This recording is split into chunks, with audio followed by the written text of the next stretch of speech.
and peace, grace and peace, grace and peace. I'm trying to once again tell me what the audio is like. If this video is acting up, let us pray. They're really, I was staying in a monastery in Austria. Have you been to Garming? Never. And they've got this beer there in this, it's called Dunkel beer. Mm. It's the greatest beer I've ever had in my life. Wow. Didn't realize I liked beer. Wow. Yeah, well, I have similar things happen to people, missionaries, when they come to Haiti. And where they don't usually like beer, or they don't think they do, and then they'll get to Haiti, and it's so hot. Oh, yeah. And then you break out a cold prestige. Come on. Yo. Is that your beer? That's the beer. It's like, in Haiti, when you say beer, you mean prestige. In fact, sometimes people, you go by somewhere, there might be a vendor that carries like a couple Heinekens or something like that, but you say beer, you mean prestige. And so people will be like, okay, we don't have any beer. We only have like a Heineken. Oh. And that's hilarious. Oh, yeah. Yeah. And what's it like? Is it more like this or an IPA or no, it's more like this. Yeah. I guess it's more of a lager. Yeah. But there is a way that they balance it.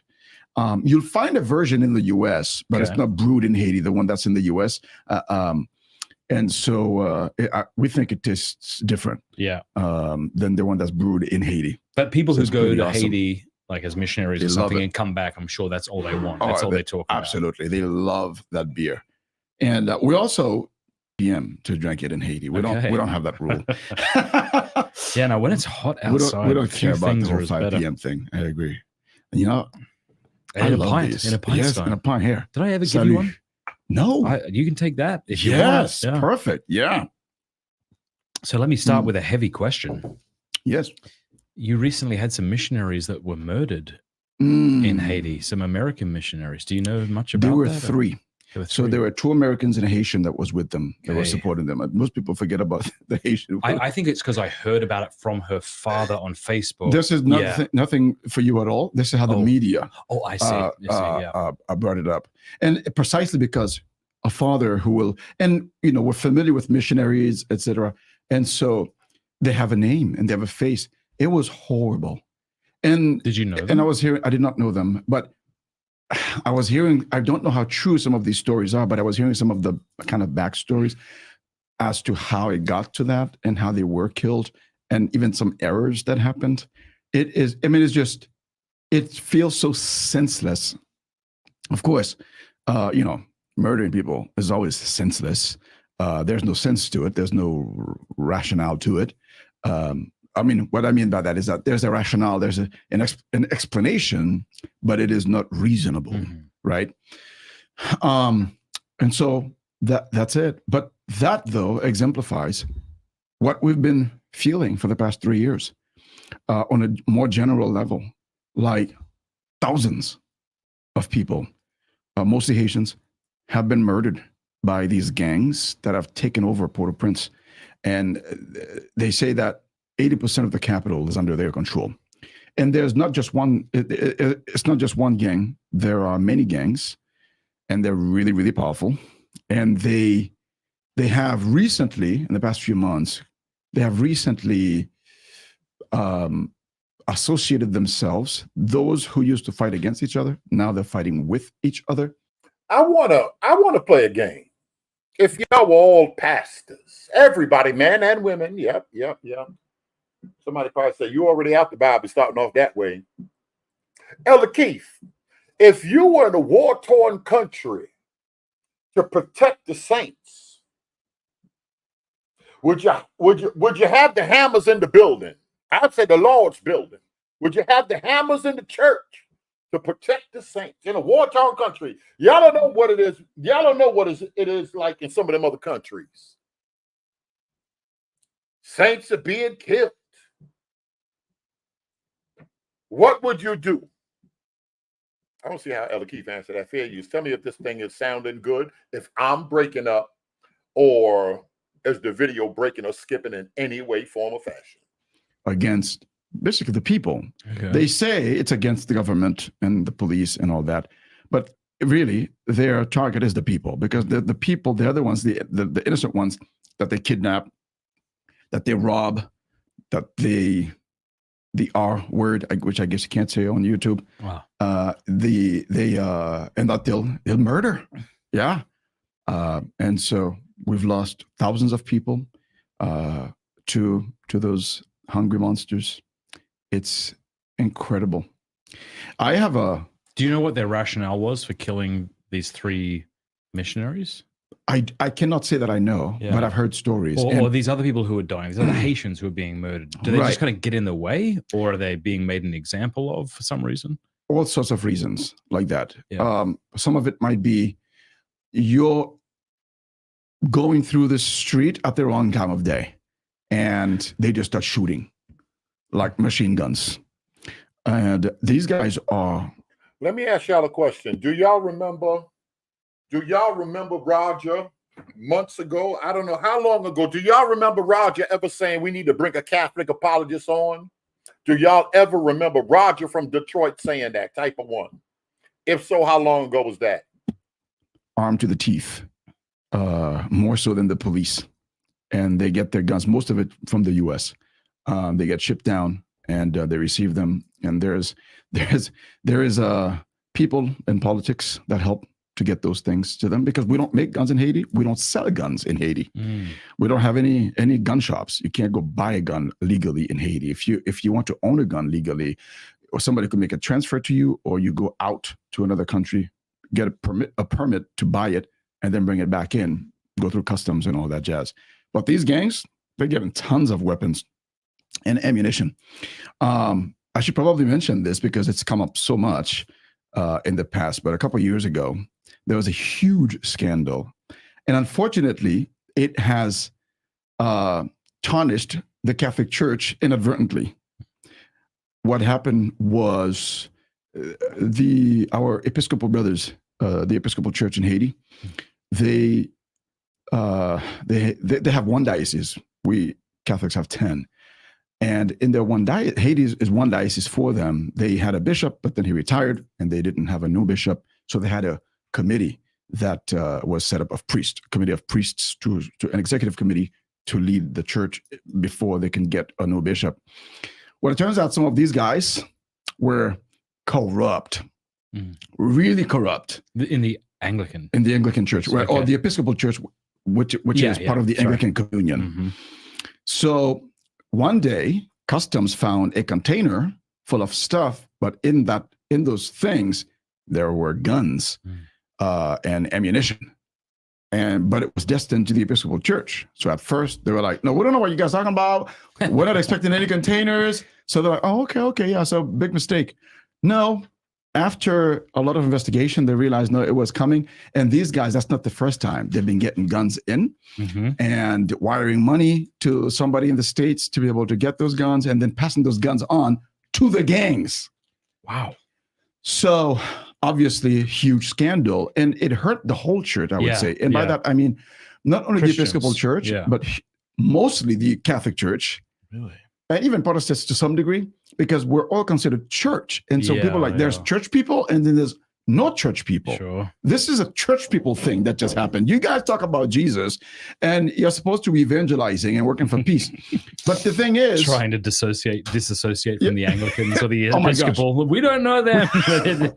Actually, so here's the other issue, is that our Conference of Bishops in Haiti, here you have USCCB, United States Conference of Bishops, right? In Haiti, we have CEH, Conférence Episcopal d'Haïti, the Episcopal Conference of Haiti.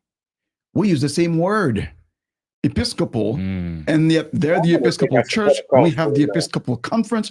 So people heard the Episcopal Church, they're like the Catholic Church.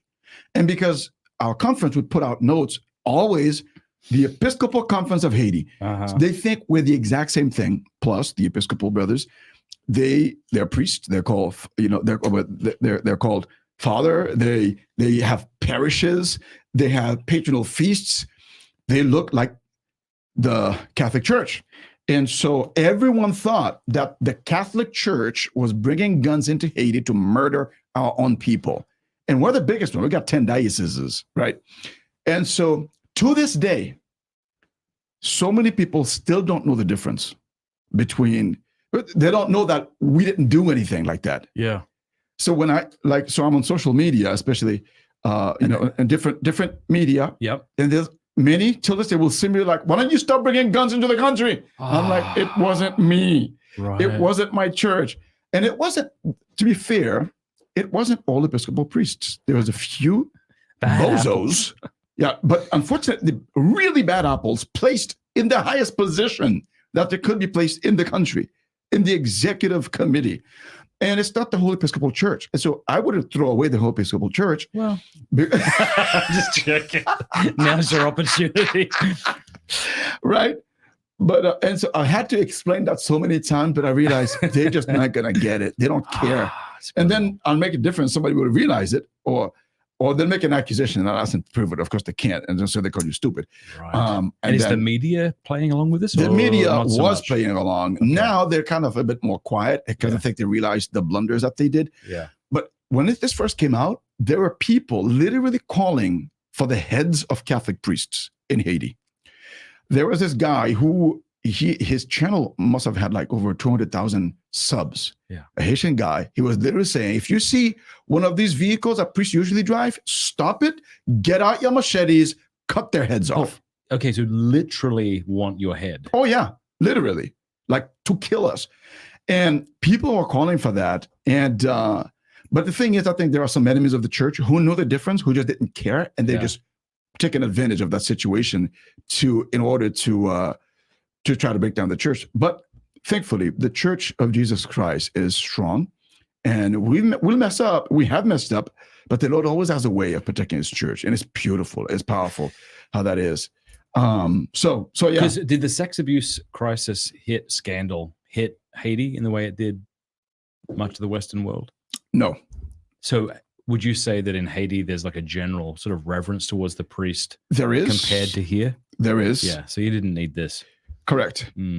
But I do feel that this general reverence is decreasing a little bit with things like that, like a container full of guns coming into the country in the name of the Episcopal Church. And people are thinking that's us. And people feel like the church has kind of lost her authority.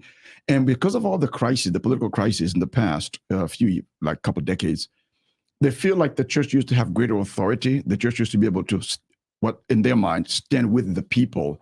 They kind of feel now that maybe the church is not speaking out enough.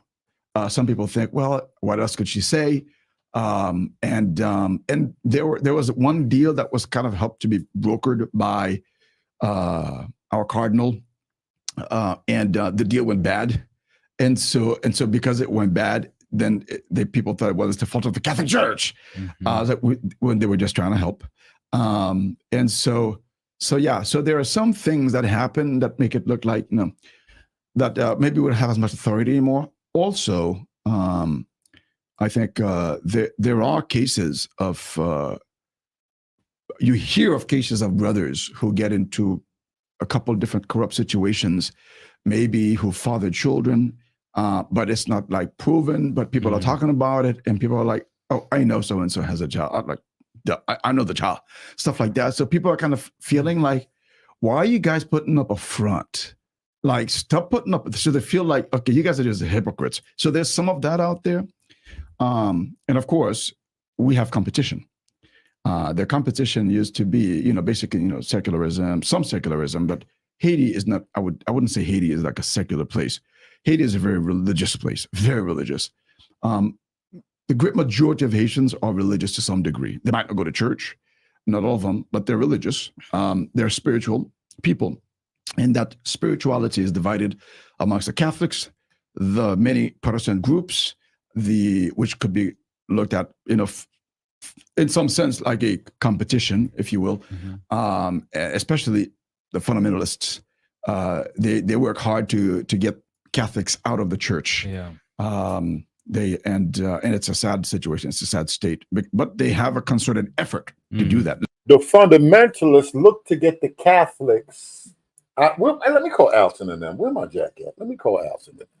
They have a plan. They don't just sit back. They have a plan. Red letter in here. I want to talk about dogma. I can say maybe people will come to our church. They're going. Is Leo in? Somebody go find Leo. get them. And even if they have to lie to them, I've had to deal with that as well. We've got voodoo practitioners. And now voodoo used to be looked at more as something that is sort of like a, practice in the dark kind of thing on the margins, even though other people. Why, Alton, why they send me a video with a boo? Hold on, let me talk about it. I know what I'm finna do. Let me see what I got going on right here on this computer. I want to make sure this thing is running. I want to make sure this thing is right first. People were doing it, but in hiding. More and more is coming out, and people are trying to promote it academically, and certainly on social media. And the argument goes that as Haitians, we ought to be voodoo practitioners, and we ought to reject Christianity. The white man's the white man's religion, because they say Europe, they think Christianity was founded in Europe, and that Europe is the one that brought Christianity to Haiti. And in a sense, Europe did bring Christianity to Haiti. Of course, not just Haiti, but like the Caribbean and other places to the Americas. Now, the fact that the colonists are the ones that brought Christianity gives us a bad note, because you come with the sword and the Bible. It's kind of like, well, I guess I have to believe. Obviously we had some great saints that were fighting for the rights of the people, and also the whole structure, the whole idea of human rights, as to because slavery has existed for all of humanity, right? But there are certain Judeo-Christian principles about the dignity of the human person. When worked out, it is clear that you can't enslave people, which is why I am so proud of our popes. They've always. Which popes exactly? He said slavery been around. Let's see where he going. Let's see where he going. So, because now I'm up. I had to slide down here to make sure everything was everything. Now I'm going through my phone. It's like the way the email. Matter of fact, I'm gonna show them. I'm getting wild. I'm gonna show them I'm gonna show y'all all the folk that be hitting me and emailing me and comments and all of this other stuff. Y'all think it's easy? Y'all think it's easy being me? Always been on the forefront, defending the victims of slavery, going back to way earlier than the so-called New World. Sikut Didum or Sikut. I have to find the name of that document. I think it was in the 1400s. But some black natives in the Canary Islands were enslaved, and the Holy Father was like, "You release them by this date, or else all of y'all are excommunicated." Period. You don't enslave people. And that was before. Did we have good popes and bad popes like presidents, or we make all the popes part of one order, and we do them like the police? All them devils wicked. Or we do them like some of y'all do Europeans, all them. Or, all the craziness going on. The slave trade. Exactly. Exactly. I'm just trying to see something. America. Yep. Here we go. Sikut Dudum. Yeah. Thanks. Against the enslaving of black natives from the Canary Islands. That's very specific. I like a title that tells me what it's about. Yeah. Mm-hmm. Yeah. Not long ago. Should we read much? Sure.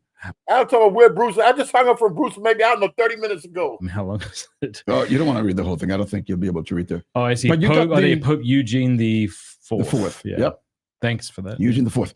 Now, and it's been, most of the Holy Fathers has been like, if a Holy Father spoke about slavery, it was condemning it. It was. Type of one if the Roman Catholic Church started chattel slavery. Red letter, don't listen to what I'm asking them. Because Sean and them other, there's some people in here, they some type different. Type of one if the Roman Catholic Church started chattel slavery. Now watch this. I'm going to tell them, show and prove. Because they'll all get the type of one. They ill in here. I'm sorry, go ahead, y'all. Saying people should be treated equal because we're created in the image of God. Harris, what's good? So Christianity provides the language, the concepts, the philosophical underpinning of human rights. And so even the people today that are saying, in the name of human rights, we should reject this. No, you don't want to reject all of Christianity. Because if you do, you don't. He said you don't want to reject all of Christian. I can't lie, though. I asked a question earlier, newfound respect. Red Letter said, of course not. Newfound respect. Even Ruddy Brew, I can't lie, I said type of 1 or type of 2. What question did I ask earlier? I was surprised to see a lot of 2. I be thinking y'all the ignorant folk over here. Y'all ain't that ignorant over here. Y'all a little bit ignorant, or maybe it's me and I'm trying to project it on y'all, but everybody in here ain't ignorant. Everybody ain't here ain't short bus people. I thought y'all was in the majority, but to be honest, short bus people, y'all in the minority over here. I gotta switch it up. I've been trying to broad brush y'all. I want to see what comes back at Exactly. you. Yeah. Exactly. Yeah. But at the same time, they have a right to revolt against preaching about Jesus on the one hand, but yet enslaving people. Now, there is one pope though, Nicholas V. He's like a mystery to all historians studying this issue, because we have such a clean track record for centuries. And Nicholas was what? Nicholas was I'm the all right one. with it. That's what he said. And he's the one people would throw in your face. It's like, oh, yeah, we're talking about Nicholas. What it sounds. So there's debate Careful about how it. you say Nicholas as we talk about slavery, please. So, exactly. Yeah. So it'll actually, there's a good book. The Simple Center came out with it. Paul Kengo, I think, is the author. Yeah. I think The Worst of Iniquities, it's called, The Catholic Church on Slavery. Yeah, and so I just got it. But the first thing I read was about Nicholas V. It's like, what is it with this guy? So it looks like he wrote to the King of Portugal to let him know, okay, so you could enslave people in Africa. Here we go. Yeah. Come on. Let me come now. The bishop now. Let me be quiet. Let me be quiet, because y'all going. The only thing that hurts me is I'm going downhill messing around with y'all. These folk running around here acting like what subject we scared to touch over here? I'm going down here. I'm finna get the bishop in them. I'm finna do something different. But the only bad thing is the more I do that, the money going the wrong direction is going north. Messing around with y'all, but and my supporters, they're like, yo, don't go against them people that supporting that. Don't get the bishop in the mad. Don't get certain people mad. But messing around with y'all, man, you could enslave them. All this truth gonna come out. Now, here's the thing, though. The slavery in Portugal, yeah.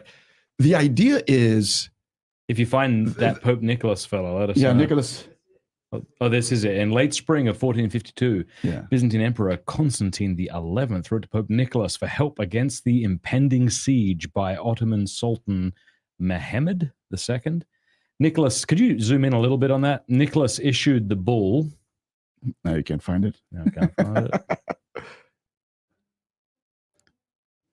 it. Nicholas issued the bull Dum. Somebody go find Seminary Cove right now. Make sure he's listening, because Second Exodus is a slide in here. Seminary have, I'm not going to lie, when we start giving out them awards at the end of the year, Seminary has changed Second Exodus more than anybody that we have that has ever graced the pulpit over here.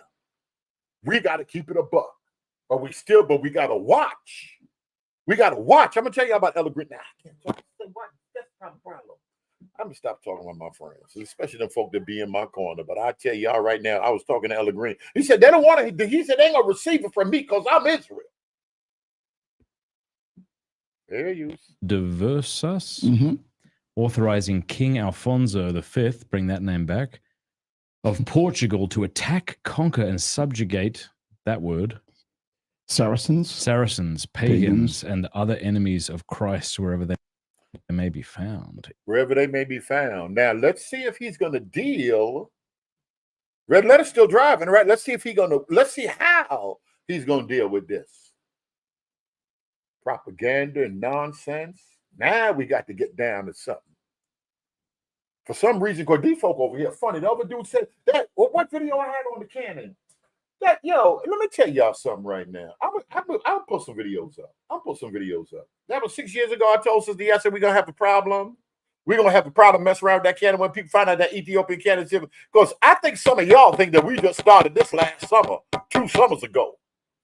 I got to pull up videos with timestamps and people on the platform to show y'all some stuff, just so y'all won't be confused. Now, let's see what he going to do with this right here.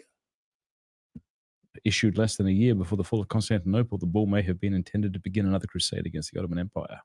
Right.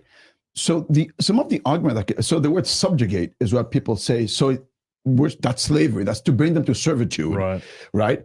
Okay, so yeah, Saracens, Arab Muslims. Now, this was a time though when there was tension between the Muslims and Christians, etc. And it sounds like some of those groups were trying to finish off, annihilate Christianity. And she was saying you can bring them to servitude. Some people are saying that actually it didn't say slavery.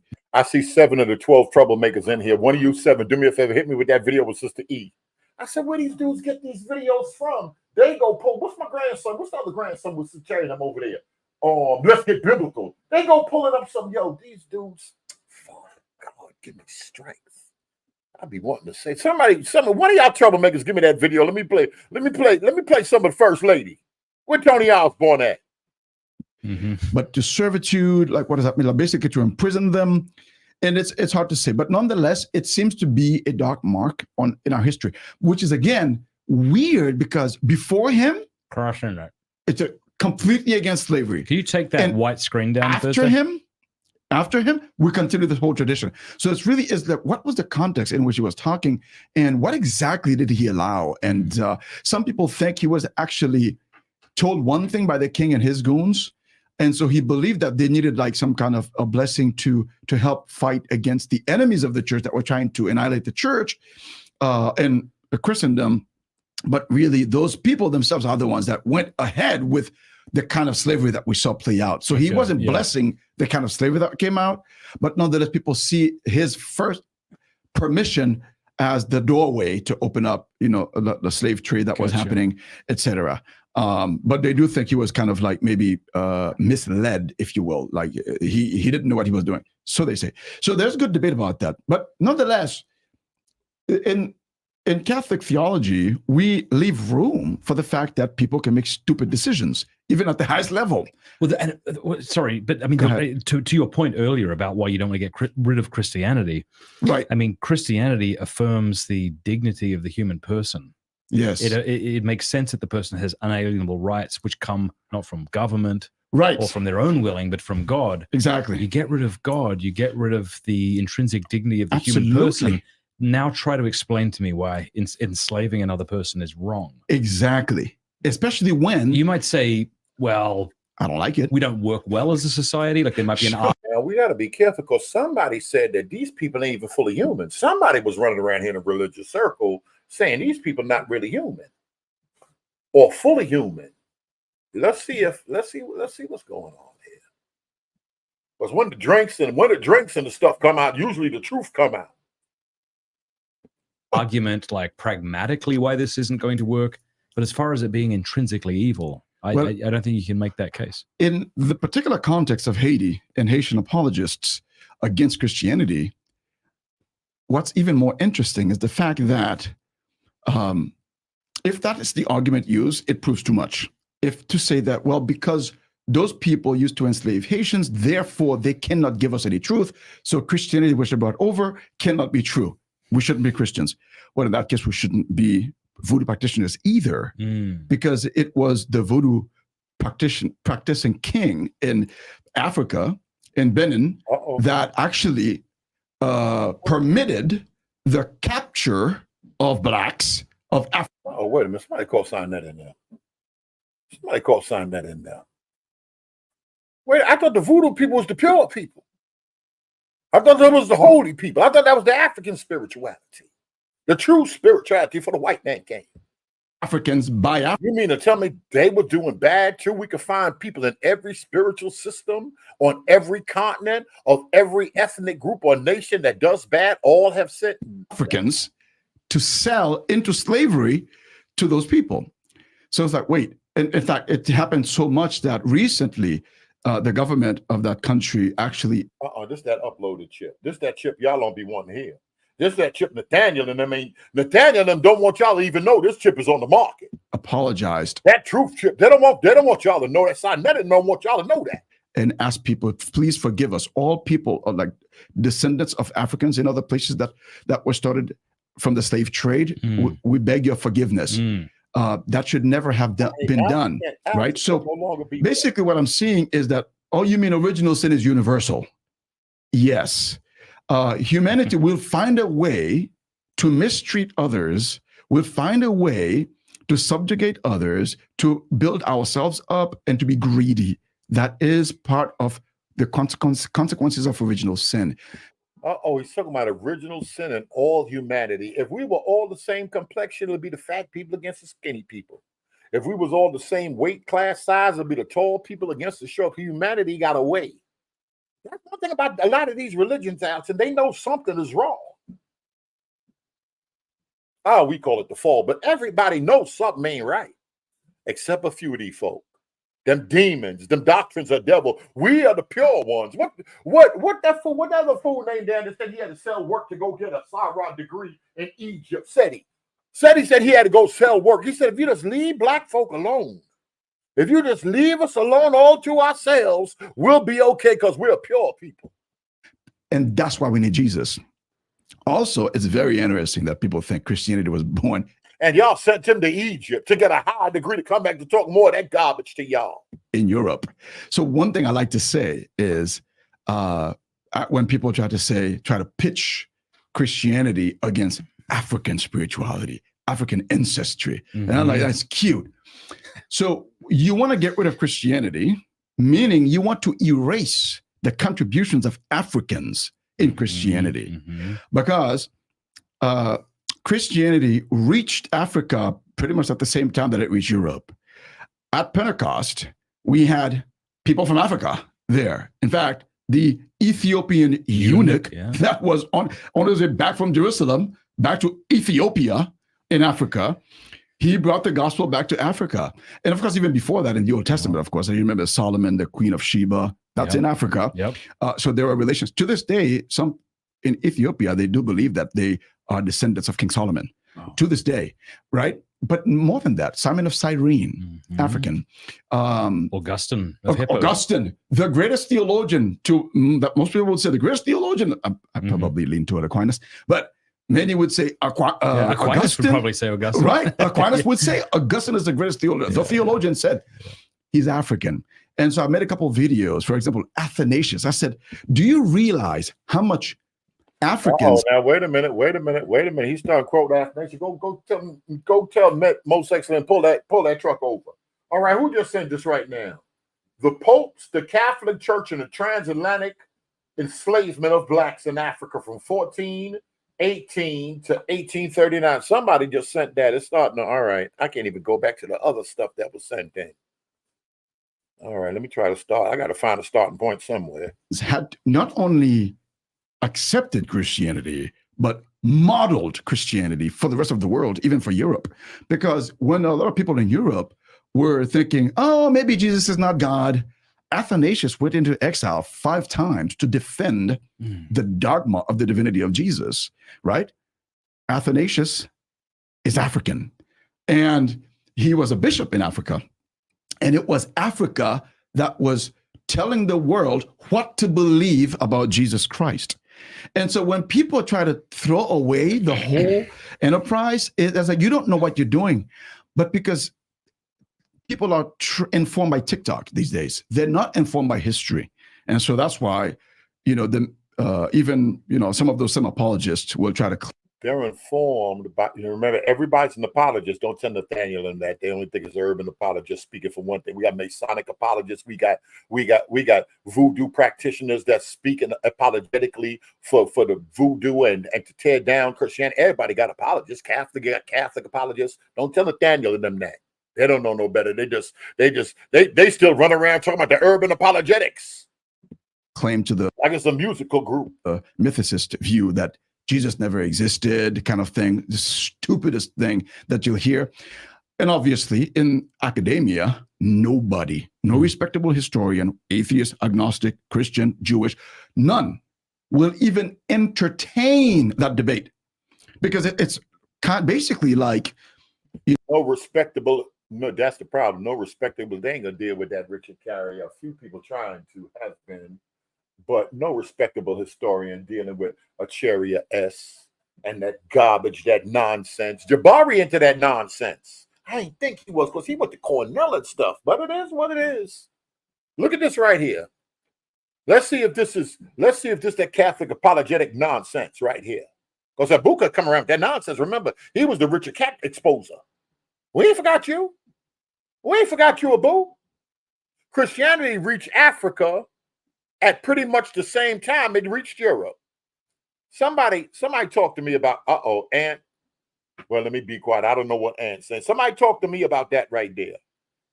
Christianity was in Africa first. Now, forget not because Abu, he understands the term the Middle East. The Middle East, Levant area, that region, ancients used to call it the Orient. That little area right there, where y'all say that a lot of them small hat people and Dr. Brown descendants never came from that area, and brown people didn't look like that in that area. That Abraham wife and them ain't look like, she ain't look like Kim Kardashian. Them. Nobody looked like the Kardashians that lived in that area until after the Christianity was born, until after Islam, I mean. I remember everything y'all tell me. I might be slow, but I ain't that slow. I be trying to play slow sometimes, but I be remembering. You know, young earth creationists in academia, they don't really, like, that's cute. Yeah, you could do whatever, but academia is not talking about that. Like that, that question is in a sense resolved. Same thing with the historical existence of Jesus. It's resolved, but people throw it all in as they're trying to find arguments to destroy Christianity, to destroy the Christian faith, especially in the context of Haiti, post-colonial Haiti. And again, I want to understand. No, I'm going to stop and let y'all hear all this. I think I got that book too, don't I? John says that Christianity be considered an ancient African religion. It done been on that continent so long. Hey, God. But they don't know that. Thomas Oden said, I don't know if it was deliberate or just the West was cut off and separate. Then the hurts that people have felt and the hurts of seeing it, the likes of me that were subjugated, right? I understand that. Like, I hate that. I'm not proud of that at all. And I condemn that. Whether it's evils done yesterday in the name of the church or evils done today, I condemn it. I don't play with that. And so I understand that hurt and I receive that wound. And so some of those people are really aggressive. A couple of them I've wanted to kind of debate, but then people have helped me to realize that actually, Father, you couldn't, because they would get so wild and I can get a little, my blood can kind of boil a little bit and I might be tempted to get wild, but I wouldn't be able to. And so I would get frustrated that, they're throwing out all this. So I'm like, you know what, maybe I'll just do better by producing good content, allowing people to see it, etc. Well, our passions blind us. And we often want our passions to blind us. When I was a teenager, I threw every argument I could at Christianity. All of them were half-baked, but it didn't matter. I just wanted to, throw, they call it the shotgun fallacy. There's other names where you just throw so many objections at it. None of them have to be good, but basically I wanted to have sex with my girlfriend. So I'm going to need Christianity to be false. And I know that people have sincere reasons for why they think Christianity is false, but very often we are led around by our passions. And any reason will do. So if we can say that Christianity is based in racism or whatever, we will take that. And, exactly. Tell me about voodoo. The only two things I think I know about voodoo is that it originated from Africa and the voodoo doll. But I don't know how part and parcel that is in voodoo. So what is voodoo? Right. I've gotten a couple books to. Did voodoo originate in Africa or voodoo originated in South America? Or was that Santeria? And this is actually a mixture. Let me see how he answers this. You said facts being spoken low-key. How come people don't like facts? They said this is wrong. To study it more. By the way, do you want a cigar? I do. This is our Pints with Aquinas cigar. I have to have it. And it's glorious. It's not a gimmick. I have to have it. We sold 50 boxes in a couple of weeks. Where's your cutter? Yeah. So it's funny. How about one if you smoke cigars? Now, if you're in ministry, don't do it in front of these folks. Now, y'all let them other folk do it. Let them other preachers of LA and all them other dudes do it. Y'all don't do it. Y'all better not say it. Mess around with these folk. Right. There was one time I was watching Punch with Aquinas, and I saw a priest smoke. I was like, that's unbecoming a father smoking on the air. Because if you're going to smoke a good cigar, you might as well go ahead and get some of that. Fair use. And then Thursday he texted me. He's like, Matt wants to know if you want a cigar. Like, yes. But Well, I remember when we were in Lisieux together. Oh, absolutely. And I was walking down the street with my bride and I saw you smoking a cigar. Dude, Man after my own heart. The reason why I think actually it's not unbecoming, of course it's not in general unbecoming because I smoke off air, is the nature of this conversation. It's so natural. And you brought it up again. You mentioned it earlier before we started. It's just casual conversation. And that's exactly what it is. It's like, I love Matt and I love hanging out with you. And so this is a way for us to hang out and talk. And if people want to hear what we talk about, then cool. If not, whatever. Yeah. And so. Yep. Mm-hmm. Yeah, it must be interesting being a priest. I would imagine when men become priests, they are tempted to shave down the particulars of their personality and try to become, I don't know, a sort of cyborg with no oddities or idiosyncrasies or anything like that. But yes, did you ever feel that temptation? But it's like, I think I did. I'd much rather you just be you. I think I did. Yeah. But I think I wasn't successful at not being myself. In fact, funny story. Before we get back to voodoo. Right. Type one if you think you can't be yourself in front of some of these religious folk. Now, remember, a bunch of you folk in here that's listening right now, I remember y'all were in here when Dante put that super chat up and what's his name? What's that guy named? I tell you, was on with G Con. And the white bottle threw up that Jim Beam bottle. About 40 or 50 of y'all was in here. More than half of y'all was there that day. So now don't switch the energy up because he threw up Jim Beam and he was European and this brother looked more like me and he let me leave it alone. Let me leave it alone. Right. A friend of mine told me that this lady has a crush on your father. I was like, oh, okay, cool.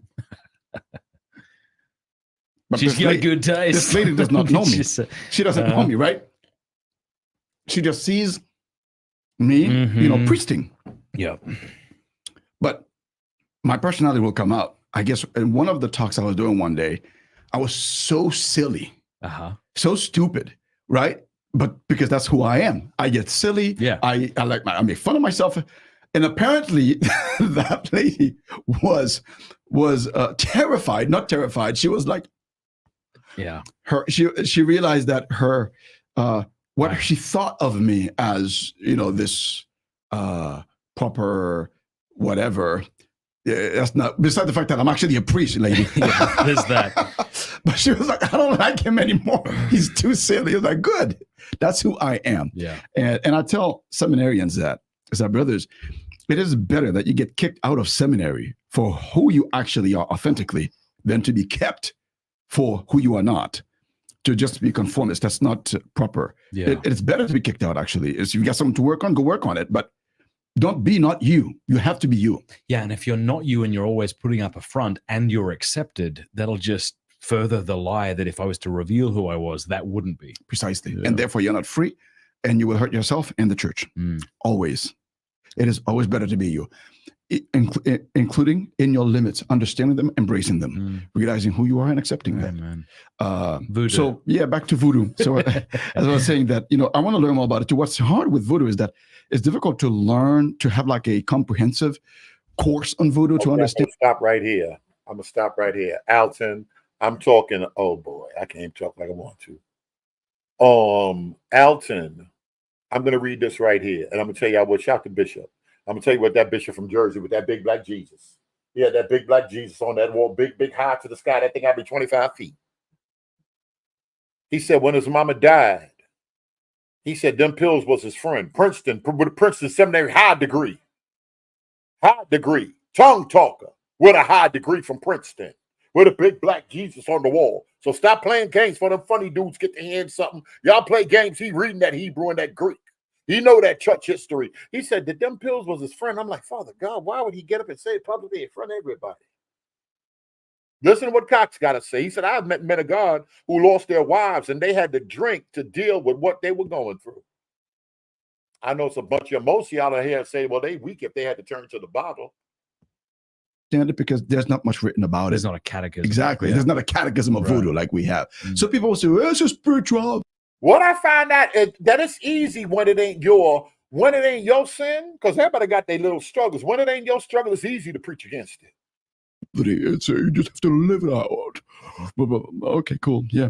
Some people. But you got mercy and understanding when it's your struggle. Let me pull up some of that. What's that other girl named married to the dude and she came out of the LG? Jackie. Let me pull up some of that Jackie video. You can be saved and still having the same struggles. I gotta put the Zoom back out. I'm not gonna be talking out here publicly no more. These conversations are getting too serious to be playing games. Leo, I'm getting ready to pull something up. You better have work. Because if you don't, I got it. People don't like when you call it a religion, okay. Right? So whatever. So I like to take people at their words. Yeah. So what is it? So it's supposed to be kind of an ancestral spirituality of people being connected back to the ancestors. And they feel like the ancestors, their energy, maybe their spirit, come back and is present with them, can lead them, can do things for them. They can have certain power. And so they have names for these entities called laws. And so they can call upon these laws to do different things and to even send them to do their bidding for them. Some people try to distinguish sorcery and voodoo. They say voodoo is the general spirituality, which is not necessarily out to kill people, to mess up people, to stick dolls with pins, etc. I was like, all right, cool. Again, I'm happy to take you at your word. So that's that. Now, voodoo is indeed a very spiritual, religious experience, I would.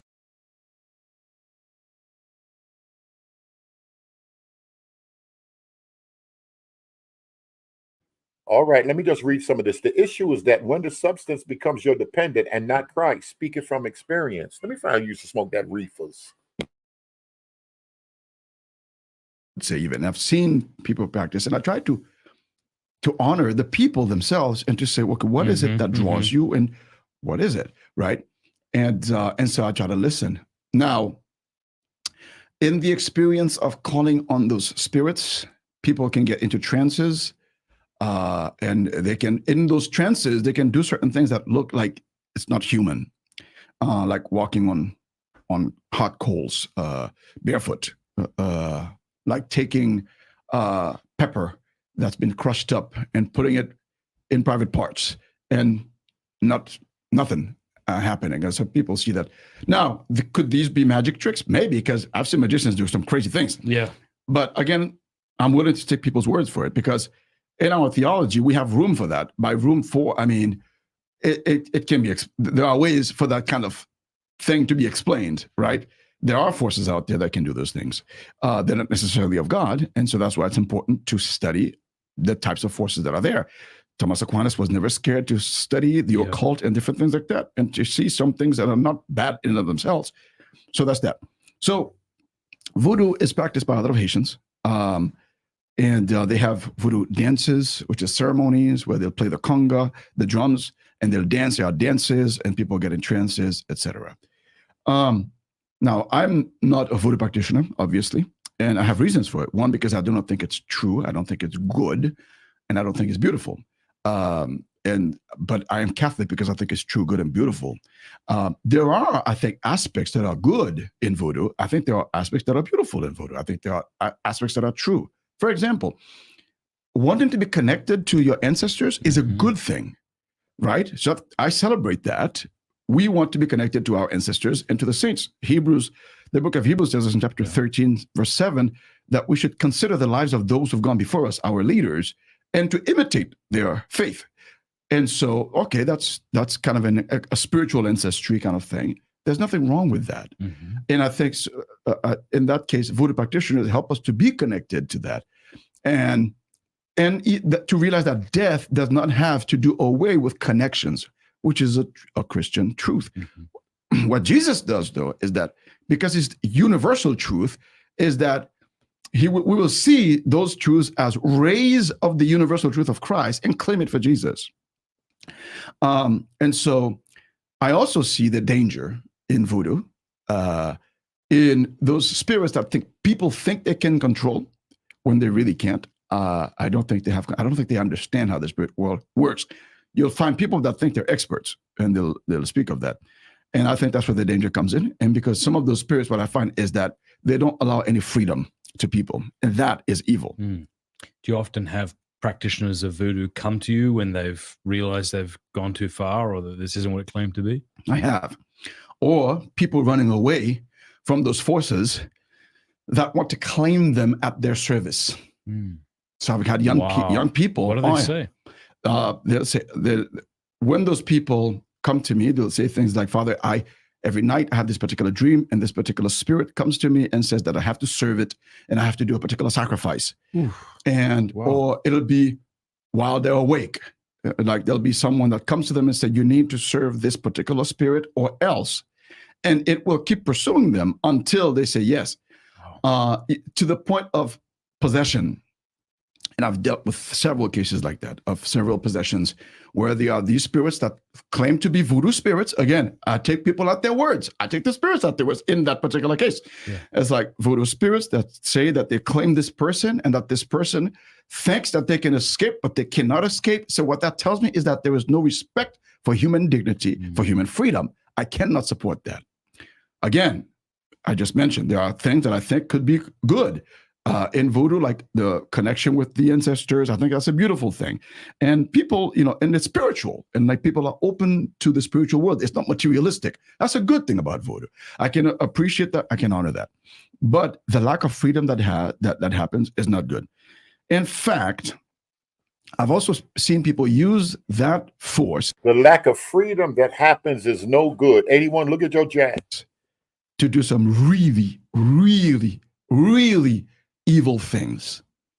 I have a spiritual daughter that has been pursued for years by a man who claims to be a practitioner of voodoo and who wanted to take her life, because after he'd abused her as a young child, he didn't think that she... Didn't the priest back in The Exorcist smoke? What year was The Exorcist? 70? I'm going to tell my age. Exorcist been out a long time. That's the beginning of y'all getting the mess scared out of y'all. Some people's coming out of the movie theater throwing up. She would ever be able to speak.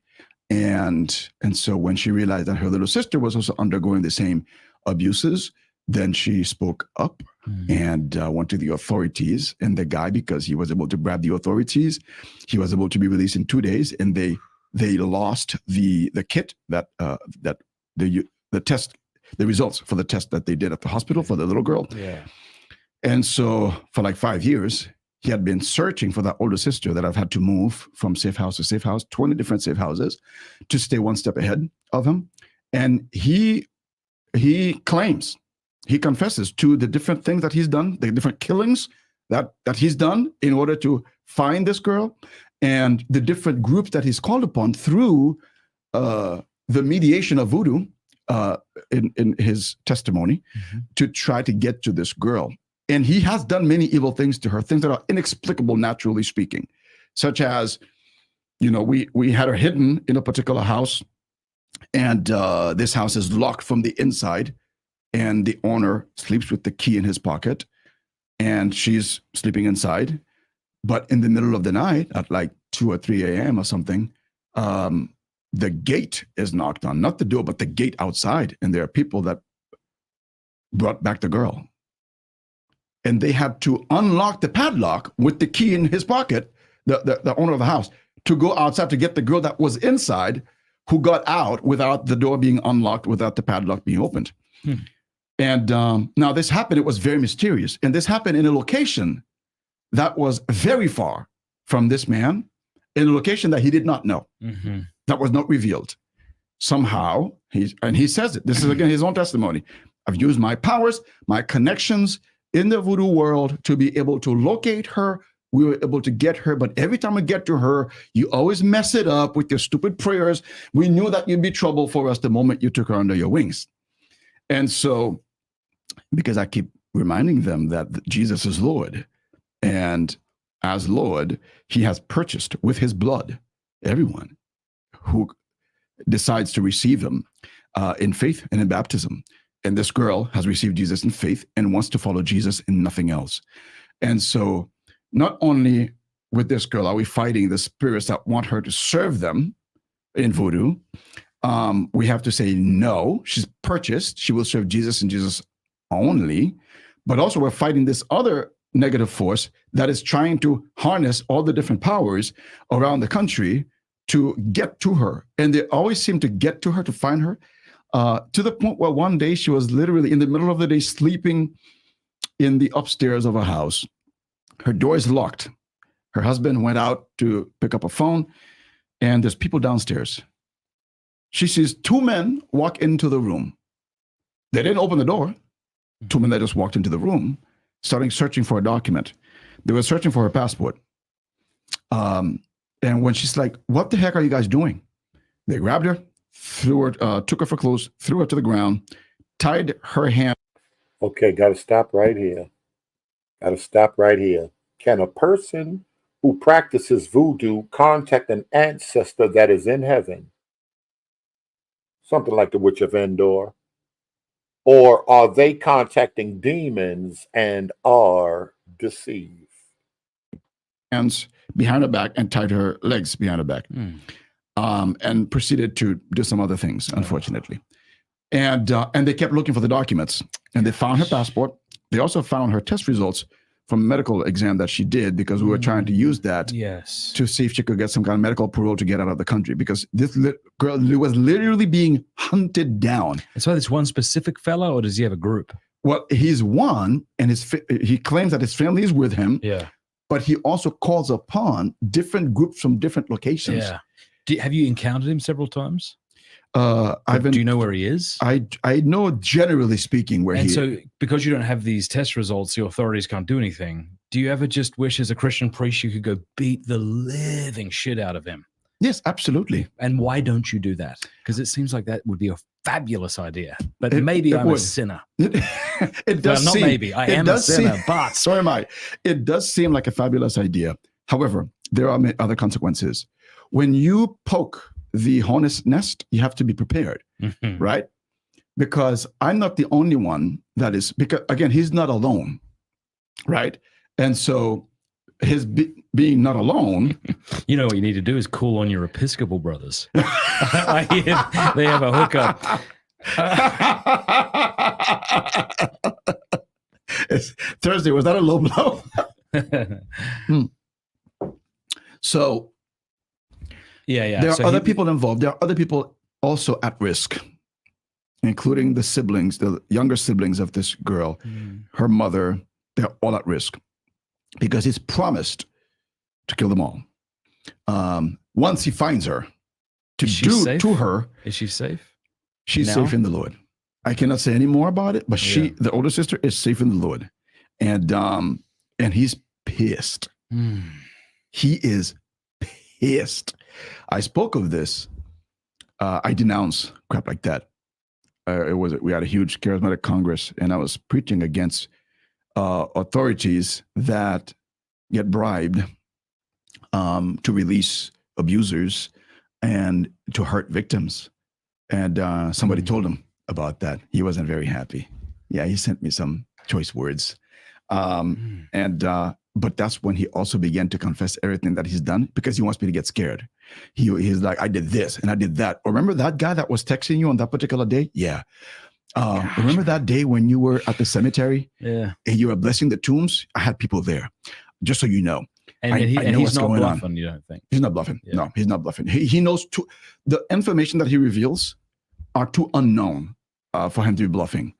But again, the cool thing is this. Wouldn't it be cool though? Just hear me out, right? Because I know you want to have like Haitian missionaries and all that, but like, what if what's going on? Is that what do you call it? What is that? That's a that's a no, I don't have okay. it. You know, what if we got Shane Smith Thursday, Jacob Imam for some reason, and you just brought people down to bring the Bible and the sword.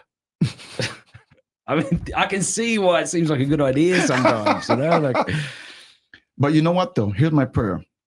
My prayer is, one, Lord, protect those kids, protect that family, deliver them in all ways. Max said, how is voodoo used? Like any other religion, for blessings, to change people, to make people change and do things in your favor? Spiritually and to appease the spirits in order to be blessed? If not, you'll be in trouble. Socially, Stuff like that. I need them to be able to find some kind of refuge elsewhere.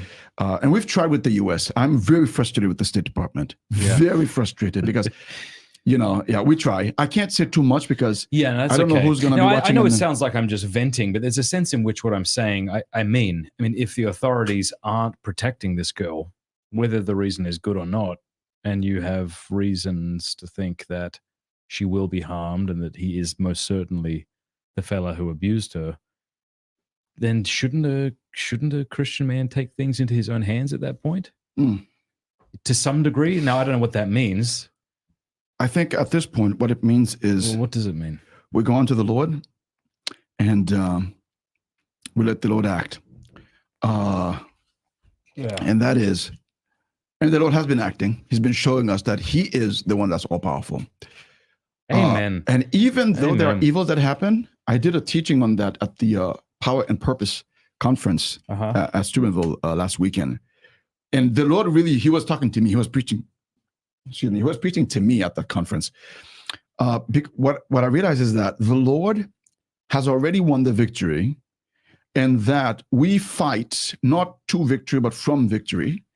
And that everything that happens, the Lord is not shocked or surprised. He's not running around in heaven and be like, oh my gosh, guys, did you see what happened? Yeah. We need to regroup and find some kind of solution. It's nice that he doesn't do that about our sins either. Like the things that we fall into that shock us. Amen. He's exactly. Like, you're dust and ashes. What were you expecting? No, but I like what you're saying. Where is, I think, is it James who says that the anger of man does not bring about the righteousness of God? Correct. Yeah. Correct. And so, whereas we see from point A to point B to C in time linear, God sees from here to eternity. Yeah. He sees how this is resolved already. So as the devil is running around, he's like, I'll wait for you up here, buddy. Yeah. You're going to have to come through. My favorite story is that of Joseph, the son of Jacob. Yes. You meant it the for Lord evil. Planned greatness. Genesis 50, verse 20. I love that verse. The brothers planned to stop him because God planned greatness for him. So God had a plan. The brothers had a plan. And God is like, oh, okay. So you want to see whose plan will actually come true? Go ahead. I release you. Go. And he gives them the freedom to try to do everything to him. And so they hate him. So they wanted to kill him. Then they sold him. And then Potiphar's wife lied about him, accused him wrongly. Yeah. He was sent to prison, all while being innocent. To Joseph's human and natural eyes, God, it looks like you've abandoned me. Like it looks like you've forgotten what you have promised. And God is like, wait, just wait. And the brothers feel we have succeeded. But God already sees the end point, which is that actually, you punks, Joseph is going to be the very ones to save you. And what you think you are stopping, you are actually achieving. Because it wasn't despite their actions that God made Joseph prime minister of Egypt. It was through their actions. It was by their hatred, God allowed Joseph to be sent to Egypt and to the prison where he would meet those guys that would tell Pharaoh about him. And then Pharaoh was like, well, go get him. So not in spite of their not actions. Not in spite of, but through those very things. Yeah, through them. Meaning, and the example I use is like a staircase. The enemies throw themselves against us as obstacles, but God uses them as a step. Wow. Then one comes in, God brings us higher and higher until we get to the level that he's prepared for us. You cannot fight that. And Gamaliel said that, right? Guys, I don't think we should be messing with those apostles. How about this? If it's from man, it'll die off. But if it's from God, you can't stop it. Now, has man come against God? Of course, but never ultimately. Can we still say that today? Any religion, any movement start, if it's of man, it'll die out. Can we still use that today? God would allow you to run around and be stupid. But then at the end, he waits for you. His victory is already settled. He's not hoping to be victorious. God is victorious. And so even the case with these kids, it's resolved in the Lord's mind. So I do my part. Yeah. I apply the victory that Christ has already won. So one, I pray for their deliverance. I also pray, and this time I pray for justice. That God give justice for them and against our enemies. Can I still pray, smash the teeth of your I enemies? think that would be a good justice. That's justice. No, really, really. And so, but one more thing I pray for is the conversion of that one guy. Yeah. Why?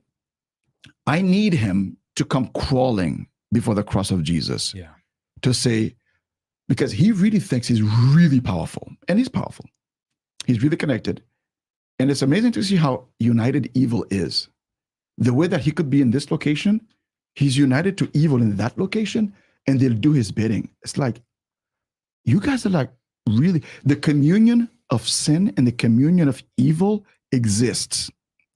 How much more we should be careful to make sure that we don't break the communion of saints, unity in the church. Jesus said this, if Satan is fighting against himself, his kingdom will not stand. But his kingdom is still standing, which means somehow he's actually having his goons work together, his demons. Yeah. And I think in the church, we ought to be more united than Satan and his demons. Ooh. We have to. We have to. I'm thinking of Christ's words to St. Peter. Satan has desired to sift you like wheat. Yeah, to separate you. Yes, that's right. Yeah. So if God is communion, holy communion in a way, we're made in his image. Yes. We find ourselves in relationship. 100%. Like my identity is present within me, but it's sort of mirrored back to me in my relationship 100%. to you as I affirm your goodness, as you affirm mine. But in a day and age where marriage has been obliterated and we're all sort of spread out outside of communion, Right. we don't have identity, and now we have to find and recreate identities in monstrous ways. In monstrous ways. Yeah. And we'll never be satisfied, of course, with those fake identities. It's a sad thing. It's really to be pitied. It is. I just had a girl here, Chloe Cole, who was she's a detransitioner. Oh, I saw. I didn't see It's the episode, but I saw really the announcement. worth watching. It broke my heart. She's a beautiful girl. I'm so I think proud you said of her. it's probably the most powerful. I think so. episode you've ever people, done. Yeah, people have said like, what's the most like? Yeah, that would be one of them for sure. Yeah, up there. But it's beautiful. It's beautiful to Come, see. Lord Jesus. Come, Lord Jesus. And I wanted to ask you earlier. So Yeah. with what's going on in Haiti right now, is that limiting the amount of missionaries that are coming to work with you? Greatly. Yeah. Yeah, and is that, are they right not to come at this point? I think so. Yeah. Even because we kind of discourage them because we feel like, because we'd feel a responsibility for them. Yeah. Being in Haiti and being Haitians. And so we're like, yeah, just chill out a bit. Were that couple, may God bless them and grant them salvation and grant healing to their families. Amen. Amen. Was that couple led by somebody? Were they part of a particular group? They were in a particular group. And and whoever was leading that group, did they not know what they were doing, or were they making sort of irresponsible moves that led to this? It sounds like, well, it may seem irresponsible to others. But it sounds like in their minds, they discern this. Like, we know we are in the midst of danger, but we're serving those particular people and we feel like it's worth it. Yeah. And actually, I can't blame them. Yeah. For people who feel that way. God bless them. Yeah. So, and I believe their blood will be vindicated by the Lord. 100%. Again, like, bro, I've seen so much, I've suffered much, and I've seen people suffer so much. I've gotten to the point very close to discouragement, very close, being called about midnight almost every single night. I would put my alarm on. I would know that my spiritual daughter was going to get possessed at that very moment. What? And no matter how tired I was, I had to get myself up. At a certain time every night. Yep. There was a particular period where, and there was, because again, trying to tire her out, trying to tire me out, to be like, well, we'll this show is you. working. Right, exactly. But yeah, I guess you'd get up and at a certain time at night and pray for her. So, but again, the more this happens, the more I realize God's bigger picture. I always have to remember this. It's hard to judge a whole from the perspective only of a part. And I'm a part, and I'm finite. I see only the finite. But through faith, I can see, I can have access to what is unseen in my human nature. I can trust in God and his providence. And that's what the Lord is doing in my heart now, is helping me to realize all this evil, son, yeah, I'm still here.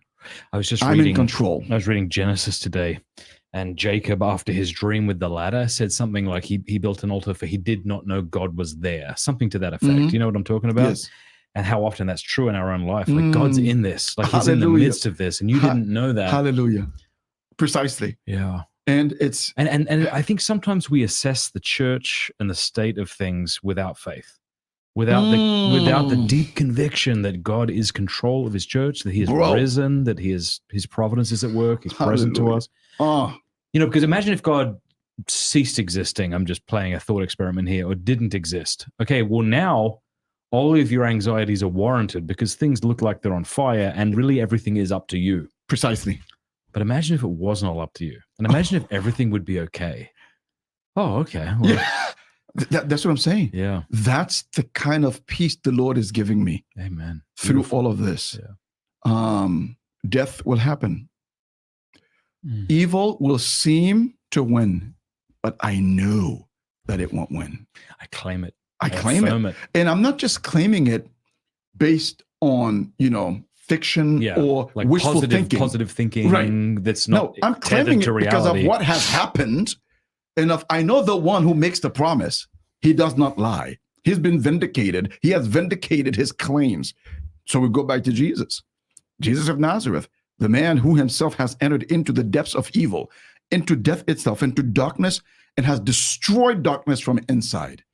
Oh, hallelujah. And Jesus is in the midst of our darkness right now. Whether it's in the church, whether it's in Haiti, wherever it is, Jesus is here and he's already risen.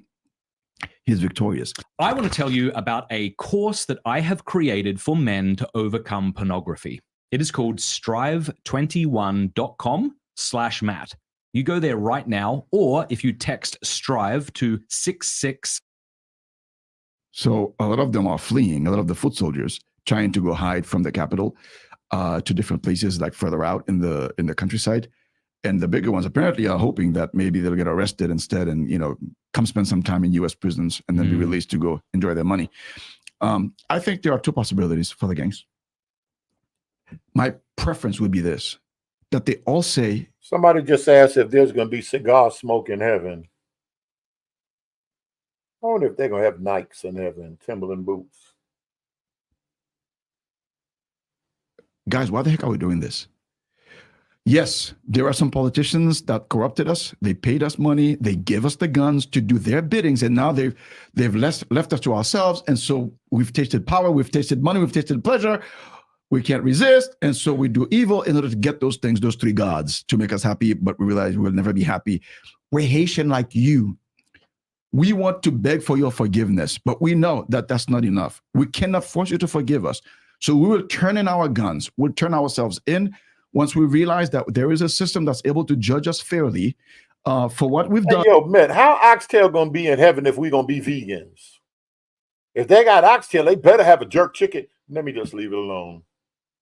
And we're ready to pay for it. We want to make reparations for what we have done, because otherwise we'll fight a war that will shed so much blood, because we're all tired of it and it's gonna have to end. So the police is tired of it. Now, we have some international force coming in. We have 1,000 officers coming from Kenya, and several other countries are sending troops to help with that force to come in to help fight against the gangs, to say, no, we need to reinsert control, and that's it. Enough is enough. But the gangs, they're going to fight, and they'll kill a lot of officers, but a lot of innocent blood will be shed. Why? Because those gangs insert themselves in the midst of the poor, in the slums. So any war will have a lot of collateral damage, unfortunately. And so I don't want that. I don't even want them necessarily to be killed. It's not their death that I want. It is the salvation of Haiti. It is peace in Haiti. And imagine if they turn themselves in, they get arrested. My plan is this: for the next 20 years, we'll have the biggest free workforce. We make them work like horses. Oh, yeah. 100%. You will clean up what you have broken down. So when we need to clean up trash, mud, whatever it is, the canals, you do it. We need to plant corn, millet to feed the whole country, you will do that. You will dig the holes. You will make everything. And we'll have a workforce that actually is useful to the country and therefore making little reparation. It's not enough because you murdered thousands of people. Now you have to work towards life in chains as prisoners. Yeah. To me, that would be the solution, or else they get annihilated. Yeah. But that's going to cause a lot of trouble, a lot of damage. Are you ever shocked when you come from Haiti to here and realize that what's happening in Haiti is on almost nobody's radar? Do you ever feel like, come on? Like, no, I'm not shocked. I guess I'm going to used to it. Yeah. You know, Haiti is a small country. Even though we're so close, I would like for more people to think about Haiti and lend a hand to Haiti. Like, for example, we have a group, an amazing firm that's run by a great Catholic entrepreneur.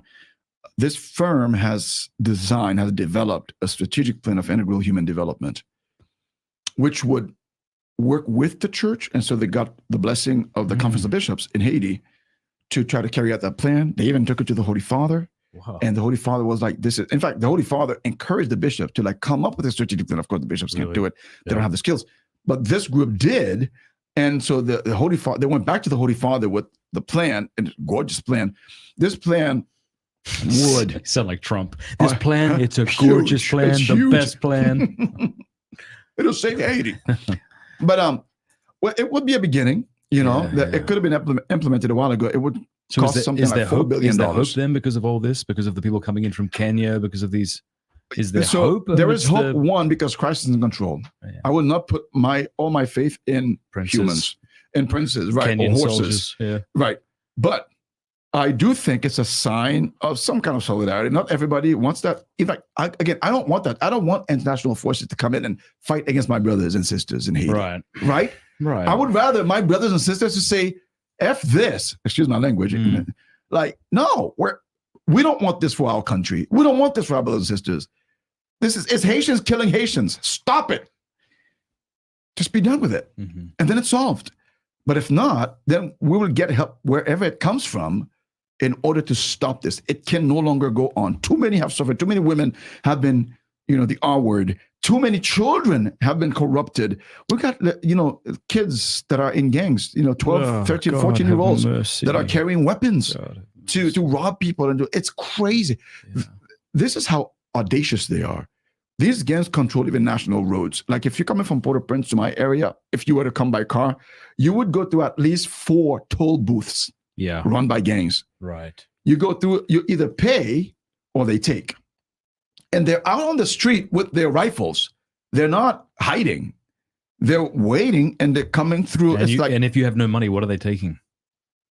Something, maybe a phone or something. So everybody's got to give something. Right. And so the driver knows, come on, all right, everybody, we're going to stop. We have a stop coming up. Are you nervous living there right now? Am I living there now? Are you nervous living there now? Have things gotten worse over the last several years that it's getting to the point where you're fearing for your own safety?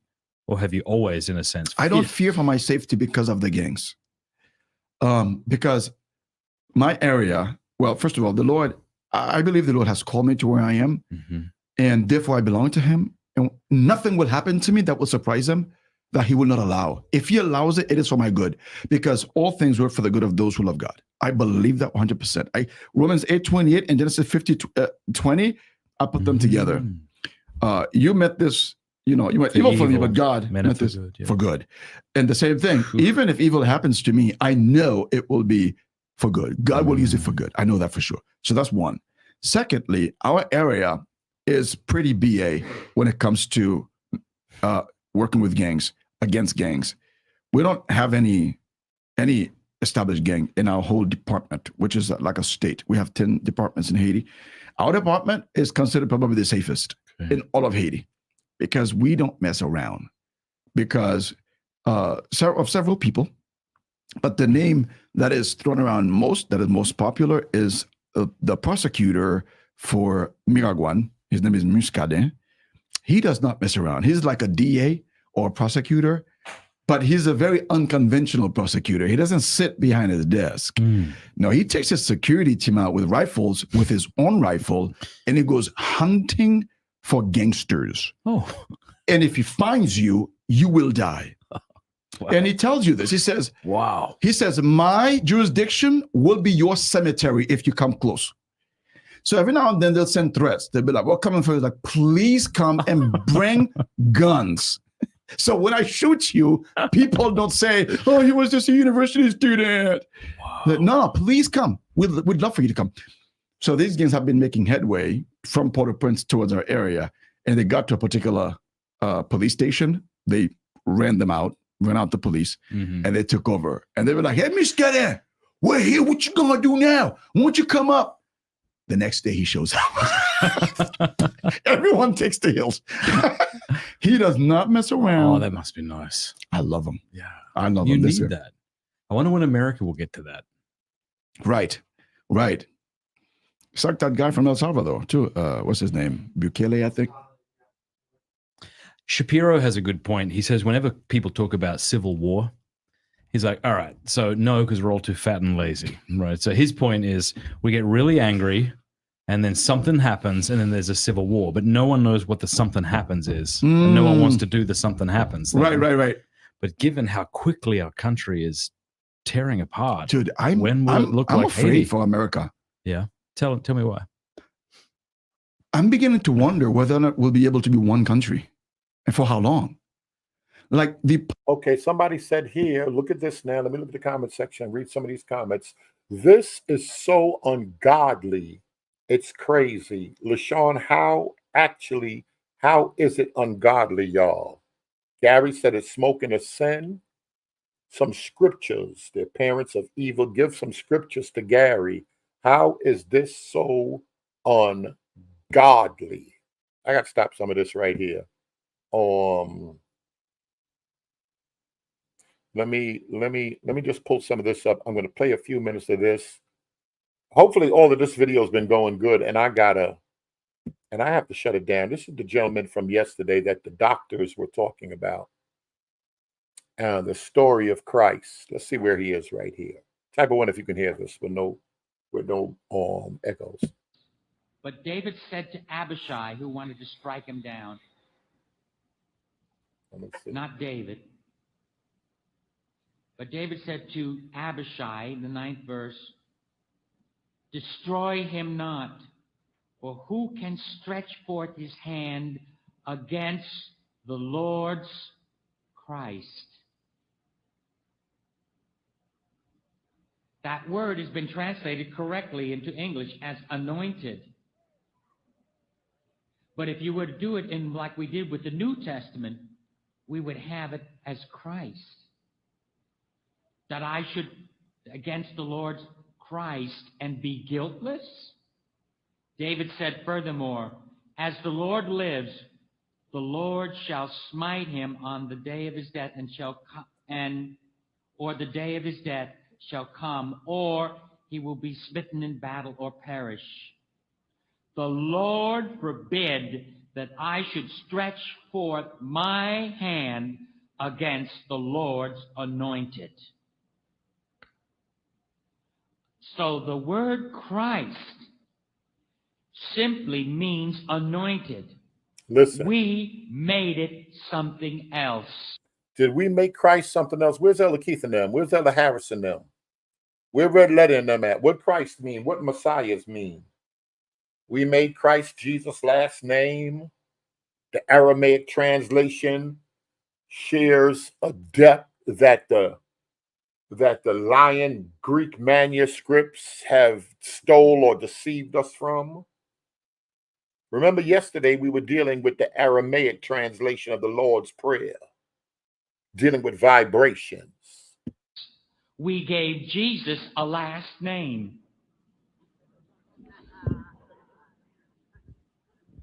We gave it to him as if Christ were a... Get Ruddy Brew and them. Let me see what they say about this right here. Type of one if he's talking good. proper name when it is a title. Come on, Ryan Harris. It should be. You see, here's the problem. It was Paul in his letters that constantly wrote about Jesus Christ, Jesus Christ, Jesus. You won't.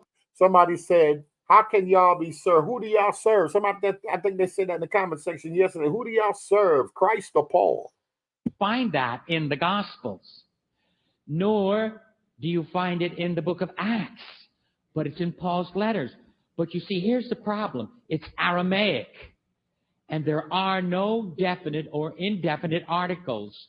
There are no thes and no a.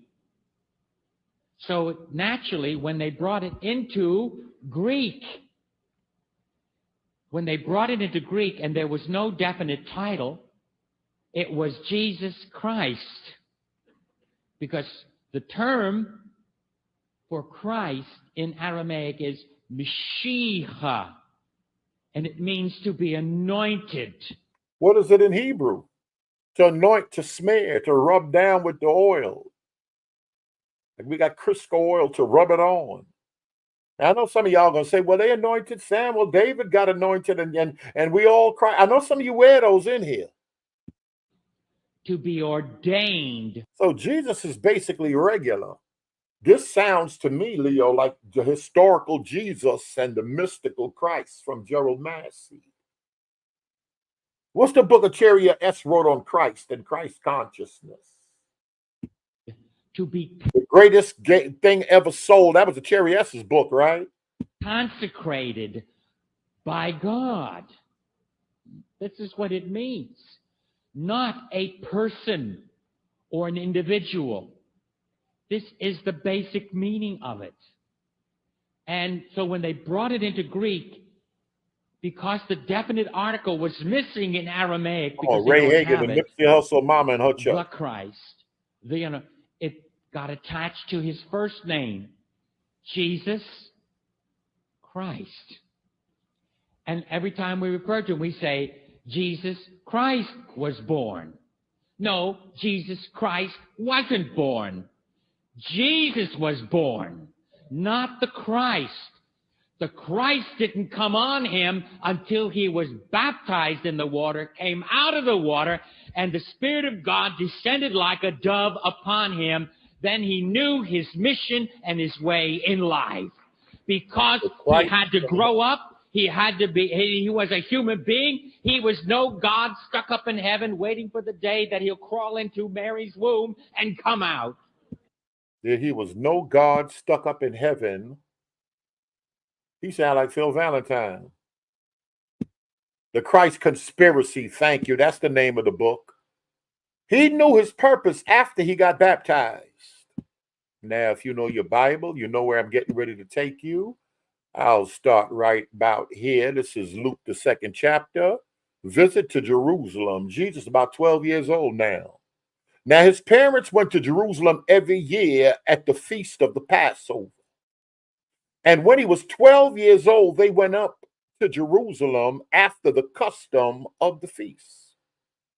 And when they had fulfilled the days, as they returned, the child, Jesus, tarried behind in Jerusalem, and Joseph and his mother knew it, and his mother knew not of it. But supposing he has been in the company when a day's journey, they all traveled together, could be 100 people deep, going back home to Bethlehem. And they sought him among their kinfolk as they started going down the highway. They come to find out he wasn't even around. Luke 2:45 says, and when they found him not, they returned again to Jerusalem seeking him. And it came to pass that after 3 days, they found him in the temple, sitting in the midst of the scholars, the doctors, both hearing them and asking them questions. And all that heard him were astonished at his understanding and his answers. And when they saw him, they were amazed. And when they saw him, they were amazed. And his mother said unto him, Son, why hast thou dealt with us? Why are you doing this to us, boy? Behold, thy father and I have sought thee sorrowing. We wondering. Ain't want to see you on no milk crate, little Jesus. And he said unto them, how is it that ye sought me? Why are you looking for me? Wish ye not that I must be about my father's business? Who is father? Why he 12 years old talking heavy to the doctors concerning the law and the things of God? Sounds like he already knew his purpose. I'm going to let it keep going. You got to know Bible. I don't care if these folk tell y'all scholars. Bishops and elders are going for this in the name of black power. I'm going to go back. Let me stop. Oh, it's plenty. It's 3 or 4 more scriptures I can give you, but let's, because they're trying to give us what the ancients called adoptionism. Now, dogma, I'm going to talk to y'all in a minute about dogma. Because Alton don't know it's time to get rid of dogma so we can all walk in love. This is the doctrine that Carlton Pearson ran into. Dogma is the problem. You heard the dude from Sakari tell the other guy, said, you follow that Christian dogma. Usually hear that from occultists. But we're going to keep going. Let me let this guy keep going, and we'll see if this is a regular Christian message, and these are regular Christians that's training these bishops or the doctors. Remember, the doctors are in, the learned ones. They're telling us there's a deeper understanding with the Aramaic text. I like the question Leo asked, because ain't nobody else saying where the Aramaic text at. You talking about a 4th century paraphrase of the Aramaic? They took the Greek and back translated it. He's such a great scholar.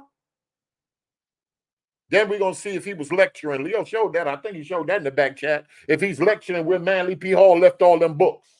Down there in California, by Baker, but down there by you, Baker.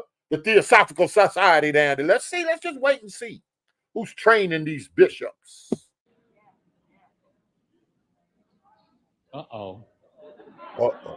I want you to really celebrate what Christmas is about. It's about human beings being anointed by God to bring peace on earth to everyone, everywhere. That was the gospel. That was the message that came to the shepherds. This day, a savior is born. That was the message that the whole world are saviors, or this day a special one is coming to the earth. I'm asking y'all, I don't know. I ain't recognized, but I read that book. But when we all Christ, and they're pushing that doctrine that we're all gods and we're all Christ and we're all equal to Jesus, Jesus ain't nobody. He regular. You can ascend like he can ascend. He just came to understand who he was, and that's all y'all got to do. And you don't have to have a special birth. You can come the regular way we all come. Tear down. That's how come I know what's the name of them following the cult tradition. And I know they were studying Kabbalah and the cult tradition. You ain't had to be born of a virgin. Joseph was his father. He regular. Y'all are regular. Ain't nothing special about him. So tear down all the doctrines. And Adam all died. He's the second Adam. Tear it all down. That's what we gonna do. Talk about that God in you. I'm gonna tell y'all something right now. Y'all gonna stop playing games, but you're walking in the earlier stages of the Christ consciousness. Because they teach at the mystery schools, little mother them, y'all got to run around out, and y'all got to run around and know not to curse people and do bad. And it's a difference between cussing and cussing. I'm gonna explain all the occult doctrine to y'all, a good bit of it today. So what you got to do is learn how to walk upright. Dr. Bennett them taught that in the mysteries in Kemet. They had to learn how to walk upright, have a good character. Not to fraud your neighbor, not do wrong to another neighbor. Then you can move up in the mysteries. But right now, you need to learn the simple things of morality and take God seriously. Or his morality, you have to learn the morality and the doctrine. I'm live. What's going on? Text me. So that's the problem. And then when you grow up in the mysteries, when you move on to the higher degrees in the mystery and become ascended master, then you can begin to love and understand and become one with the serpent. Everybody, the carnal man can't be indoctrinated to the serpent doctrine, the divine feminine, the wisdom, the Shekinah, the other side of God. Say, God got 2 sides. He's God and the devil. He created good and he created evil, Isaiah 45. This is how the occultists preach to y'all. So when you grow up and you learn not to curse and all of that, then you'll understand. Because see that Pike and them said in the earlier degrees of Freemasonry, it's to giving to you people that y'all think y'all understand the mysteries. You can think you understand. Oh, he walked on water. The disciples were spitting water out their mouth. They thought the ship was going to overturn. But when you elevate and you start understanding and worshiping the serpent or Lucifer, and you understand who that being is, he's the divine higher aspect of wisdom. So you sit back like, I ain't nobody worried about no walking on water, these old silly Christians. The thing that used to drown you, you elevate above it based off of knowledge. We need a mama and we need a papa. We need both. And so did Jesus. That's why they never heard of it. This all developed later in the church because they try to prove his Christhood through a birth. They try to give y'all dogma. True spiritual people don't need dogma. You need to understand the occult mysteries. That's how come Jesus said some occult things that y'all don't understand. Be wise as serpents. I thought wisdom came from God. They say y'all don't understand that God is the serpent. So in the beginning part, y'all love God and y'all want to stay away from the tree. But as you grow and you mature, you understand that God is God. He God when he wake up on the evil side. He wake up and he God. Sometimes you wake up, you got an attitude. That's how God woke up and he told Adam and Eve, don't eat from that tree. But when you deal with the good side of God, the serpent side of God, you're going to eat from the tree. And then the hate and other aspect of God, going to say the man has become like one of us. He was worried. That was the jealous God. He was worried. But the serpent brought the knowledge. It's a shift that's taking place in the cult world. It's a shift that's taking place, and they're training the preachers now to preach on the shift. There is no sin. He is no Christ. We're all Christ. None of us are full of sin. That's dogma to control you. We're actually gods having an earthly experience. That's all it is. They're trying to control you. They don't want y'all to know that. And our Christhood is not proven by our birth. Our Christhood is proven by our acts and our deeds. Christhood have to do with your deeds.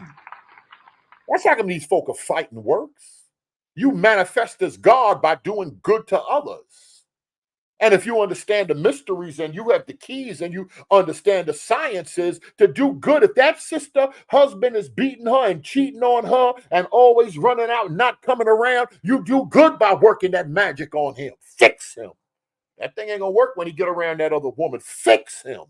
Something gonna happen in his mind. He gonna just want to bring his check and give it right to you. You learn the powers of voodoo. You learn the powers of magic. Then you become a magi. Now you're a master. And then they'll turn around and tell you that the wise men came to see Jesus. These was occultists and magicians. They knew that the high Christ was coming with the high degree.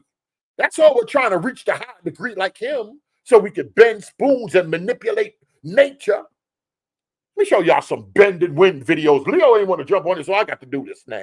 Let me pull up some Gerald Massey, the historical Jesus and the mystical Christ. Of course, there was a time when the sun was not. Not by what we believe. Oh, if beliefs would only get us into heaven. No, they put us in hell. And they divide us. And they separate us. And that's what, if you stay in Christianity and that foolishness with beliefs and Trinity and original sin, that garbage about hell, that garbage, that's for the children. It's time to elevate past that. That's just going to divide us. What's the difference between a Hindu and a Muslim? Somebody practice Santeria. Y'all put y'all religious dogma down. You won't be an apologist. You won't speak for your faith, for Catholicism. You won't speak as an Israelite. You'll just speak as a son of God. Elevate yourself and put the dogma down. That's how I know when y'all are really mature in the things of the spirit. You don't argue over religion. You know it's all man-made, but we're spiritual creatures. More and more preachers understand that. That's how they can build with other people. They make us enemies of one another. Not how much love do you see in another person, not how much care and kindness is there. No, we look for, what do we say first? What do you believe, brother? How many have ever heard that? Nobody? Only one person here? Where have you been? What do you believe, brother? It's our beliefs that are supposed to unite us. Well, they don't. And these people who say no creed but Christ, they got dozens of creeds. Dozens. The Christ cannot be born. The term, this is Greek. When I say Christ, that's Greek. The word is Mashiach, Messiah. And Where did the word is Messiah? That's Greek. That's Greek. That's Greek. Pulling you away from the manuscripts, pulling you away from trusting in the writ. I can't talk to you and elevate you. Say, well, let me tell you something about these mysteries. You can't really get elevated. Believe in that Bible. You locked into the book, Alton. How you gonna know the mysteries? Because the mysteries actually speak against the book. If you don't know the book, they love when you talk about the book but don't know the book. Locking you in the book is like an anchor to locking you into Christ, but not the Christ that they're preaching. These are doctrines of, oh, I forgot that you can't speak bad. That's wrong. You're judging another man's doctrine. Messiah means anointed. Pure English, coming from Hebrew or Aramaic, it makes no difference. In Hebrew, I say Meshach. And you put emphasis in the cult when you attempt to deceive somebody or you want to introduce them to something else. You put emphasis on things that don't matter. He's telling you the word like, oh, the Greek is this, the Greek is the Aramaic, the Hebrew is this, and all that garbage. You start making mountains out of molehills. The other lady said the deep stuff. Said you're busy worried about, you got to be bald. You worried about those words, but Kabbalah is the empty white spaces in between the words. I'm like, what, Father? What in the name of the? But they love, they eat that up. Now these high-ranking folk. This is what you pay for the high degrees for. This is the mystery here. This is the highest levels of the occult school right here. All them $475 worth of books, and then all this stuff for the app. That's what all of this stuff is about. Never said almost $1,100 for these high degrees. That's what this is. Yeah. Then they tell you seek more light. Mashiach, Aramaic. But Hebrew, Meshach, spelled the same way, they just pronounce it differently, that's all. And it means anointed. Jesus was ordinary.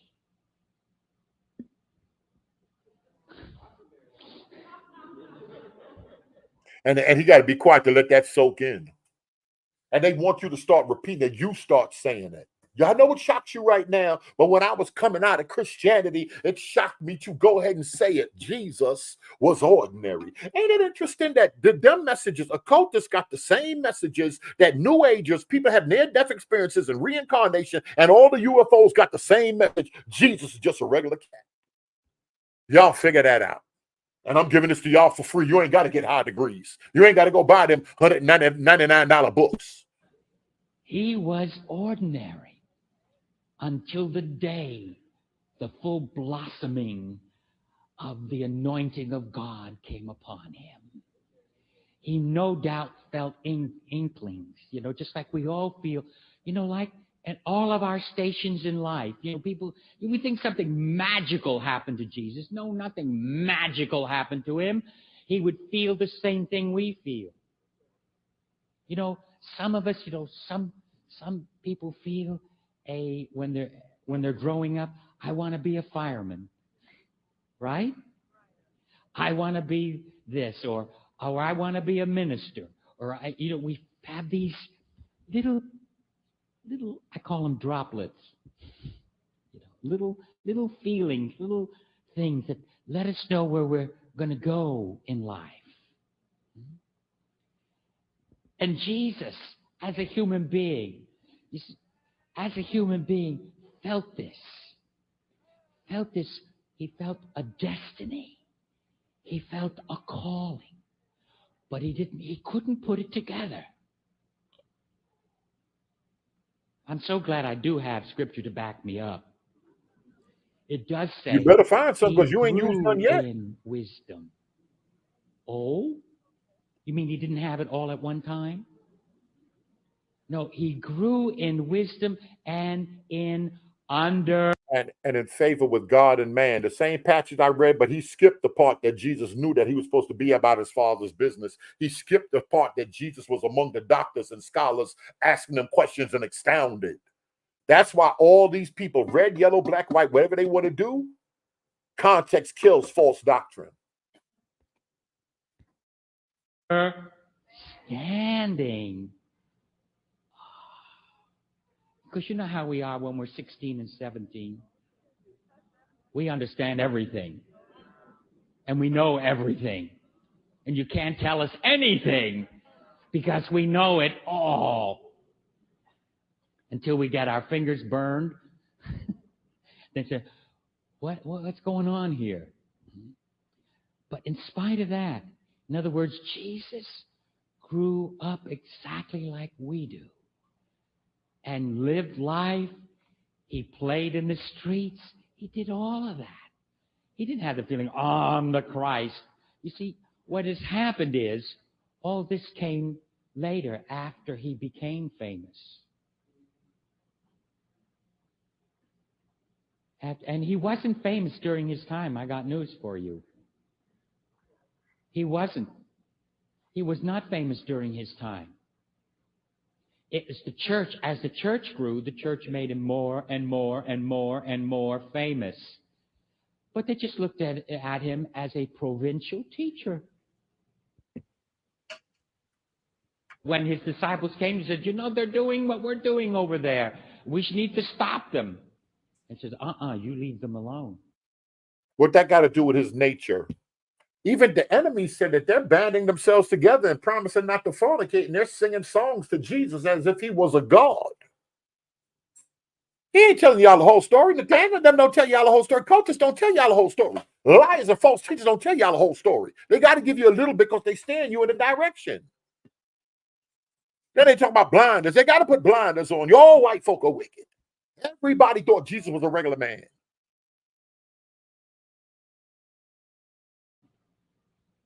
You leave them alone. That's in the gospel story. So Jesus, it was his message and his demonstration of the kingdom of God. The Christ is the anointing, the understanding, and the enlightenment that comes. The Christ is not a person. The Christ cannot be born, and the Christ cannot die. The Christ cannot be crucified. Did you hear what I said? Christ cannot be born.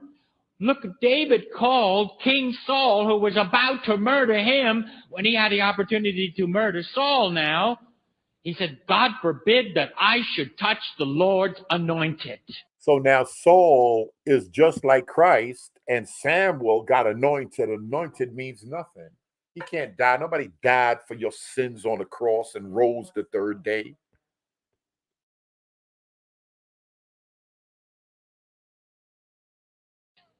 The Lord's Christ. Because King Saul had been anointed to be king. And that word anointed is Mashiach. If you read it in Aramaic, it says the Lord's Mashiach, Messiah. This is why kingship got connected with the word Messiah or anointed. And let me tell you, kings went to war in those days. When they declared a war, the kings went out first.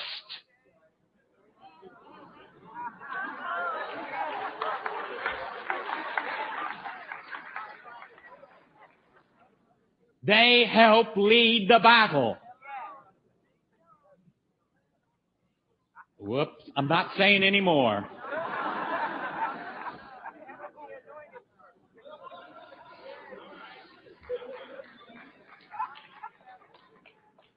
The Lord's anointed, because he was anointed for that, to protect the nation Israel. He was anointed to guide them in truth. And he also had to follow what the priests and the prophets says. You didn't just have a king, you had a priest and you had a prophet. You had them right there. And of course they represented their religion of the Jewish faith. And they were anointed. So the term Christ is a Greek term, and it has become something totally different in our day and age. Something even Jesus wouldn't even understand. If Jesus would have come back here today, he wouldn't understand what we mean by the term Christ. Listen to this right here. Listen to this right here. Alton, listen to this right there. Kirkland don't know we've been doing this for 2-3 summers now. Kirkland said, Berean, he means the spirit of the anointing can't die, not the person. That's what he means. Because it's Greek, not Aramaic. He was anointed to bring the kingdom of God, not any one nation's kingdom. not any one people's kingdom, not any one race. He was to represent God who embraced all races. God who embraced all races. We're all the same people. We're all Christ. Listen to this right here. Alton, this is so important. When people get on this level, they don't debate. They don't debate. Why my people, I said, now, we different. My people talking about paperwork and legit recognize and all that. My people talking about, I'm not going to be dealing with them. It's the divine feminine and this and that and blah, and I don't even debate it. Ray Hagen, none of them want to debate this. The chariots ain't want to debate nothing. Why these type of folk don't want to debate? Oh, we're beyond debating. You're just dealing with dogma. They're pushing something on you and saying there's no other way. You don't understand it. It's this way right here. Okay, y'all don't debate. I understand why. I know why. I know what doctrine it is. But y'all eat it up, yum, yum, yum. There's the difference. That's the Christ. And when we celebrate Christmas, that's what we are to. Talking about this resonates with me. Let me tell you, let me see how he put the Christ on Christmas. Somebody asked me, give me the see hustle mother when he got killed. Give me the see hustle mother and let me line her up with Ray Hagen and take y'all back to Egypt. Y'all the true pagans. Y'all the true powerful ones. Y'all the original Christ. But they just, the bishops and them just shifting y'all in the awakening. They're going to give y'all the same mysticism, but they're going to take y'all to the Essenes. That's who they wanted to take y'all to yesterday. They had all the books. They had all the wisdom and the higher understanding. To realize that we are now partaking in this anointing, in this Christed mind. The Christed mind means an anointed mind where you no longer see people in their ethnic background. You no longer see people in their professional background. You no longer see male nor female, but you see a human being who is a child of God, and you embrace them.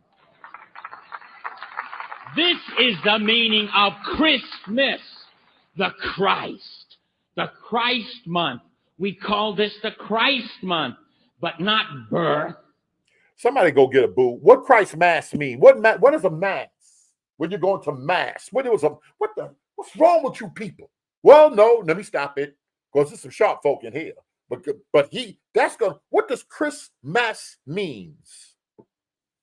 Please y'all don't get in here. I want 4 people to tell me right now what Christmas means. What is a Mass? Jesus was born, and then he wasn't born in December anyway. All right, he wasn't born in December. Y'all think it's in December, but I'm dealing with the higher science. Born in September, my birthday.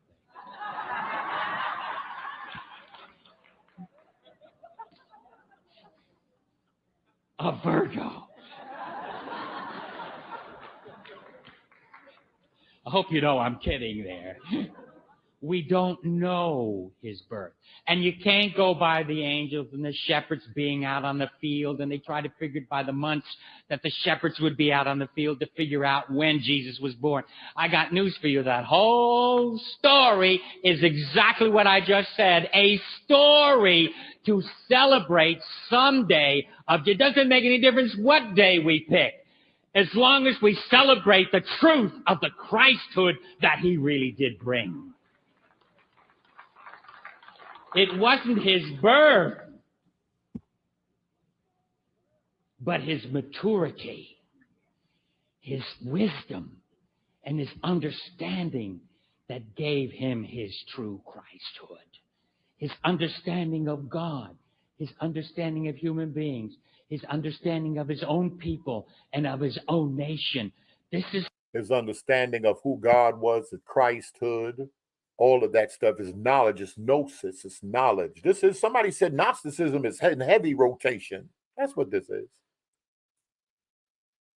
How he knew he was. Not through a special birth. And then, not only did we make Jesus special, then we even made Mary special. Oh, yes, the church had to do that too. And then, how could they keep her virginity? Oh, and you know what I'm talking about. I'm talking about because once you give birth to a child, you really do lose all virginity.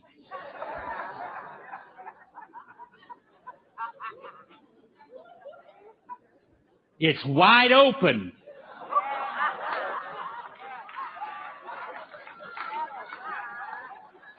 Nothing is holding back. The church is so upset over that they began to say that Jesus wasn't born a natural way. And that we have exalted Jesus so much, and there was another group that came up and said that Jesus wasn't even a normal human being. He was a hybrid. Oh, yes. He didn't have anything that we have. And I'm speaking to men. I picked on the women, now I go to the men. Didn't have anything we have. Because what he did with the food, I don't know.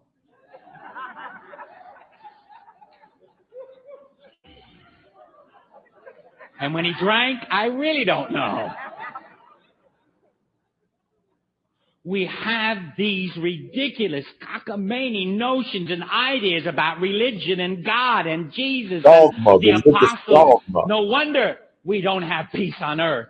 We don't even have peace in our souls, well alone peace on earth, because of religious teachings that made us believe fairy tales and not sound teaching that we can have peace on earth.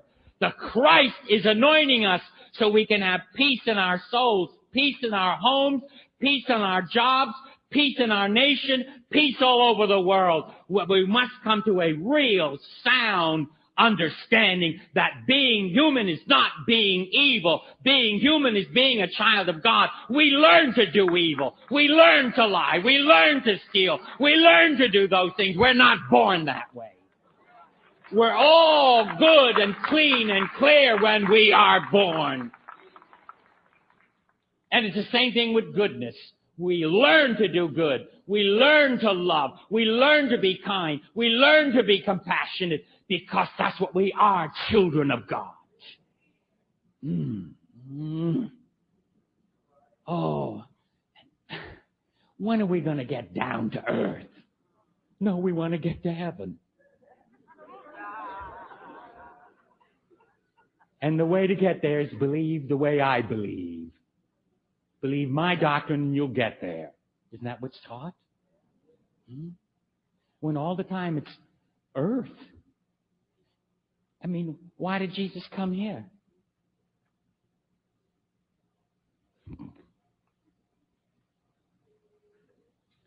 See, but when you understand it this way, you realize God didn't empty heaven of his son and send him here. Because God has many sons. Whoa. God has many sons. But this one had a mission. This one. So he wasn't the unique Son of God. Had a mission to bring the kingdom of God to all humankind. First to Israel, where he was born. And then to all humankind. All the families of the earth. And even when God called Abraham, I love it. I'm so glad that is there, the 12th chapter of Genesis. I love that. The first 3 verses, it's the last verse. You know, everyone says, well, how come God called Abraham? Why didn't he call so-and-so? Why didn't he call this one? Why didn't he call that one? I always say God is like water. If you're open, you get the water. If you close, it goes right over you. You know, running water. If there's an obstacle in the way, what does the water do? Either go around it or over it. But if there's an openness, it goes through. But listen to what God says to Abraham. Through your seed, descendants. And the word seed has several meanings in Aramaic. It means descendants, and it means teaching. Through your teaching shall all, what? Shall all, A-L-L, families of the earth be blessed. Why did God call Abraham? To exalt him and make him someone special? Why did he call Abraham? So he would be a demonstration of God's blessing, and that his teaching would spread to all the families of the earth. Shall all the families of the earth be what? Put down? Kicked out? Separated? Tell them they're going to go to hell? What? Shall all the families of the earth be blessed? Blessed. And that was Jesus' mission, to continue that blessing, to continue that work, to bring it to everyone.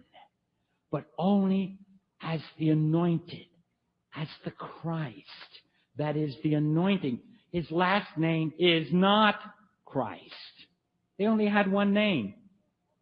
When Dr. Lamsa first came to this country, and he was passing through customs, and he had on his passport Lamsa. That's all. Okay, Alton say we got to play some Ray Hagan's. Y'all going to see the historical Jesus and the mystical Christ, where that comes from with Gerald Massey. But listen to this. He's lecturing at the Theosophical Society. I think Leo posted this in the back chat. He's probably on the, I don't know, he's probably on the highway somewhere. Listen to some of this right here and understand what these people are trying to do. This is the way of the Antichrist, the one world religion. This is that way.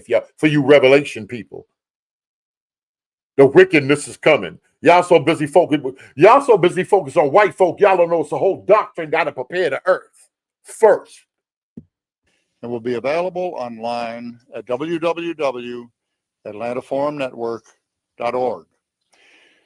The objectives of the Theosophical Society are: 1, to form a nucleus of the universal brotherhood of humanity without distinction of race, creed, sex, or ethnicity. The universal brotherhood of humanity. A lot of occultists attempt to do that. They want to stamp out religion, and that's been the war in Europe. And it's one pure doctrine. Occultists say that they want to kill us all, us being the occultists. They want to kill off the occultists, because the occultists, they don't look at no one religion. All religions are equal to them. All they know is that it's deity. And they talk about the fatherhood of God and the brotherhood of man.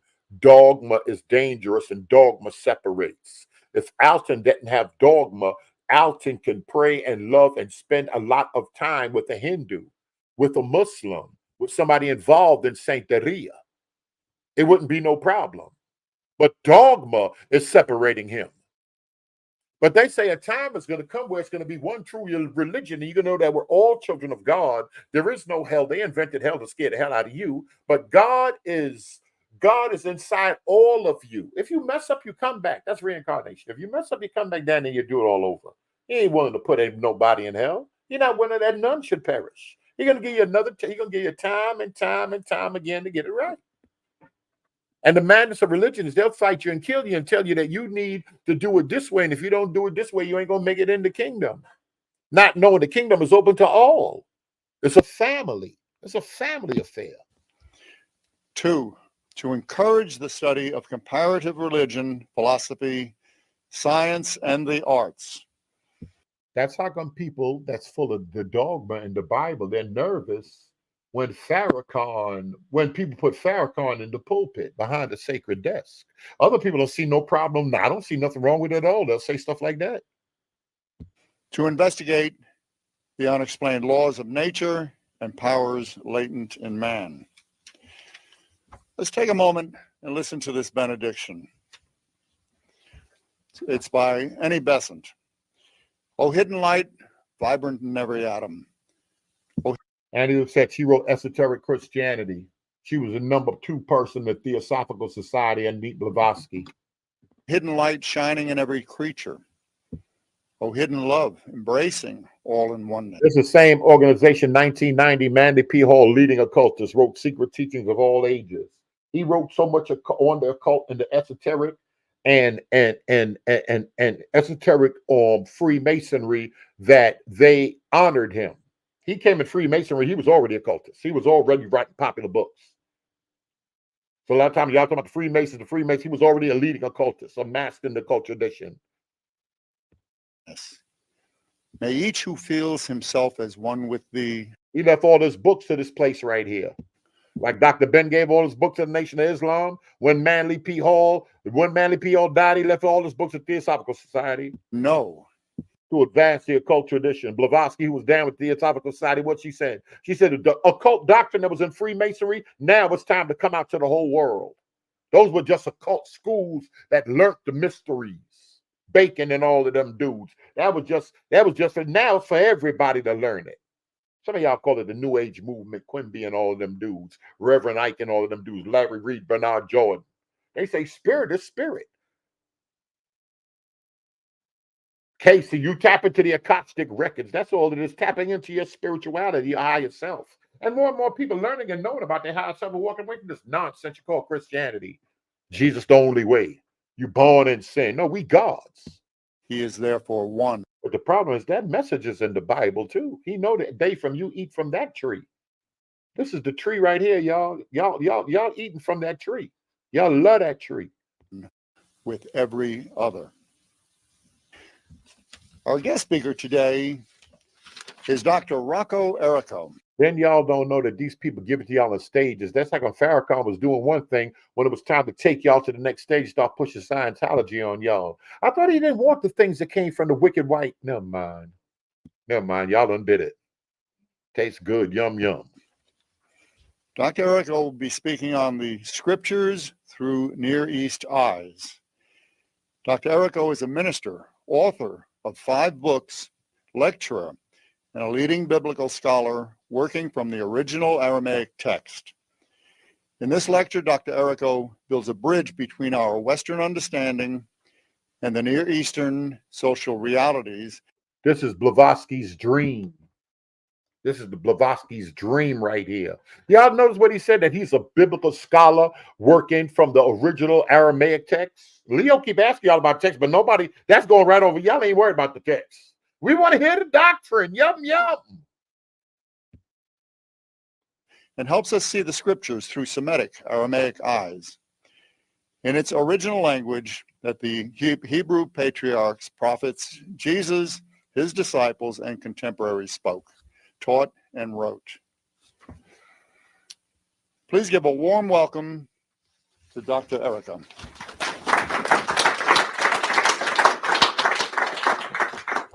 This is the same man right here. What he doing preaching at Theosophical Society? But y'all will preach anywhere.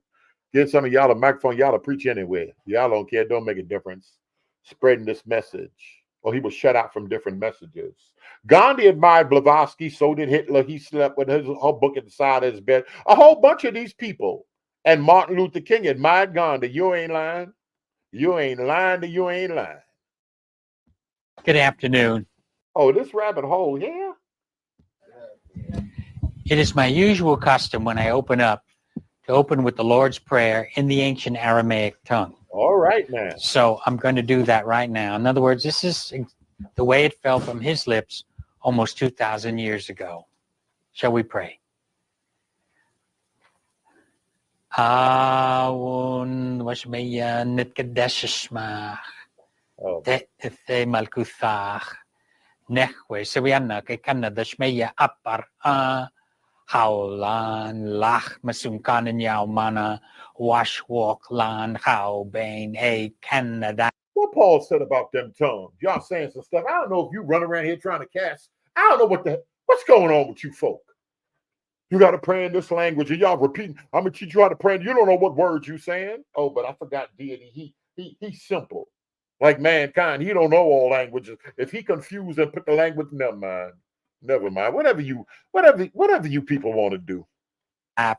Hanan Schwacken la Hayawain La Talanisiona Ella Passen Membisha Methol Dilachi Malkutha Heilig Dishbochta La Alam Almin. No, little mother, they need this. Amen. That's what they want. There's only one major difference when I say this prayer in Aramaic and we bring it into English, and that's with this word al, and it looks like this in Aramaic. Going straight in. This is an A, and this is an L, and we say al, and it has many, many meanings, lots of meanings. In fact, they only have Aramaic to English. There's no English to Aramaic. It's Aramaic to English dictionary, and this serves as a preposition as well as a verb.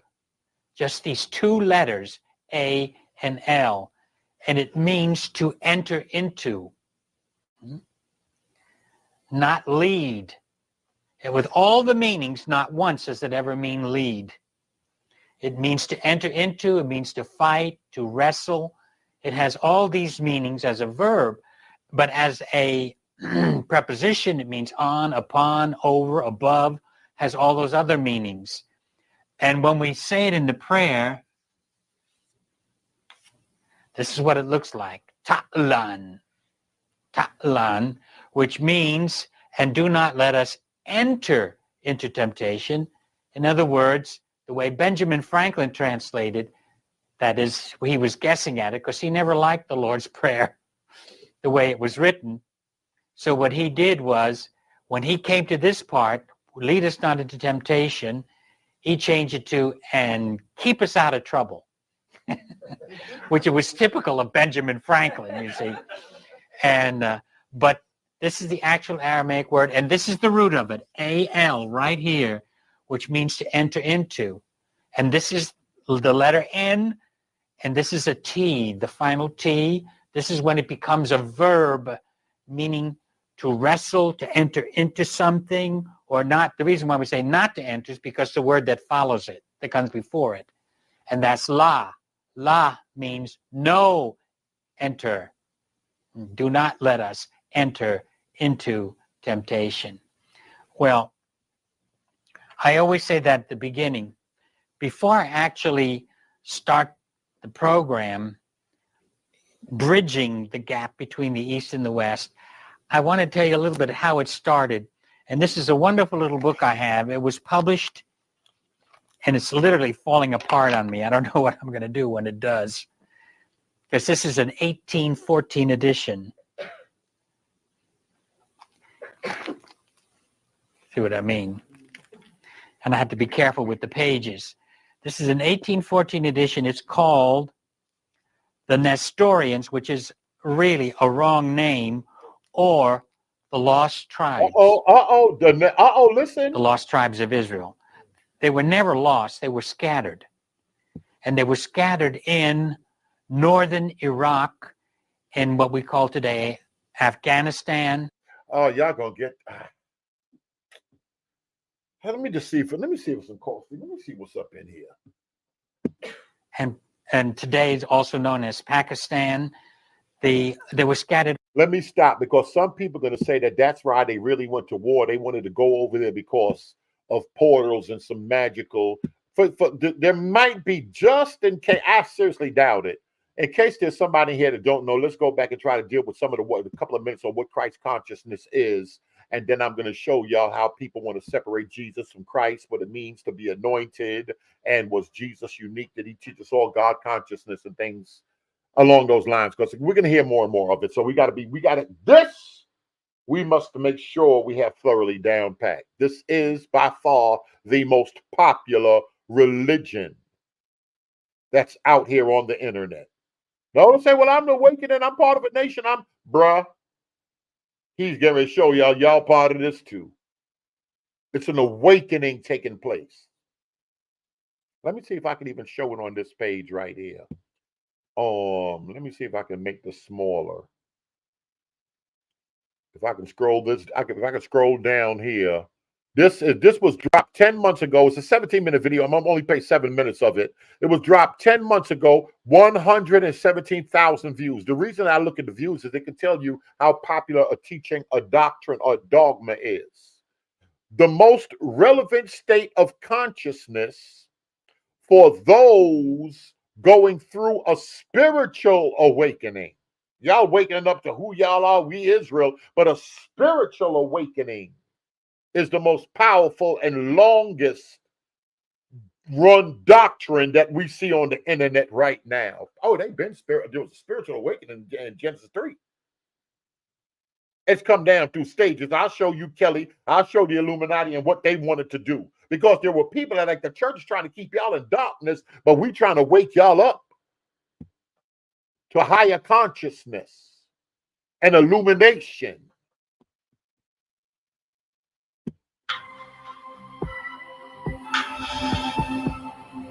It is also doctrine. Area S doctrine. The most relevant state of consciousness for those going through a spiritual awakening in the spirit of this age is Christ consciousness. So today it is my honor to explain exactly what Christ consciousness is. Christ consciousness was embodied most popularly by the historical figure that we know as Jesus or Yeshua. But there are so many different versions of this Jesus narrative. Some of them are more rooted inside the idea that Jesus was a composite character, meaning that there were several what we would know in this age as light workers within that time frame that were at the level of Christ consciousness, and that was distorted, hidden, and then all of that was compiled into just one composite character that we know today as Jesus. Still, esoteric Christianity taught that there were two Jesuses who were brothers, and we're not going to get into it. Hermeticism taught that a lower Jesus and a higher Jesus. All these doctrines, every occultist, I've never met occultists that don't like Jesus. And the second most important person in all of the cult tradition that's in the Bible is Solomon. I've never met an occultist that didn't like Solomon. He was a master magician. Jesus is the leading occultist, one of the highest ascended masters to ever walk this planet. There's a reason they want to tie it all into Jesus. Did you give me a timestamp on Nipsey Hussle Mother and that Ray Hagen video? I have that too, that Christ consciousness, the Egyptian mystical church. Notice that she said, and that's what when the bishops are in, the doctors are in, they taking y'all back to African spirituality. Giddy folk back there Greek. Give them a one man named Jesus when we were all Christ. Is that Valentine? What's the other brother name? And he was saying, you see, the Nicene Council, the African Christians all were saying, yeah, we know that we all Christ. Y'all trying to make one man Jesus a Christ and saying that's how Constantine and the Europeans flipped it on you to get y'all to worship one white man. But we were in Africa, we knew we was all gods, or Christ as they call it. Gerald Massey, he was the chief Druid. He taught it in Europe. And then Signs and Symbols of Primordial Man, Albert Churchward, that was his student. Student was a 30th degree Mason. He also wrote it and spoke on the Signs and Symbols of Primordial Man. This is the whole purpose of the pyramids in Egypt, that you can go in as a regular man and come forth as a Christ to be initiated. Jesus was a high-level mystery school initiate that was on a very specific mission to counterbalance the malevolent control and force that we know as Yahweh. Now, a lot to control Yahweh, that serpent spirit. We'll talk about that right there. But a lot of people believe that Western esoteric tradition and a lot of this Book of Thoth and all of that nonsense came from Europe. And these were just European occultists. But everybody, Freemasons, everybody want to tie it all the way back to Egypt. Everybody want to tie it all the way back to Babylon. Everybody want to tie it back to that Cook manuscript. I got to read that today. That Cook manuscript, take it back to Nimrod and the guard and the tower, the building of the Tower of Babel. Albert G. Mackey, Encyclopedia of Freemasonry. Nimrod was the first builder. Tubal-Cain. Other mystics and occultists that handed this thing down. It was on the ark. They knew God was going to flood the earth, so they wrote it down on stone, on a marble piece of stone. They wrote down the mystery and the occult sciences, but that ain't for everybody. You silly Christians go to church and dance and clap and love a man named Jesus, think he died for your sins. But the masters know that we're all Christ. So Jesus can be seen as what we know in the spirit of this age as a starseed, or a higher density being who incarnated into the human form to embody Christ consciousness. Other versions do not stray from the literal interpretation of Jesus that we see inside the Bible, that he is the Son of Man and that you cannot be saved unless you go through him. So there's a lot of different narratives around this character because he had embodied Christ consciousness. The reason why Christ consciousness needs to become the baseline of our collective consciousness is because of what Christ consciousness entails. So different streams of consciousness, different frequencies of consciousness contain certain attributes. There's certain attributes that you can tell when a being is in Christ consciousness, just like if you could tell that a being is in a lower level of consciousness. All these different levels of consciousness have their own different attributes. And so Christ consciousness's attributes are the most relevant to an awakening and a spiritual evolution. Thank you, Sister Sharon. I appreciate it. And that's because it's our next step for growth. So the Christ consciousness has the attributes of discernment. It has the attributes of an awakened heart center. And it has the attributes of dharma and sovereignty. These four are the most core attributes of Christ consciousness. These are how you will be able to tell if a being is resonating in the frequency of Christ consciousness. Now, in my video, The Secret Teachings of Jesus, I talk a lot about the state of oneness being linked to Christ consciousness. So I'm not going to really go over oneness that much in this video. You can check that video out if you would like to know more about oneness. But Christ consciousness is so important because of the discernment factor that it is. The discernment factor. Is this resonating with you, Leah? Leah, how long your third eye been open? We got pastors out here saying the third eye is what the Holy Spirit uses. He just had to close their third eye in Genesis, but now the Holy Spirit comes to illuminate, to open your third eye back up. If thy eye third eye never been open. Your third eye ain't been open, so you ain't walking in the light. You're not a child of the light. It's still calcified. Oh, Lord, you still brushing your teeth. I've been stopped brushing. You still brushing your teeth, ain't you, Lee? You know they putting fluoride in that next. Oh, man. Fluoride in the water, fluoride everywhere. Yep. Oh, man. I used to believe it. Used to believe He said it. he used to believe it, but you done got saved now. You done picked up that Christian dogma. Little bit. It sounded good. It made sense at a time. But then How long again, you believe this stuff? And what made you not believe it no more? Jason Brown, what made you not believe it no more? when you start looking into what fluoride is in the water and what it's doing, like actually looking into like water supply plants and what they're doing. Oh, Lord, they done got you with them lies. Fluoride is really good for the water, a little bit of it. They done got you with you believe the world is round, don't you? Yes, I do. Unbelievable. This is what Christianity do to your mind. Jason Brown, this is what Christianity do to your mind. Hold on, let me get a few more. Hold on, get your screen ready. Yes, Most people are familiar by now with Sophia my stomach hurts. from Gnosticism. Even if we're not Gnostic, we can typically know within the spirit of this age that Sophia stands for wisdom. She's the aeon of wisdom. And that there was some form of fall, some form of mishap in creation. Oh, that's like my people and that lady talking about the divine feminine. Wisdom, does she sit at the right hand of God? See that the wicked patriarchal European, he took away the female and gave y'all a dove. They like bestiality, mess around with animals, walk, choking the chicken and all this nonsense, playing game. You took away the divine feminine. Polite tried to bring it back to y'all, and they would use occultists to introduce it to the community. Polite tried to turn around and give y'all the female, that the female is God, but y'all want to reject it. But what y'all gonna do with that divine side? Oh, they breaking it down right now. They breaking it down right now. Judah Rise, she worried, but she said, wait a minute, it's fluoride. I thought fluoride was in the water. You might have to it is, right. but it's not to the point where they're saying it's gonna not doing what affect your David brain. Ackerman. Yeah, it's affecting your brain comprehension.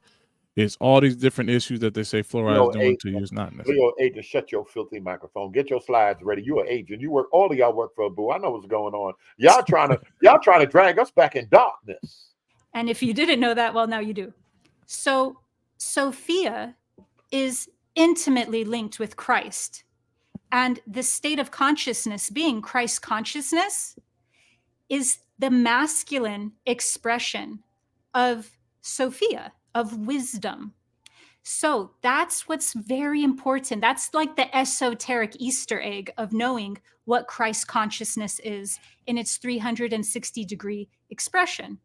It's because Sophia and Yeshua, Christ consciousness, they are like twin flames. They're really called syzygies, but we would know them in this age as twin flames. So they're one soul. They're one aeon. And what that means is that the masculine expression of Sophia, of wisdom, which they both are together, but that masculine expression of wisdom is discernment. It's when you take wisdom and you put it into action. You put it. Oh, I got it. Hey, yo. Let me be quiet. Go ahead, Leo. Hold on a minute. I gotta make a phone call. I'm finna. We gonna get to the bottom of this, and hopefully she'll get the bishop and them other people on. We're gonna yo Leo. Don't just whoever come on here. Well, no, I can't even say Leo ain't disrespectful like that. But I might get them real folk on here. I might get them real folk on here just to at least show y'all what y'all don't understand and how they came to this higher knowledge. Go ahead, Leo. Let me make 2 phone calls to see if I can make it happen right now. Well, if you get that bishop and them on, I do want to go to that Rocco. We'll relax. Just let me make some. The only thing people they like playing in the head, but I'm getting myself up. I'm messing myself up. Why do I be doing the stuff I do? Go ahead. I'll be right back.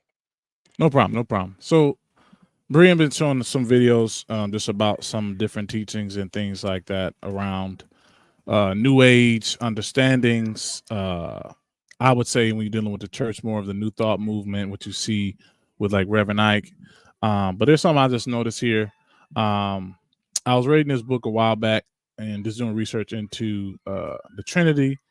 But in this portion, it's called Orthodoxy or Heterodoxy. It's actually an Eastern Orthodox source as well. But there's a mention in here talking about modern Western religions. So I thought this was just pretty interesting. And going with the topic we're talking about. So it's saying here, in the middle and at the end of the 20th century, a fascination with far Eastern religions and with faiths that had long since died grew in the West, particularly in the United States. So just with that and seeing what that the brother that Brian was showing earlier, his main focus is like on Eastern understanding, Eastern thought. So seeing this, how they're even speaking to the Eastern religions coming into the United States, thought it's pretty interesting. But there's this one other part right here I thought was pretty good. So sorry, I know it's small writing, but wanted to get it all on the page. But this is interesting. So it talks about the neo-Gnosticism and this movement that's been kind of happening. One of the forms of this vitalist religious pursuit may be called neo-Gnosticism. So tell me if y'all think this is similar to what you're hearing. Like the ancient Gnostics who distanced themselves from the church, the new Gnostics also see themselves as having a special elite revelation the masses cannot hope to understand. Their actual beliefs vary widely, and perhaps the only thing most of them share is an aversion to Christianity. So we see that a lot, even when we look at some of the videos from the doctors are in. It seems to be a pushback and consistent attack on Christianity, especially in its Western forms. So that's another thing as well, is because there's been an attack on what people say like Western Christianity and moving back to more an Eastern understanding, as well as to some of the roots, and you can say Hebrew roots to a larger degree. Not necessarily connecting Hebrew roots to neo-Nazism at all, but just saying an attack on the Western understanding of Christianity. Most so-called Gnostics are isolated individuals who have discovered certain attractive teachings in a book or on the internet. I'm going to read that again.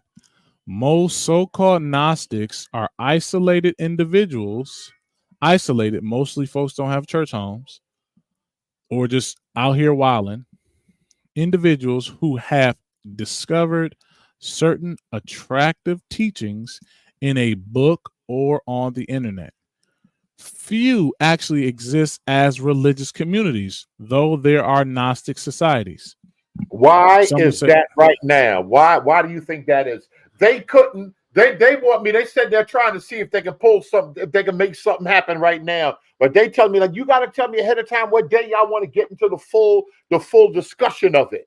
And let me just read this. I'm gonna take this down and give it back to Leo and ask Leo why he think that is. It's grassroots and it's growing like never before, just underground in bookstores, and it was in among certain secret societies, people would use types and symbols and talking about different religions and stuff. Berean, I gotta ask, what do we do when things like the concept of hell has evolved over time and was originally nothing more than a place outside of Jerusalem, like the dumping site in the back of Jerusalem where they would burn the garbage? How did that evolve into hell? I only have two, I think, scholarly books on hell and stuff. I think one is Elaine. That the short answer is we have what we want to make it progressive revelation. That something was taken and it was in seed form in the Old Testament, even like the doctrine of demons. And we got full-blown, what some people call spiritual warfare, or Ephesians 6, a deeper understanding of demons and things that came around during the Second Temple period. And people say that it evolved, the doctrine of hell evolved. But the mere fact that we can see that it evolved, there's more and more pastors that's listening to their professors in school and seminary and say, well, like Bishop Spong said, 15 years ago, Bishop Spong, Episcopal bishop, he said, oh, church gave us the doctrine of hell because it wasn't originally around in the Israelite belief system. We believe God progressive these doctrines and certain things. We begin, even with the covenants, we began to get a deeper understanding. So all of that would fit under what we would call progressive revelation. Other people say, you didn't see a full-blown serpent, a full-blown devil in Genesis, a full-blown doctrine of hell and demons in Genesis and things of that nature. But as we go on reading through the text, we see a fullness of some things in the New Testament. And other people say, well, the church invented that. We believe that's all part of progressive revelation. God slowly dropped doctrines and things on all of the prophets until we come up to Christ and give us the full revelation and his apostles that he prayed and gave them an understanding that was not previously known. In the short, I think, to me, it's interesting. And I see why more and more pastors are straying away and saying, well, from, I went to school, from my education, hell wasn't originally there, so I'm not going to teach the hell doctrine. I want to go back to what originally was taught. But that could be a problem. I'm going to let Pastor Mike and them deal with that because I don't want them to think I'm... Let the elders... Come on, Leo, you got it. I mute myself. I might have said too much. That's secret society talk. Seminary. All right, go ahead. No problem. Yeah, so the reason I think it's coming up now is because first, I think not just with the information out there, but there's been a steep pushback on overall religion. And it's been a steep pushback with that. And now, like I said, in terms of the origins and why that happened, like I said, I can shore up there. But in terms of what I've seen and just in reading some books about it, and that's pretty much it, it's really that there's been a big issue with how they see religion. But this has been happening through the centuries. But I think some of the things has really been steeped with an awakening happening, a spiritual awakening that was triggered. Some will say during the Babylon working.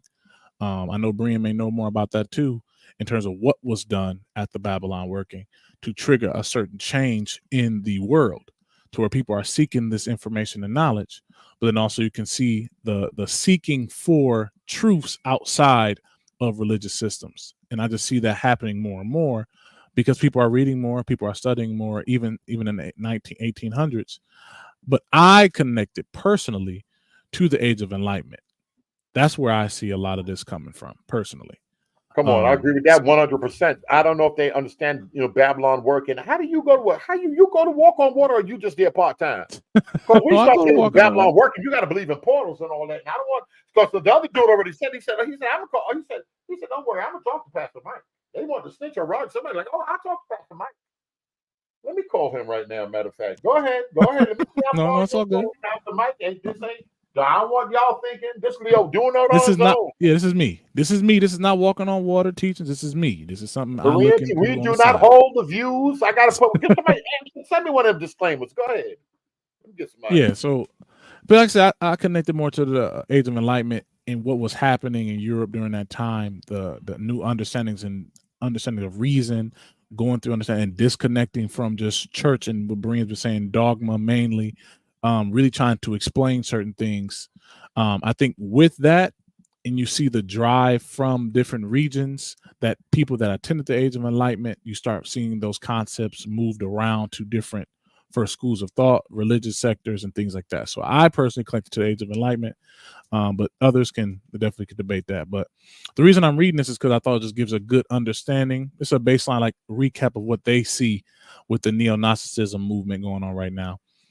So these I'll go back to this part. Few actually exist as communities, though there are Gnostic societies. Sociologically, Gnosticism is especially attractive to academics and many who see themselves as intellectual elites.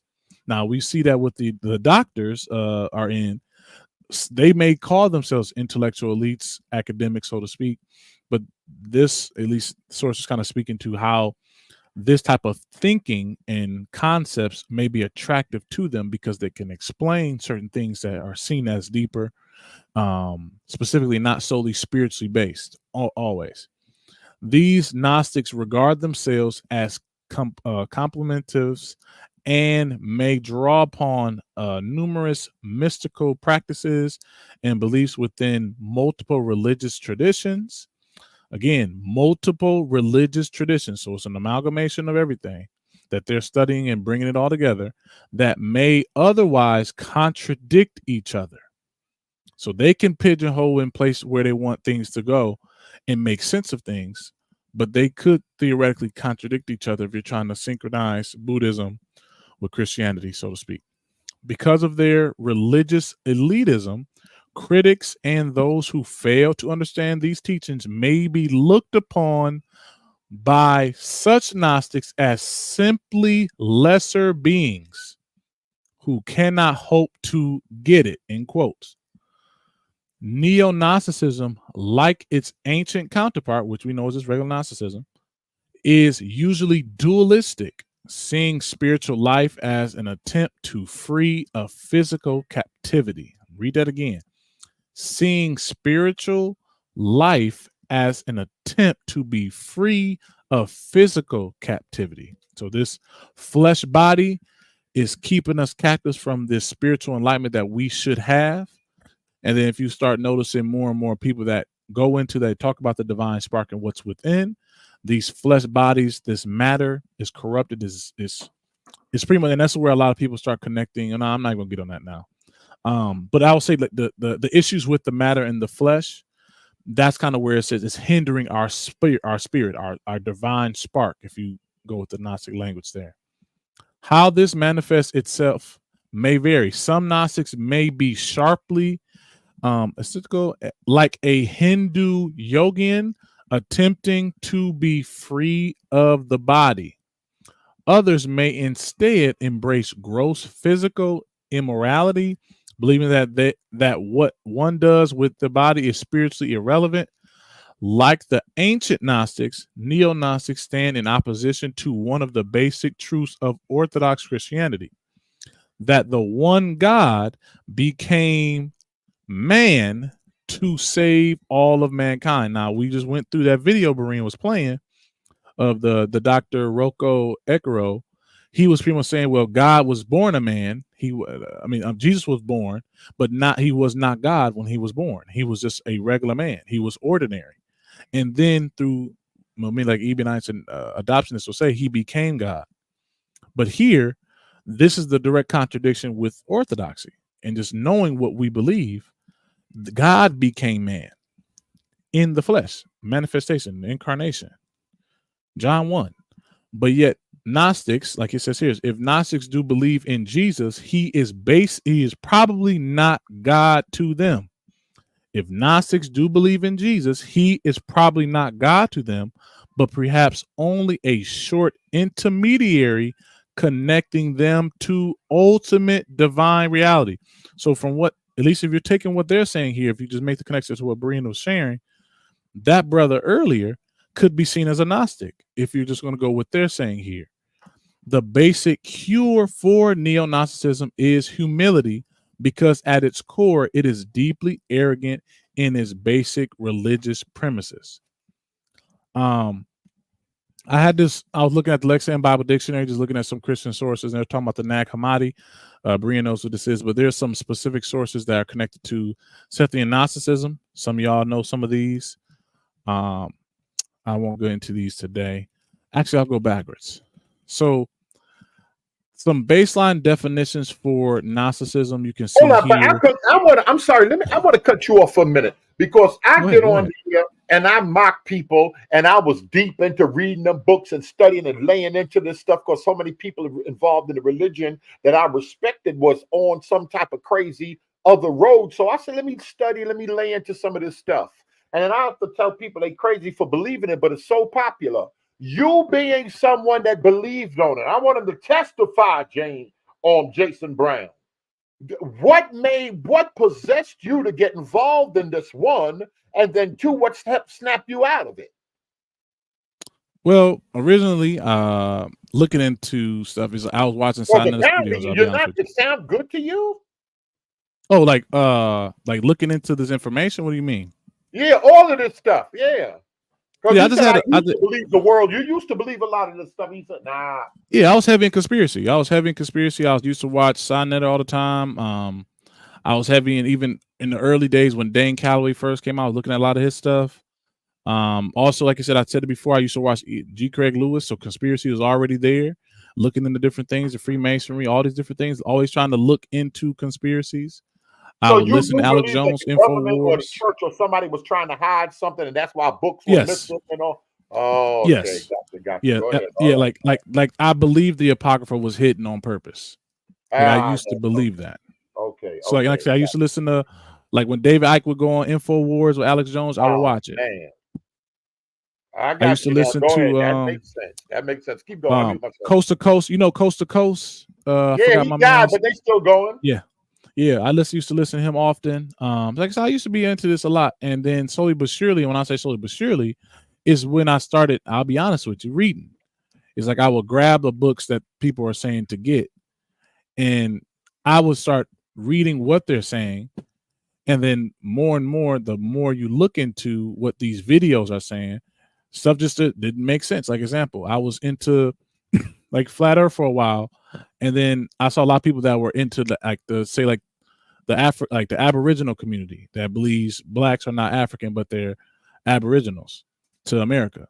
A lot of them, some of them I've seen would connect flat earth to like being Aboriginal, because the reason they kind of connect the two is because of the lure that they talk about, Turtle Island, all these different things. But then again, it's like, hold on, you're saying because you believe in the flat earth, you look into, then found out you believe that you're Aboriginal, those connections, like, okay, it makes sense, because if the earth is a globe, then we can start talking, like, I don't know how Pangea fits into this. No, it's a lot of things that kind of overlap. And to me, it didn't really make a lot of sense. So then from there, I was believing in the Freemasons run the world.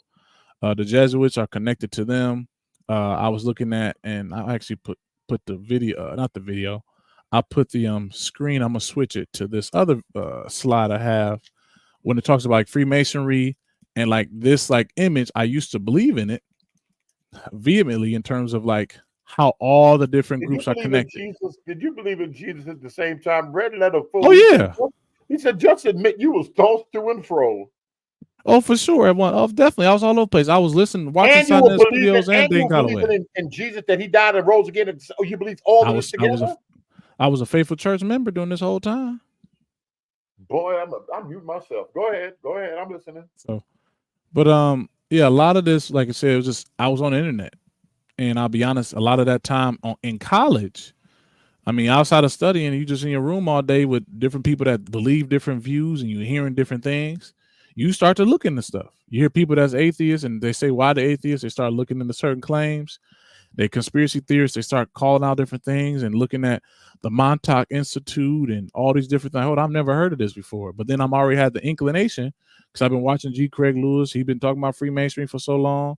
I've been growing up watching his videos. So it start at least the idea, maybe he may be on to something. So because of that, I will start looking, and I'll be honest, mainly on YouTube, Googling every so often. But just fuel this now. Some of them church folk help fuel this. Oh, for sure. Some church people that believe in these things, for sure. Okay, like G. Craig. I would say number one would be G. Craig. G. Craig for sure. For me, fueled most of this because of the conspiracies that he was bringing out. Like an example, when you talk about the Illuminati, I knew about the Illuminati early because I learned it through comics. Like if you read Marvel comics, they have a group called the Illuminati with Iron Man, Black Panther, all them in it. But I didn't know what the term meant. Okay. But then it's like I've heard of it before, but then I started hearing the term used more, and then started looking into just basic information. I started saying, okay, what this actually was a group. And now, like I said, at that time, I believed the Illuminati ran the world. It's proven, you can't deny it, because all these different presidents are connected. The president's connected to Europe. All these are going to the Merovingian bloodline. All this stuff was connected. I just started making all the connections in my head. But then slowly but surely, I started seeing other opinions on it. And again, this is all YouTube. I wasn't reading everything. I was on YouTube mostly doing all this. Okay. Seeing the other opinions and maybe like, okay, maybe I'm not 100% right on this. Maybe I'm just bringing this all together because I just like conspiracy so much. Yeah, this is it right here. So like I've shared this before. Can I share my screen? Let me see. Not share my presentation mode so y'all can see it. You still watch G. Craig a lot now, or you don't watch him at all now? I watch them periodically now. I'll be honest with you. I do. So periodically. If somebody tell you, yo, I like G. Craig, I be laying into them series, what would you say? Would you say the same thing? Check your sources. Okay. Check your sources. Because now, and if you notice the people that still watch them, and Mac, y'all, we gotta get in the Freemason round if you want. No, we're not getting into that today. What's it called? G. Craig now he'll start sourcing things now. Some of his videos he'll start. Why you think those people been hitting him? Asking questions in emails, comments on YouTube, where you getting this stuff from. You got to be a little bit more thorough now. So you see he listing the books that he's read on this. But like this little picture right here, I used to believe this whole little picture. This used to be my go-to. I used to remember this all the time. The Order of Illuminati or the House of Rothschild, the group, the Order, the Bilderbergers, all that, the Bilderberg meeting that happened. Like I used to look into this all the time when Trump was running. I was still thinking maybe Trump is a Bilderberg. I was still believing it's still remnants. I still got little remnants. I still got little remnants in there too. Still got a little bit in there. But like I said, but this is the type of thing I used to look into. And then from here, you will see a lot of people, at least in these circles that are not believers, they will kind of syncretize this with just say the Jesuits. And then when you add in the Jesuits, that will say, well, that's the creation of Christianity, creation of Islam. They controlling y'all. This is a part of the Illuminati conspiracy to keep us controlled. Together. Come on. Yeah, so like those that are not really believers, a lot of people synchronize this type of chart with Jesuits, Christianity, Islam, all the world religions to control us from truly taking over this thing, thwarting the Illuminati, and pretty much utopia. That's pretty much the goal for a lot of people I've seen. So, like I said, you see the Rockefellers on here. Like, this is something I used to believe. Like, I had to look into the Council for Relations. What about the other guy, the 13 bloodline? Oh, you talking about what's his name? What's the last name? France Springmeyer. Springmeyer. Yes. Yeah, I used to listen to. I had his book. I actually have it too. If y'all want it, just email me. I have his book. I thought it was interesting because then, like some of the names. I'll be honest with you. Look at Judah Ross. She said, "Good Lord, these millennials are messed up." Boy, we trying to help them, Judah Ross. You see? Hey, this is where we was at. Hey, yeah, remember we had to listen. The internet was a blessing and a curse when it comes to this information. It made a lot of people study. I'll be honest with you, and also it made you feel like, hey, I need to look into this a little more. Like again, Sonetta was a blessing and a curse. There's information I never heard about. In terms of looking in the study, like I wasn't, like I said, I'll be honest with you, I wasn't the best student in school. Come on. But again, something about looking into information that may be a pride thing, a cultural thing, it pushed you to research. I will give credit to that. It made like, hold on, I don't know about this. Let me go look into it. Let me go read something. I used to hate reading. I said this all the time. I used to hate reading. Now I read all the time. My wife gets on me about it all the time. I read all the time now. I used to hate it because I feel it wasn't important. Like, why am I reading for? I can watch a video about it. But like now, I feel it's required really to read, to understand and decipher out the information. And I think a lot of people that put out information rely on people not to read. And that's another issue too, is like, at least with the video culture and how we go to YouTube, is a lot of people just rely on those YouTubes. Like I said, I was that way. I never read anything for real. I would speak based on, even when I would come over here, some things I didn't know, but I'm just speaking on what I watched on YouTube. I didn't really research this stuff. And this is even early on. When people say do your research, they're largely saying get on YouTube. Yeah, and that's pretty much what it is. That's what they're largely saying. Yeah. Watch some videos, go do watch a couple documentaries about it, go to your favorite person, your favorite channel on the subject, and then just come over here and start acting like you know something. That's really what the format was. But then like there are certain conversations I start noticing, like I don't really know this stuff. Like I really don't. Come on. So like I had to buckle. That's why all the slides and stuff is really to help equip me. Like I said, what y'all seeing really is not like a full presentation. This is not a presentation. This is me researching to memorize information. So when I read, I copy and paste directly from chapters that I'm reading. Like I said, the reason I got a bunch of slides, I got full books in slides almost, to where I'm just copying information and highlighting the portions I want to retain. Because like I said, I'm not like everybody else. I can't read one thing and catch it immediately. For me, I will take the information and I'll say, let me do two things at once. I can make it digitally friendly for myself when I ever want to go back and make a presentation. But then also I can go back to the slides instead of cracking the book open and just rereading those slides, highlighting certain things I see. And that's kind of what helps me out. So like I said, like I read all the time. But like I said, like I want to just show this because like that's how I saw people synchronize Gnosticism, atheists, like just beliefs in terms of the system and how they would place that on Christianity as well as other religions as well. So they were connected to this chart or any other charts you may see and say, see, this is how they're controlling us. The Rockefellers connected with these groups, with the Jews, they controlling the whole world together. The Jews are controlling those in Israel. They control it through Judaism. The Jesuits are controlling Christianity. Like this is how they did it. And this is how they kind of push out a lot of information to then make it sound good. Because if you believe in the Illuminati, why are you still a Christian? Like how you still a Christian? You fit in the system. You falling right in with what they're told to. You're supposed to believe. Your family was a Christian. Exactly what they want. Come on. Exactly what they want. So that was like the big thing, and that's why it was an issue for me. It's like, hold on. So because to fill all these conspiracies, how you gonna believe every single conspiracy? Now you can do the flip side and be like G. Craig and other people. Well, the Illuminati just servants for Satan. So all this could still work, but they're just bowing the feet to Satan. So like you can flip the whole thing and still believe and be a Christian, but just know, well, the Illuminati really just ain't, they're just foot soldiers for the true ruler, which is Satan of this world.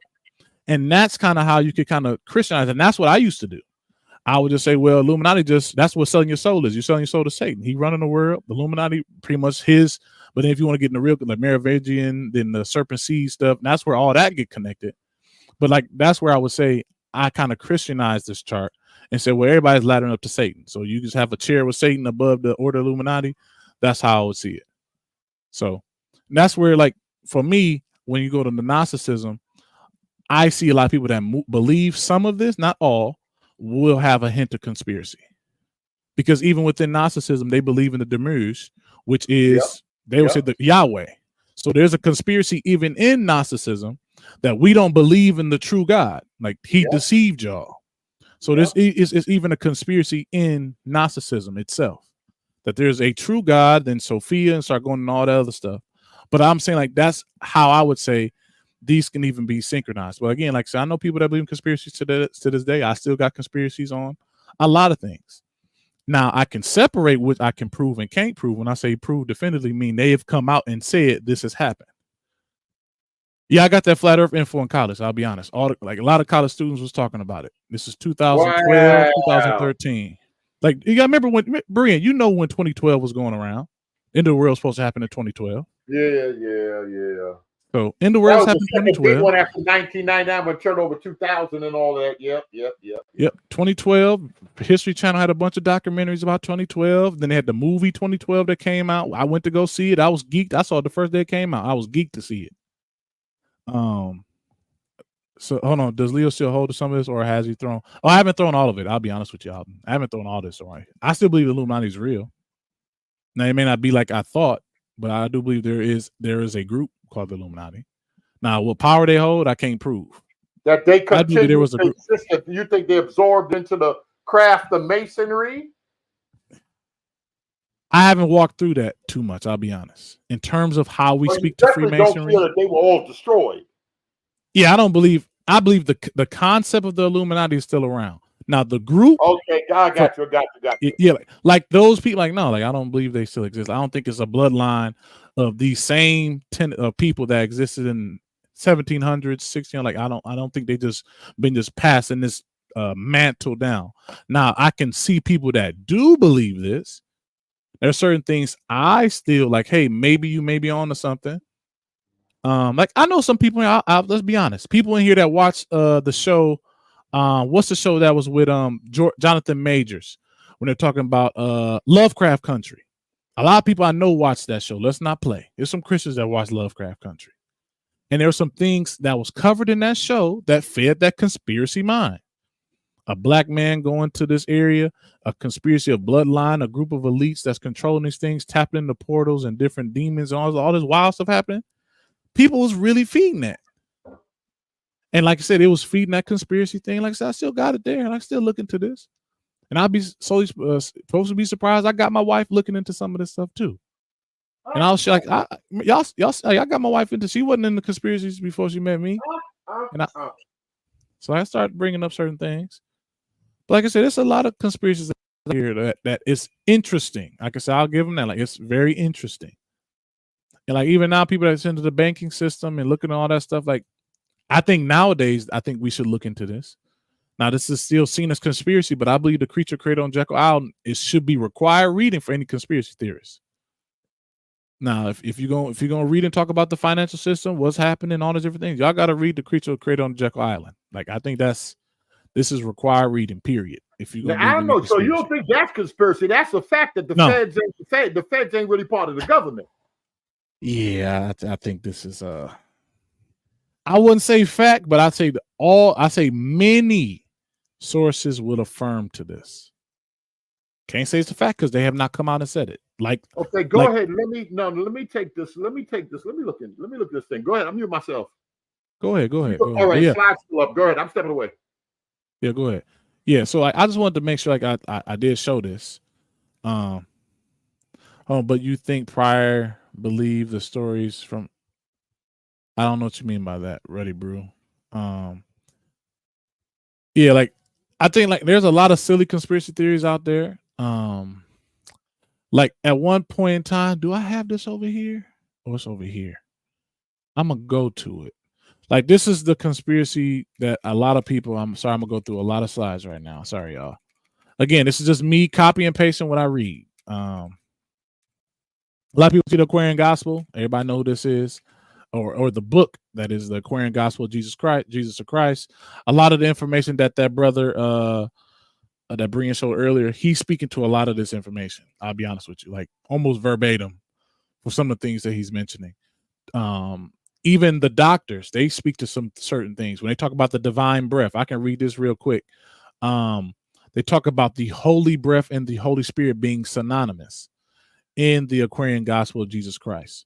And then also understanding what the Gospels meant. Like I said, this is all the preface of this book. All the preface, a lot of the information that you hear a lot of these folks speaking to, you can see it here. But I want to say there's one conspiracy. Sorry, I got all my Kabbalah stuff here. There's one conspiracy that I thought was pretty interesting. And like, it's still a conspiracy to me. When people say you sell your soul to the devil, that is one that I used to believe heavy.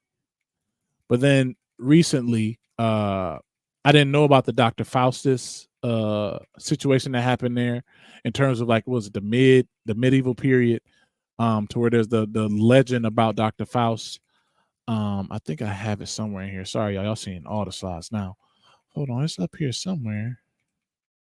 with Dr. Faust and selling the soul and what that meant.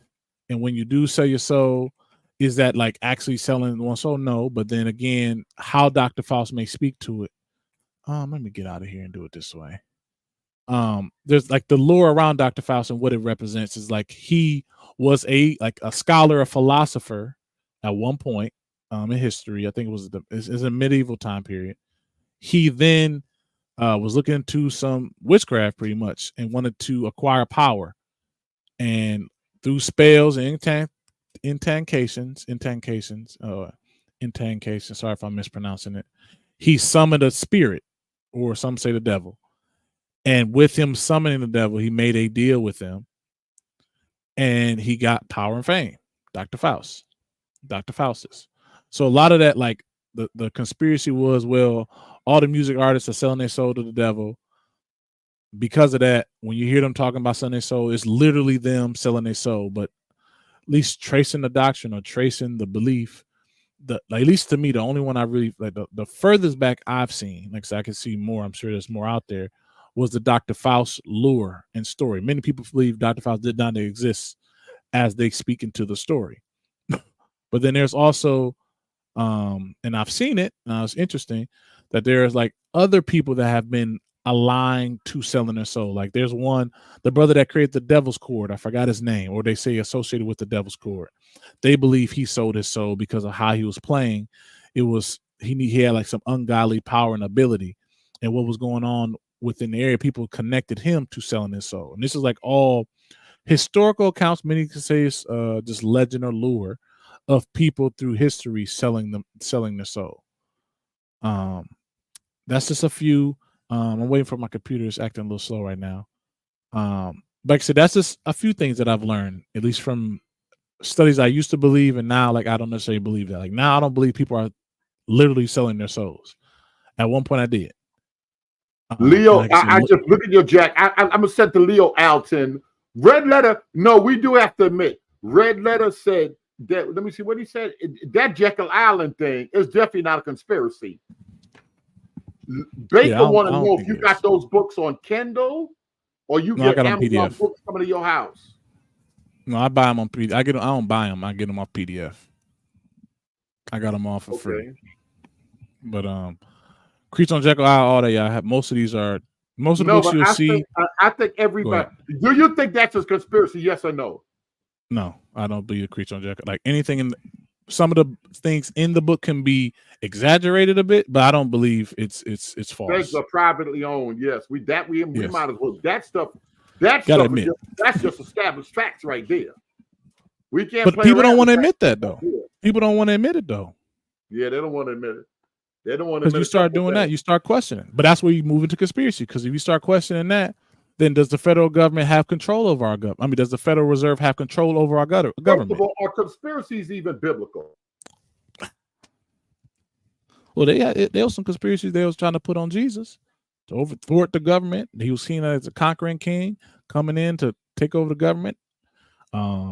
But that's still like not conspiracy. They conspired. Yes, conspired against them. Yep, that's another one. That's another one. I'm just checking. No beef there. No beef there. But like some people say it's not good to get in conspiracies. I've seen a lot of people that say that. It's not good at conspiracies because what's going to happen? You can't prove it. So like, okay, cool. You can't prove some conspiracies. And I even give you most. You can't prove.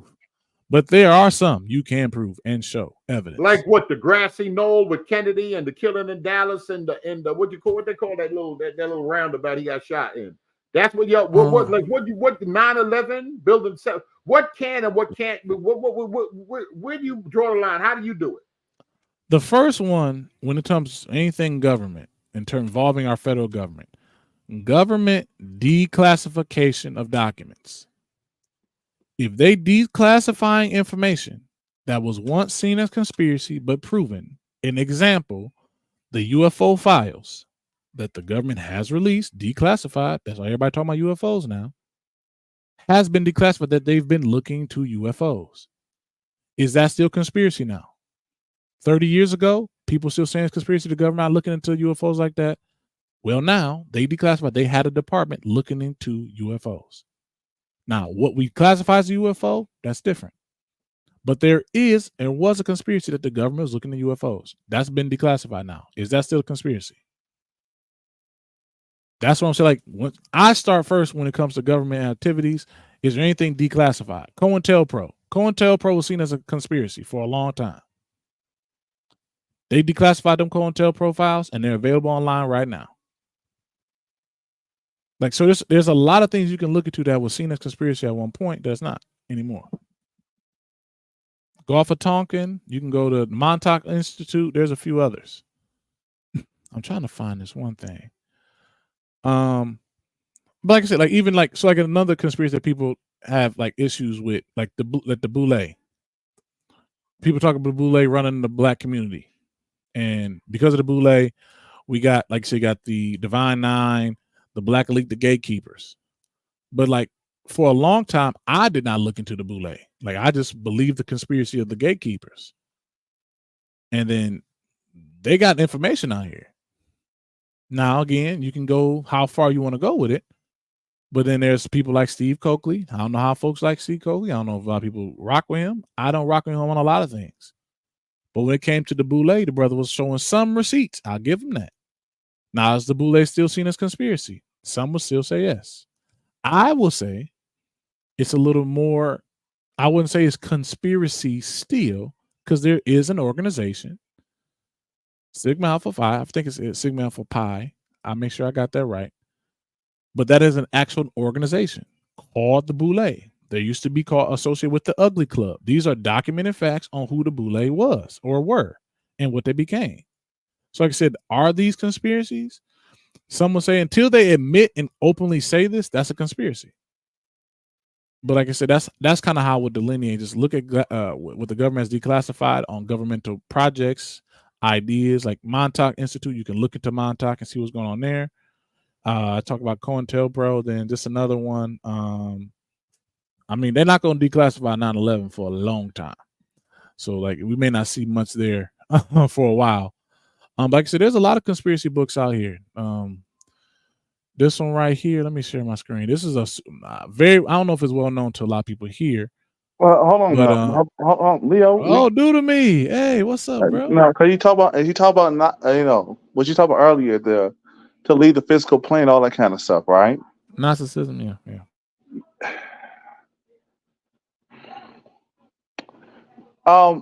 Leo, as folks talk about their chakras and you in a low vibration, right? That we need a spiritual awakening in America. Would that be tied to it? Tied to it? Yeah. It'll be me being objective saying it's possible. Yeah, it's very possible. I can't prove it, but it could be.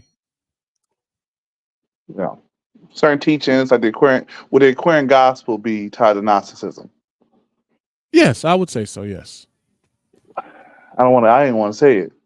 Yeah. I don't want to be NOI. Yes, there's some teachings that, I mean, if it was a video the other day that they pretty much was banging on Jesus. But a lot of the teachings that the NOI speak can see similar talking points in some Gnostic writings as well.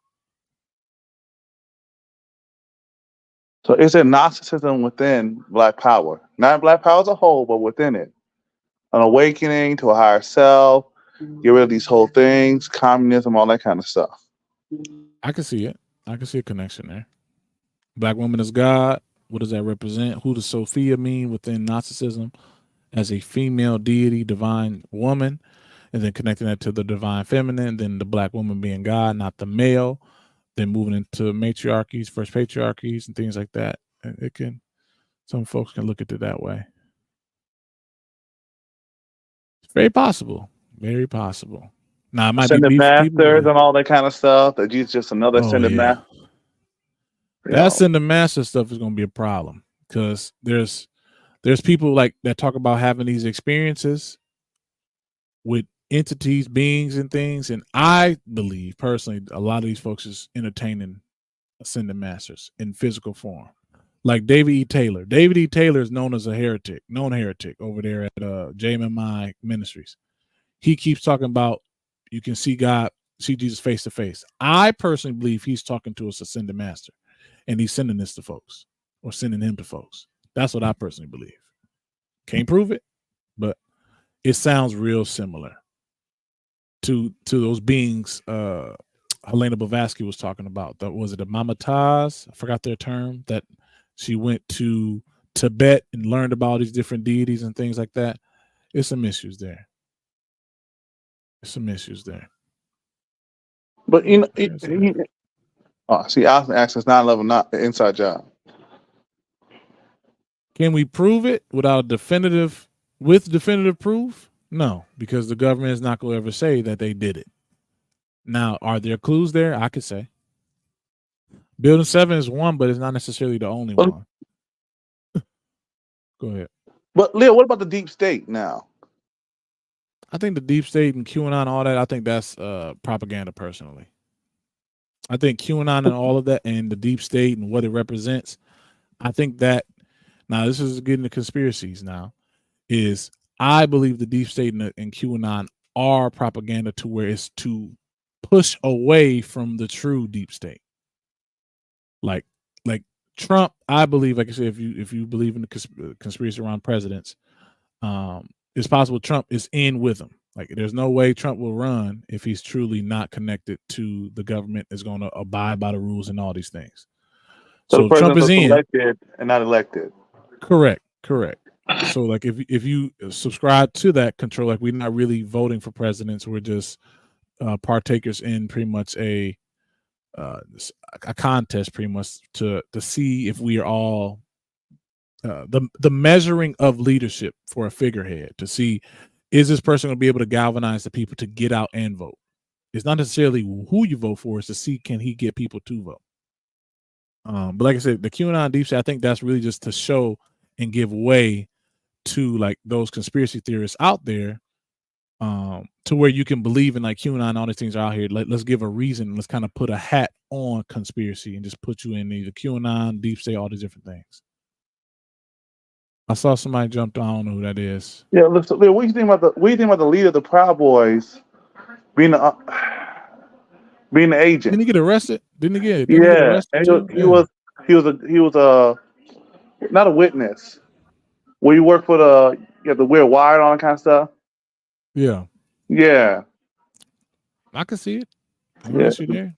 I mean, it's all like example, when you talk about controlled opposition, like if you feed into the conspiracy there, controlled opposition. If you talk about that, the Proud Boys can be seen as that, in terms of we have a group or a person in command to get information for us or to push a specific agenda. Example, conspiracy about it taking our guns. Proud Boys are seen as those that carry guns all the time, pro-gun. Pretty much seen everywhere when it comes to rallies and things like that. But then again, would it make sense to have somebody in league or at the head of that said group? Even though they're pro-gun, even though they're doing all these different things at rallies and things, it would make sense to have someone that they can control, so to speak. Now, is that part of COINTELPRO? Is that part of all these other things? And possibly, but that's where I'll say like it will make sense. I can see it. Now, Leo, I want to know, what about January 6th? Was that an inside job? You know what I'm saying? Was that COINTELPRO? Do you think the Fed set that up? I'll be honest with you. I don't know. January 6th is more puzzling to me than what's Muammar Gaddafi. Like, is that an inside job? Some people say it is, some people say it ain't. Those are the two I put together. I don't know. Because people say, well, the people rallied together and the president was all like, I don't know. We were Muammar Gaddafi. Gaddafi, they're saying like pretty much Obama and all them came together to kill that man. That's what people say. Yeah, after he shot that man's hand. They were saying he tried. I mean, the conspiracy is he was trying to pretty much, he was doing what BRICS was about, what is doing now. He was going to lead it for Africa. Making gold gold the currency. So basically saying you can't trade nothing but gold. And like I said, some of the stuff they say is interesting. Like I said, I can't prove it, but it do look shaky. I don't know though. Like I said, I can't prove the government did it. Like It was literally the government that did, and they admitted to it. Like I said, they said the people took back over the country, and that's the story. Same, like I said, like with January 6th. Like I said, January 6th. So maybe the people just rose up and wanted to do what they got to do. Now, can I prove it was an inside job? No, but I see the same way I see Gaddafi. Like the people rose up and took him out. At least that none of that happened in January 6th. Certain people. There are certain people. Certain people from because we know that Classic there was Party. beef. The people in Tripoli will never do that. But yeah, there are powers that be that supported one side over another. You know, and Obama seems it allegedly supported them even after he showed Gaddafi's hand. But I see. Related asked about Alex Jones. Is he control opposition? Yes, I think Alex Jones to me is controlled opposition. Yes, even the early days of Alex Jones. I mean, you know the what's the guy that think he was the clone, or he took on a whole new. He was a comedian at one point, and then he became Alex Jones. Like all that conspiracy with. I don't know.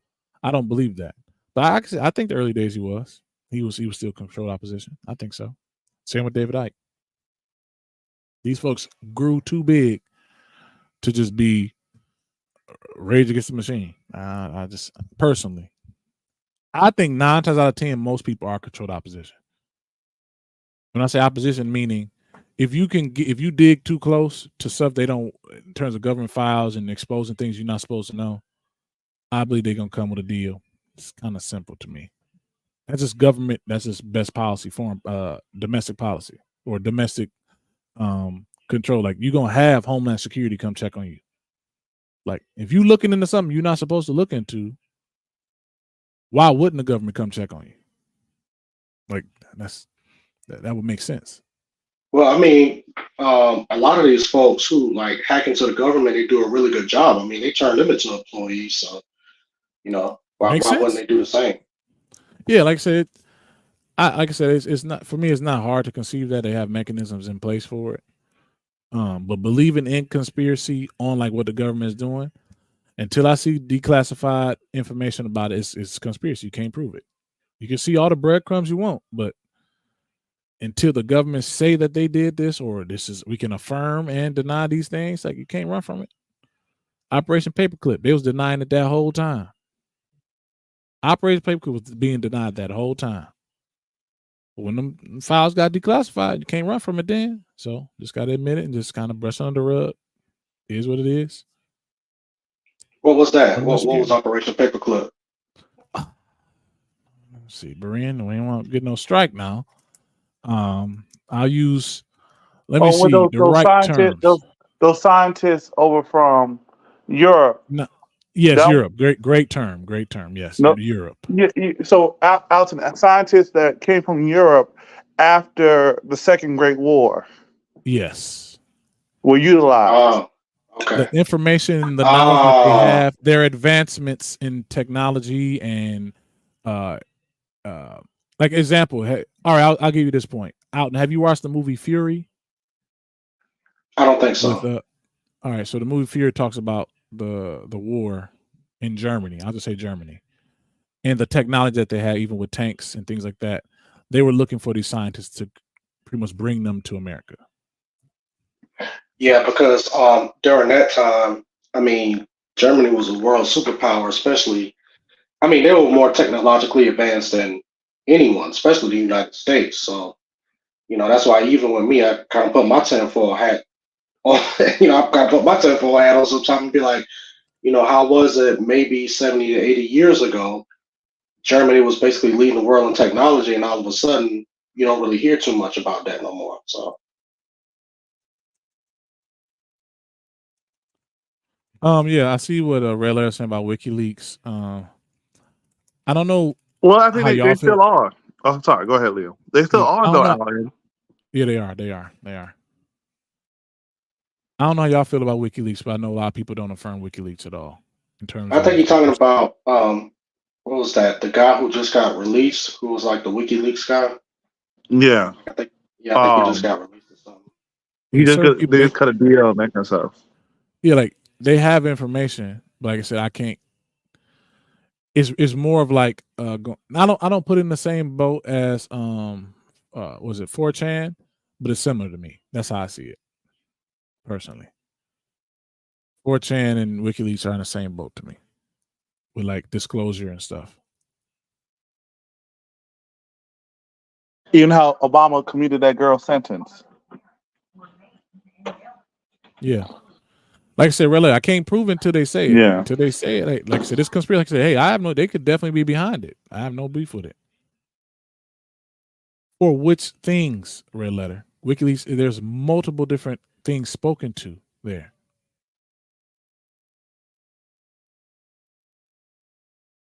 Like I said, like we could talk about it all day.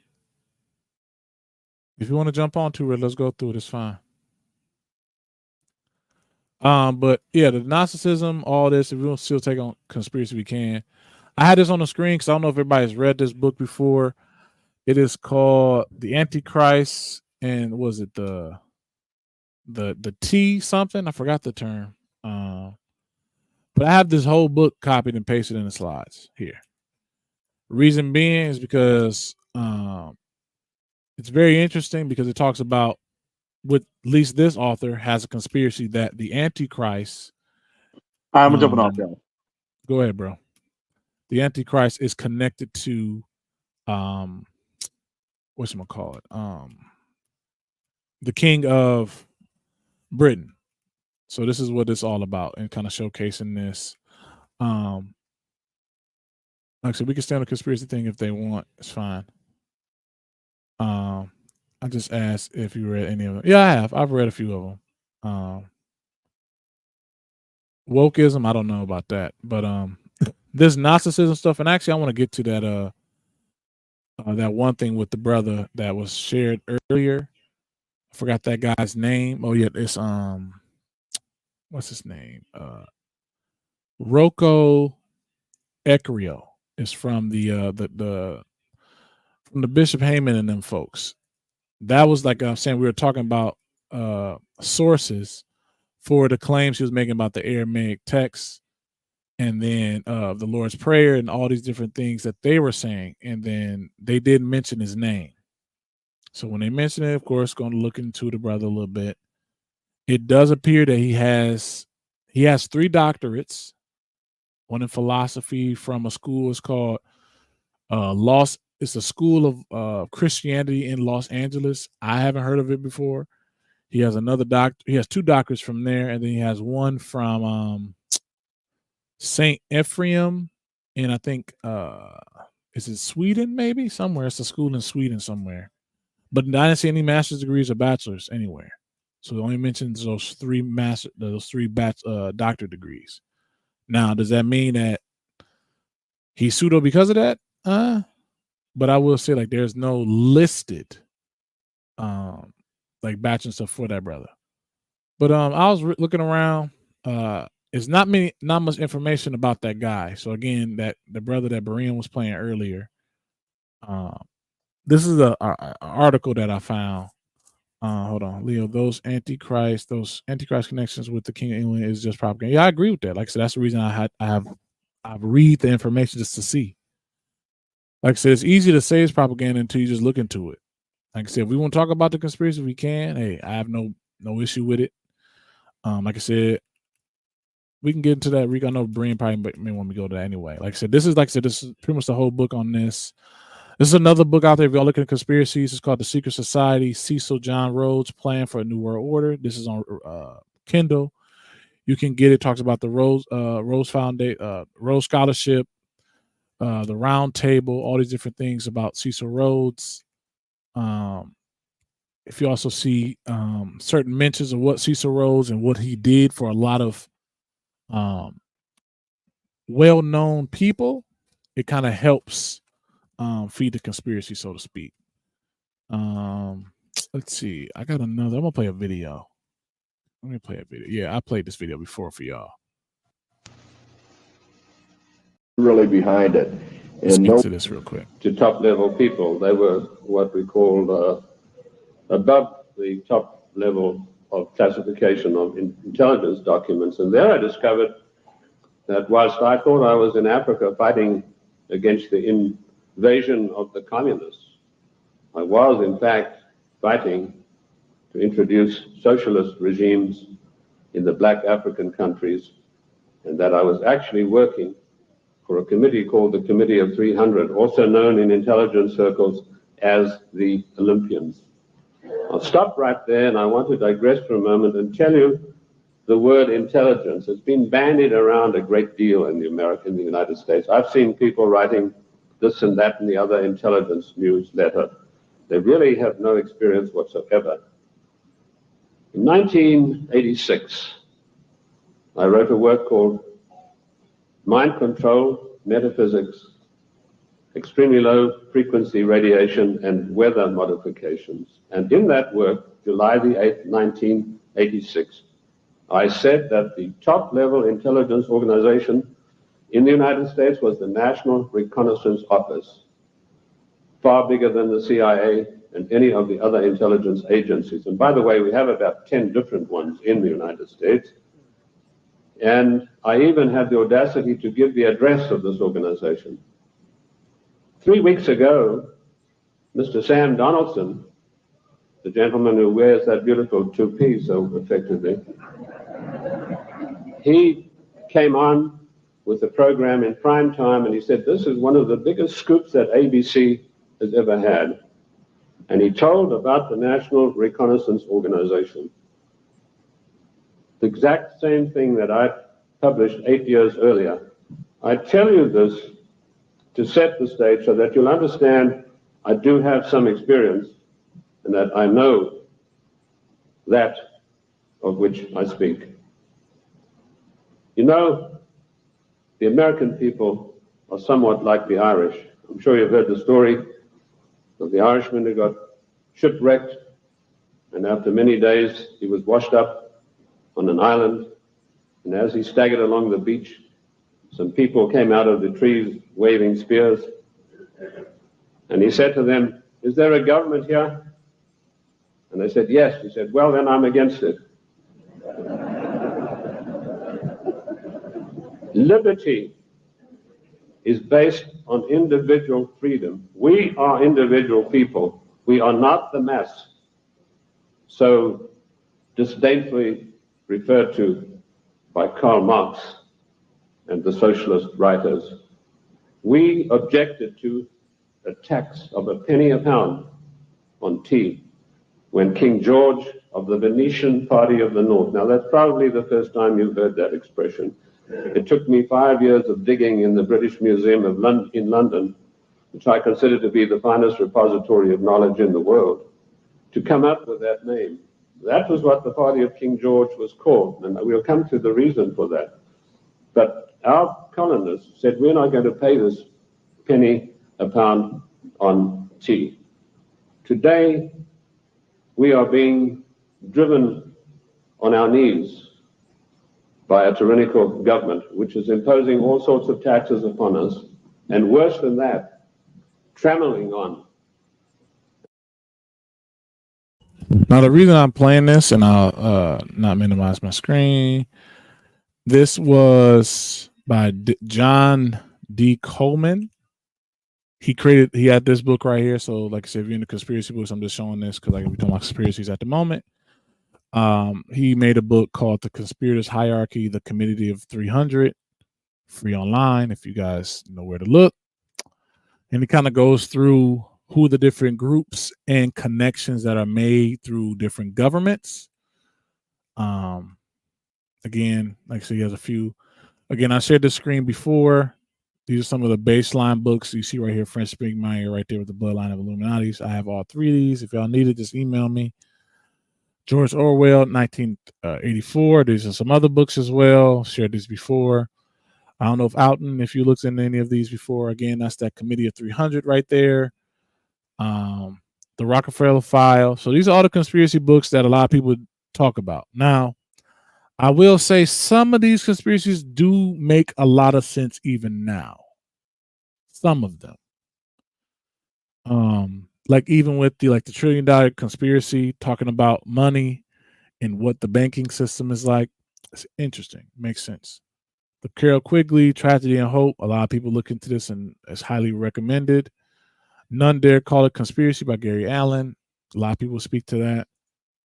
These are some other ones that I forgot I had here. It's called The Octopus Secret Government and the Death of, I forgot who that was, Gary Webb, Dark Alliance, and then also the Anglo-American Establishment. So like I said, there are a few, like, yeah, go ahead, sir. Go ahead. Got a question. Which one of them books talk about our government taxes being paid to the Vatican, brother? Actually, it'll be this one. I believe the Anglo-American Establishment. I don't know if it say the taxes go to the Vatican, but they do showcase the influence Europe has, as well as the Jesuit conspiracy. And then also, what's the other one? It might be the Conspiracy of 300, but they don't really focus on the Jesuits that much. But yeah, because I've heard that before. People have made the claim like, yeah, did you know that portion of our tax dollars go to the Vatican and all of this type of crazy stuff? Yeah, so like I'm sure, like I said, I heard people bring up the Vatican and what the Jesuits' influence is. Like, I know for like of these books you see on here, I've only read 2 of them. The other ones I just haven't read them. I've read the conspiracy, like the story of the Committee of 300, and then the Tragedy and Hope. Those are like the main 2 that I've read. The Hidden Hand ones, I've had them. I haven't completed and finished them. But these are the ones that I know I personally haven't. People like conspiracy theorists read. These are the ones people look into. Oh yeah, I heard about that Hidden Hand where people were showing how Napoleon was hiding that hand, and then you have Abraham Lincoln, and then you have a lot of these. Oh yeah, then they was talking about Senator Ted Cruz during the during the election. He was standing up there. Well, actually, it wasn't an election. It was like during the debate, and he had his hand, stuffed into his jacket. So it was like he might be a part of that whole secret society and all of that. So. Yeah, and they're talking about with the hand in the jacket connected to Freemasonry, and that's what Freemasons do. There's a lot of terms and things like that. Okay, now where does that come from? That whole hidden hand, is that just like a, would that be something like equivalent to like a salute, just something that people do, or is it to kind of show like solidarity, or to kind of show like a hidden message to let people know that you're a part of a certain group or something like that, like the Illuminati or something, like when you put your hand inside of your jacket like that?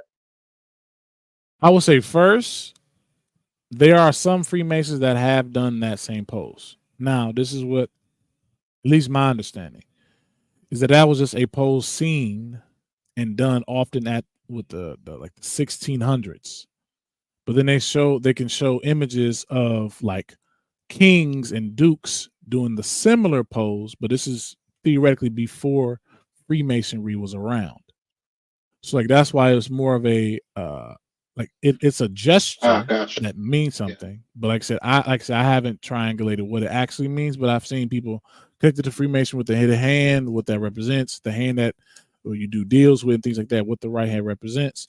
But also before Freemasonry was like theoretically around and established, they can show dukes and kings doing the similar pose when they were painted. So it was like, how do we connect this to Freemasonry if folks that was doing this in the 14 and 1500s was doing it? Okay, yeah, gotcha. Yeah. So like I said, I haven't triangulated that too much. I do, like I said, nowadays, like if I look at conspiracy, I try to find things that like I've overlooked before, and like I talked about it before on Berean before this. It's like the Creature on Jekyll Island. I know a lot of people talk about this book, but there's something in the book that I think is interesting. It's called the what is it? The Aldrich Plan. So I'm gonna show this. It's a journal out there right here. So the journal is called Aldrich Plan, Federal Reserve Bank of San Francisco by Vero B. Johnston. So you can download this for free. It's online, and it speaks to what the Aldrich Plan is. Now, if you see this like cartoon to the side, it's talking about the Federal Reserve, but you've noticed what bodies of government are associated with the White House, Capitol, and the Treasury. So they're saying the Federal Reserve controls as octopus and is controlling the Federal Reserve. I mean, not the Federal Reserve is controlling the Treasury, the White House, and the Capitol. And then taking that money to the New York Stock Exchange, and then that's fueling the factories, the banking system, and they called it the Aldrich Plan. It's from 1912. Now, this is where people, it's very interesting with the imagery here. Now, I'm just going to read, I'm going to see what's the one thing I want to make sure I get. All right, I'll say this right here.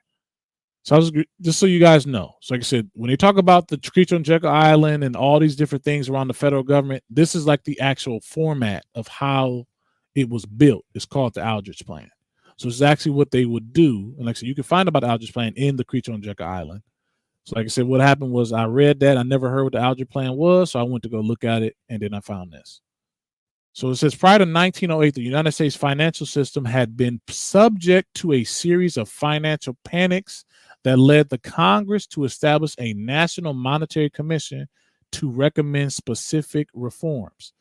The commission ascribed the panics to the inelastic currency, the inability of banks to issue enough currency to meet depositors' additional demands for cash during periods of financial stress, and to the prevailing system of pyramiding reserves, which allowed $1 of reserves to be counted as reserves more than once.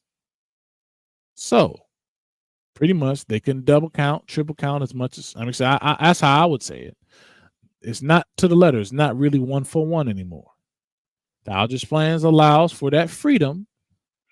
Okay, we got this amount of money we can loan out, not 1 for 1 now. Now, whatever that system is, they talk about a little bit later. But this is where this, if you look at the cartoon, which to me makes sense, they can use all of these things to fuel, like the banking system, to get into the New York Stock Exchange, to pump all these corporations and get all these things going. It's all a big ecosystem. And then your money, as we are, taxpayers, and also the banking system, is tied to this. So like I said, in the Aldrich Plan, if y'all want to look into it, feel free. But one thing I want to make sure it says very interesting is it says the commission submitted its report early in 1911, and the following year, its chairman, Senator Nelson Aldrich, so it's named after him, framed his recommendations in a bill to establish a National Reserve Association of the United States. Over the years, certain critics of the Federal Reserve System have charged that the Federal Reserve Act, passed by Congress in December 1913, was almost identical with the Aldrich Plan. They have claimed the act was conceived and drafted by private bankers with foreign Rothschilds, Warburg, and Wall Street connections. This is connecting to the creature on Jekyll Island, who first used the Republican and the Democrat Party as their sponsor. In fact, there were some significant differences between the Aldrich proposal and the Federal Reserve Act in the people who supported them, of the type of central bank which they propose, in the organization structures, and in their arrangements of the holding and mobilizing bank reserves, discounting and issuing currency. This letter will discuss the Aldrich Plan for banking and currency reform and why it was rejected by the incoming administration of President-elect Woodrow Wilson. Now, for me, my conspiracy, I believe they use this Aldrich Plan to a degree. This is me. Now, again, they can showcase this and speak to it, but I say like there are some consistencies to how we see the Aldrich Plan and how we see the Federal Reserve used. Now, again, like I said, we can go through this a little bit more if you want. I know it gets a little boring looking into everything about it, but I just wanted to throw some things out there, like about certain conspiracies out there. Let me see. I haven't looked at the chat yet. Listen, we need to get ready to start living off the grid, growing your own food, buy you a bunch of land, move all your peoples on there, get a commune. That's the only way we're gonna beat this system. Right, Leo? Walk right off the grid. I'm not opposed to off grid for some folks. I'm not opposed to that. I'm with. Hey, get your solar panels, buy you some land, build you a home on it, build you a cabin. I don't see no issue with it. That's what I'm talking about. Homesteading? Would you homestead out? Would you homestead? Hey man, me and my wife, we was just talking, trying to prepare for next year, because this year I ain't really do nothing with my garden, but next year it's gonna be on and popping. So yeah, man. So yeah, we kind of been, you know, dipping our toes into trying to grow a lot of our own food and stuff, trying to buy meat and stuff from local farmers and things like that. Yeah, like personally, I wouldn't mind going off grid for a time just to see. Like I said, I got a big family. I wouldn't mind. But like I said, I was raised in the city. So like I said, I don't really know that type of life. Like, hey, we're not turning back. Like I don't really know that like that. I'm not used to that. Now again, like I said, if we tried it and try to do it a couple times, live in the country for a bit, homestead, I don't see no issue with it. Just be mindful where you're going. Again, if you're raised in the city, it's gonna be a different type of lifestyle. Yeah, I think that you know, somebody's looking into that. I mean, you definitely got to start off slow, because I mean, when it comes to gardening, it's way more than just putting stuff in the ground.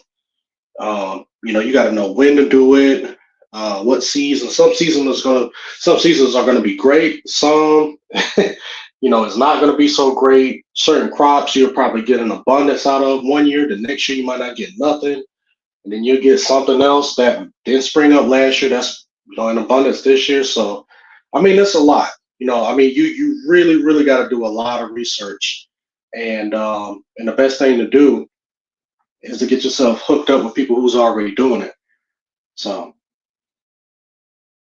definitely believe in communities. And then like some people may be against prepping. Hey, I'll be the biggest proponent on it. I don't see an issue in prepping in terms of just having reserves in your home. I know people say, oh, well, we go to scripture, the Bible says, be anxious for nothing. And they start utilizing scripture to say, well, you shouldn't have to worry about that. Well, you buy groceries at your house. You prep to a degree. You prep for the week to buy groceries. And some people just may take it to that extra step. I see no issue with it. That's something I would like to get in. I wouldn't mind getting into canning soon. We should. That's what I want to do eventually. I do owe that prepping video. I do, because like I said, the three things I know we have to do, like in my household, is get the canning going, vacuum sealing, and dehydrate food. Like, so getting that going, that's the goal, is to have our canning going on, dehydrated food, as well as vacuum sealing like meats and different produce. So yeah, it's definitely a lot of knowledge out there, and that's what I'm trying to get better at, is you know, just buying extra stuff. Like, for instance, when the whole C-19 thing popped off and people was like panicking, trying to get a whole bunch of toilet paper and paper towels. I mean, man, I buy that stuff in bulk, you know what I'm saying, whenever I go out. So, man, we had so much toilet paper and paper towels and stuff. I was like, we good over here. I mean, we was good for like the next 2 months. So, you know, whenever I shop, you know, I always shop in bulk, but I need to get me another deep freezer. Mine went out. I mean, we had so much meat in there, we probably could have ate off of that meat for a year, you know? So that's that type of stuff I'll be trying to get into. But I just need to start getting into, you know, canning and dehydrating foods and stuff like that. I think, hold on, Mac, y'all, you better have your tools in place, because when it pops off, see, like I said, this is a conspiracy now. When it pops off now, because we can get into some political talk now. Folks talking about Joe. Yeah, Agenda 2030. I agree. I think Agenda 2030 has been in the way, moved around a lot in terms of trying to get there. Like Real ID 2020, they've been trying to do that. They've done that, actually. I know in my state we have Real ID now. I don't know if y'all have it. Oh, yeah. Yep. For travel. Now, it was supposed to happen this year, because you know, y'all know I travel a lot. So, you know, I was always at the airport, and they kept saying, you need to get that Real ID, get that Real ID. And they said, you ain't gonna be able to travel without it. And I was like, okay, so how come my state issue ID isn't good enough? How come a passport isn't good enough? But now they done pushed it back to 2025. So you gotta have that Real ID by 2025 if you plan on flying, because they said that if you don't have that, you definitely ain't going nowhere. And that's what's interesting, because your social credit score, I do believe like we're moving more and more toward that. But similar to kind of connected. Yeah, China got that. Yeah, and that's what's, I think, I wouldn't say it's scary, but I do feel like, hey, just take a look into it. I know people talk about this Project 2025 with Trump and stuff. Mind you, Trump, at least from what I've seen, he has not truly backed it. This is not a Trump specific campaign for Project 2025. It's more of individuals that are within a Republican Party that would like to see these things happen under a Trump presidency. Now, again, I'm trying to make sure I'm mentioning these things because, like, again, all this stuff is free online. You can find the Agenda 20, the Project 2025, Agenda 2030. I did see what it's saying about the sustainable development, but it's also pretty much digitizing a lot of things. You're going to see more about the smart city push that you're going to see out here more. Like I said, there's a lot of, like people say, conspiracies, but some do have merit. Some. Yeah, like Blackstone. You know, it's a whole big conspiracy with that. You know how Blackstone, BlackRock. Yeah, BlackRock. They're buying up, I mean, just as much property as they can, and a lot of people are purporting that they're trying to make the United States or everybody in the United States permanent renters. And in a way, this is why I started slipping my tinfoil hat on, because in my county where I live out in Georgia, majority of the subdivisions, and they throwing up subdivisions like crazy, you know what I'm saying, out of my county. And it was, you know, because where I live at, it's kind of country, but it ain't really being like that no more, man. They throwing up subdivisions all over the place, and 90% of them are rental only. You can't buy the homes. So wow, the government northwest, northeast Georgia, northeast. I'm out west. Towards Alabama. I'm in Paulding County. Oh wow, okay. My wife, wow, that's crazy. So my wife, we have 7 acres in Dallas, Georgia. That's where I live. I live in Dallas. Hey, there we go. Okay. Yeah, we right over there. Hold on. Wait. Y'all got some land down here? Or out there? Because I'm in Tennessee right now. Yeah, we got my wife's family has, I guess they got over 50 or 100 acres. And Dallas, it's about 50 acres. Yeah, they got 50, so they split it up for the family, and she got 7. So we're gonna work on that land soon. So we got 7 acres down there. Yeah, so like Dallas, we're right there in Dallas. We go to Hiram all the time. Villarica, we be over there all the time. Man, I'm right between Hiram and Villarica. I'm right off of Highway 61. Okay. Oh, okay. See how we? I'm off of I'm off of Highway 61, and I would probably say closest to 278. That'll probably be the two where the highways meet. But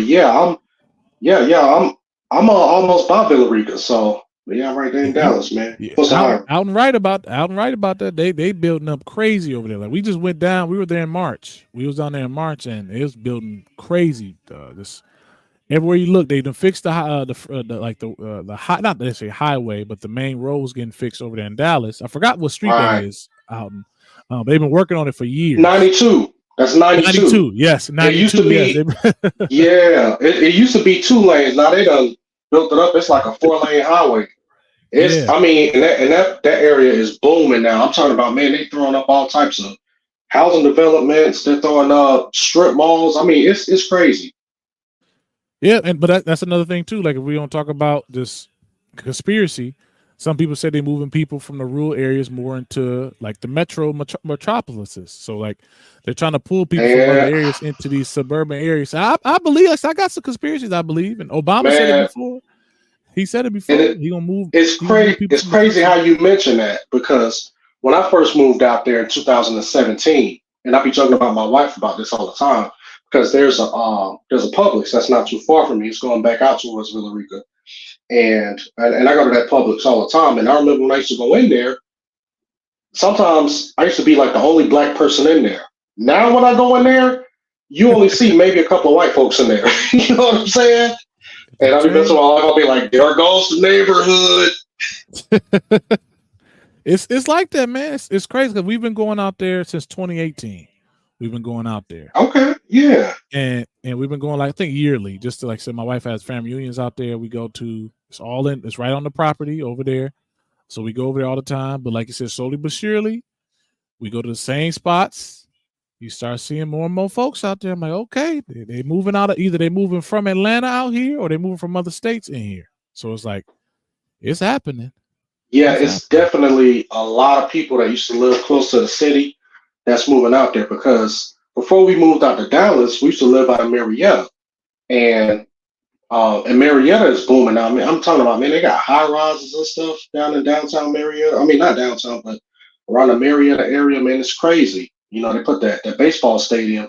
So my wife and I, we were just like, well, forget it. You know, we always wanted to have some more simple living. So let's go ahead and move out to Dallas, because our church family is out there. We'll be close to the church family.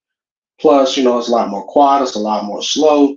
And we moved out there in 2017. And I mean, from 2017 till now, a lot has happened. And like I said, them subdivisions that they throwing up, when you drive by the signs to see how much they cost, it's just like a leasing community, or lease here today and all of that. But yeah, Paulding County, they actually had to get involved and say that, hey, y'all can't be coming in here and buying up all of the land and throwing these subdivisions up and turning them into rentals. So Paulding County has put a cap on that. So people can't come out here and just buy a whole bunch of land and turn them into rental subdivisions. So they don't stop that. Man, they tried to buy, like, my wife's family's, like, acreage with some big money.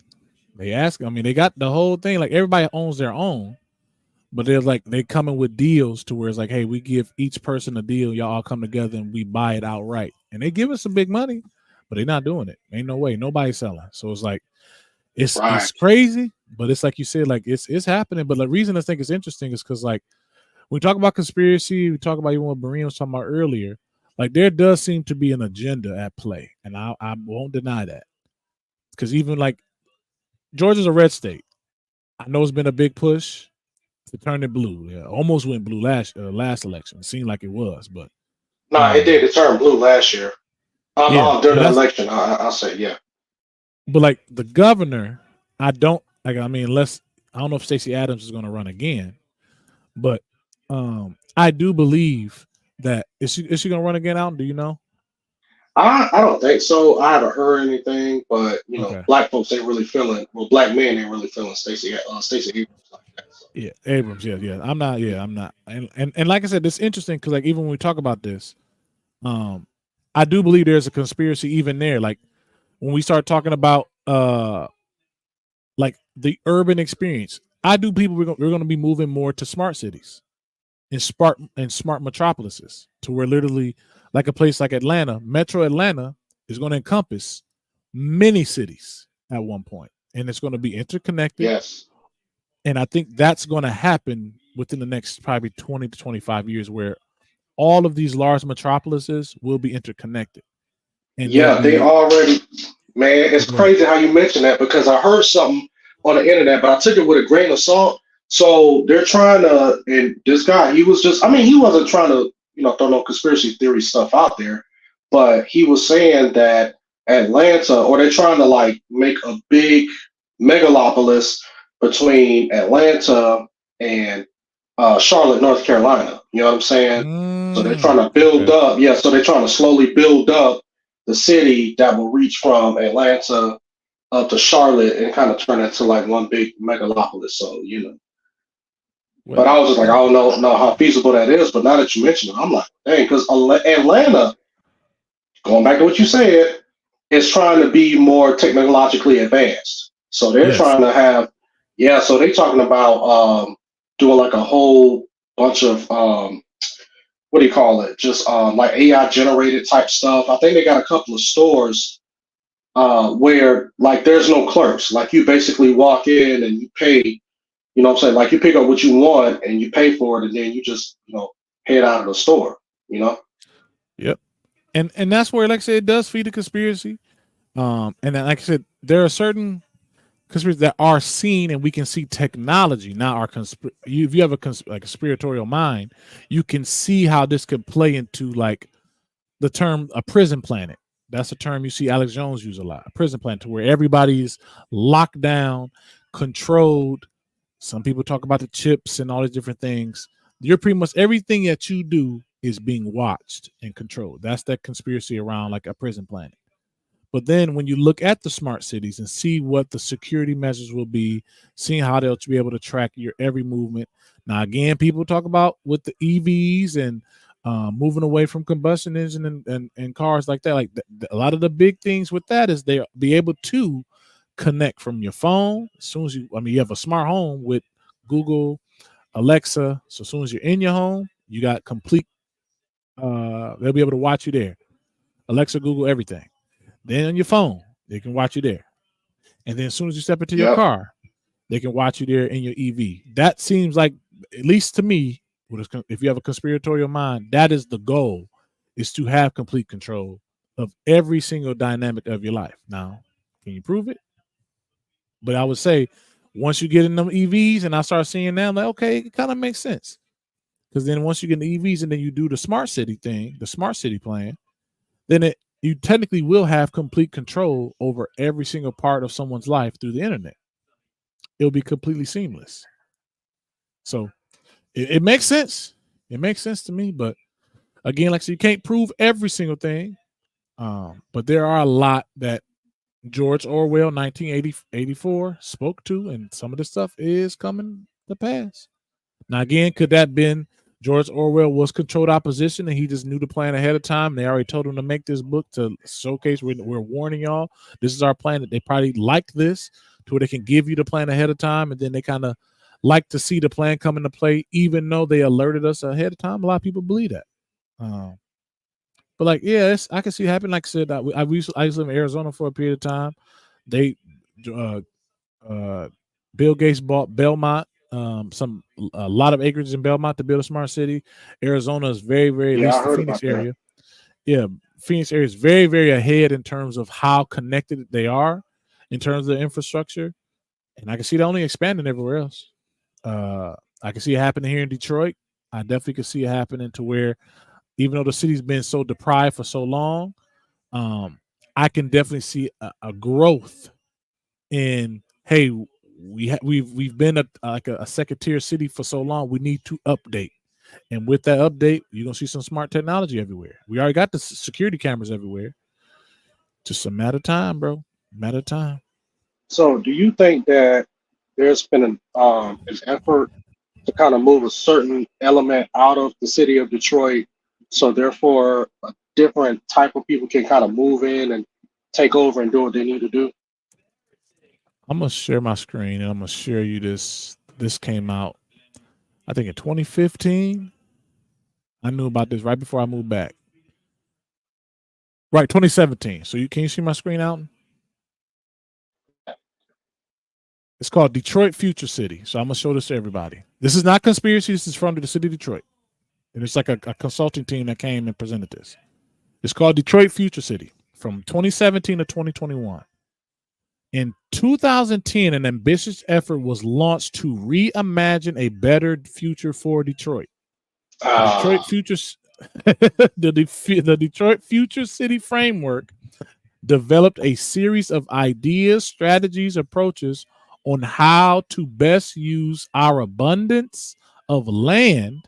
Because if people look at the square mileage and how large Detroit is as a city in terms of the boundaries, it's one of the largest cities in the country.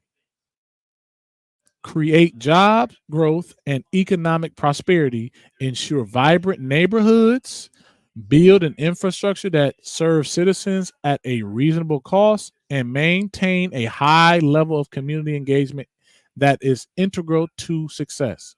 The Detroit Future City Strategic Plan Framework articulates a shared vision for Detroit's future and recommends specific actions for developing a vibrant and sustainable city. Now, I'm not going to go further, but what does that sound like? They got some specific actions that need to happen for this vision to take place. Now, again, this is not conspiracy. This has been out here for a minute. I knew about this before I moved back to the city, and I was here 2013, 2014, 2015. looking at this. This is, I'll be honest, a lot of this is gentrification. A lot of this. But I'm not going to be disrespectful and say that, but let's just read this real quick. Priority areas, community engagement, core principles, racial equity, core principles, ensure that the Detroit Future City programs, policies, and strategies equitably benefit people of benefits of color and connects them to mainstream economy. So that sounds good. But let me show y'all this one part. I'm going to skip down. I'm not going to read this whole thing. I just want to show y'all the map. Now, this is the map this is where the issues I just had when I was looking at this. A lot of them green areas, like where it says these are renters. Percentage change in renter households from 2000 to 2014. If we look at this map today, I guarantee it's grown tremendously. Now, this is the beef. Gonna show this part. Oh, they didn't have it in this one? Dang, I gotta show you the other one. It's another one where there's a map that shows you where they're gonna have green space. And where they have green space, they're pretty much gonna have a lot of these areas where you see people, they're gonna move, like you'll still have those same houses there, but they're gonna move and like not rebuild the dilapidated houses. So the goal was, like, if you see, Detroit, everybody got the pictures of Detroit with all the bad do to me. Brian, if you there, do to me, want to jump in. There's pictures of, you see Detroit in bad condition, bad shape, with all the bad houses from, some folks even say it's back to the riots. They still ain't fix them up. But all the dilapidated houses through 2020, was it the foreclosure issues that happened to Detroit? It really affected the community. One big thing is that they tore down a lot of houses and did not rebuild them. What I've seen is they're going to make these areas, based on this Detroit Future City plan, green spaces for sustainability, but also, it's, from my understanding, they're going to landlock Detroit to a degree, to where you're not going to be able to build properties. They're going to keep it as green space. So wherever houses are up now are going to stay that way. They're not going to build any more new houses. So what is that going to force? Well, them bankers that see that, they're not building new houses. Well, let me just buy up all the ones that's up there now. And you buy all those houses, make more renters, and then they lock down the rest of the other land in Detroit as green space, kind of stuff. And that's what I think that the plan has been, is to mark off a lot of these neighborhoods in Detroit, which y'all have seen online that they talk about it. They just tear the houses down, flatten the ground, and they don't build nothing on top of that. They just keep it green. And then you just keep doing that through all these different neighborhoods. They do not rebuild these houses. They tear them down, leave them there. They plant trees on them, and it's green space now. Yeah, they got that in they got that in Atlanta in a couple of areas where it's just like just a big piece of land with nothing on it. What's up, dude, to me? Yeah, I think it's they just trying to take back the city. They want to go back to how it was. You have your own house, a lot of green land around you, and you just isolated. So, kind of a depopulation within Detroit. Cause like Alton, Leo, what's the black town by Detroit? Cause like Alton, when they tore down the projects in Atlanta, tore down a lot of the projects, they moved a lot of black folks down to Rivendell and all that kind of stuff. Oh, that's yeah, out the way. when they yeah. What is that? I forgot what they call it. But yeah, they tore a lot of that stuff down. And when they started moving those people around to like the outskirts and stuff, and that's when crime and stuff started kind of going up. Yeah, you got to push the local population out, and then a lot of local population own the property, or they didn't want to be there in the first place. And I know in Atlanta, there's a lot of the racial politics, black versus white. So, like, I saw somebody mention Agenda 2030. Now, if you notice, this is from 2012. These are the years they're focusing on. By 2030, Detroit will have stabilized population. Now, if you see the growth in Detroit now, that's what's happening. We do have a lot of people coming here, but there's another issue too. If you saw the stat that came on, I don't know if you guys see it, but it's saying Detroit is ranked #1 for overpriced housing here in Detroit. So all the houses on the market, Detroit ranked #1 in the nation for the most overpriced housing. Now, is there a conspiracy there? It's very possible. I think folks was buying up land because banks was buying them. People selling houses just because they're pro up right now. You know, folks in the city, they're trying to pro up right now. So you're going to sell your house, sell all these different properties. You know, Bruce got 3-4 houses. Imagine you had 10 houses. So we was renting from a place. They had 12 houses. They all bought these in the auction. And like people know, Detroit infamous had the $1 auctions at one point. People was buying houses for $120. So imagine buying 10 houses in 2008, fixing them up slowly but surely. Now all 12 of those houses are worth $180,000 now, $200,000 now. Well, 9 years ago, they were worth 40, 50 grand, 60 grand.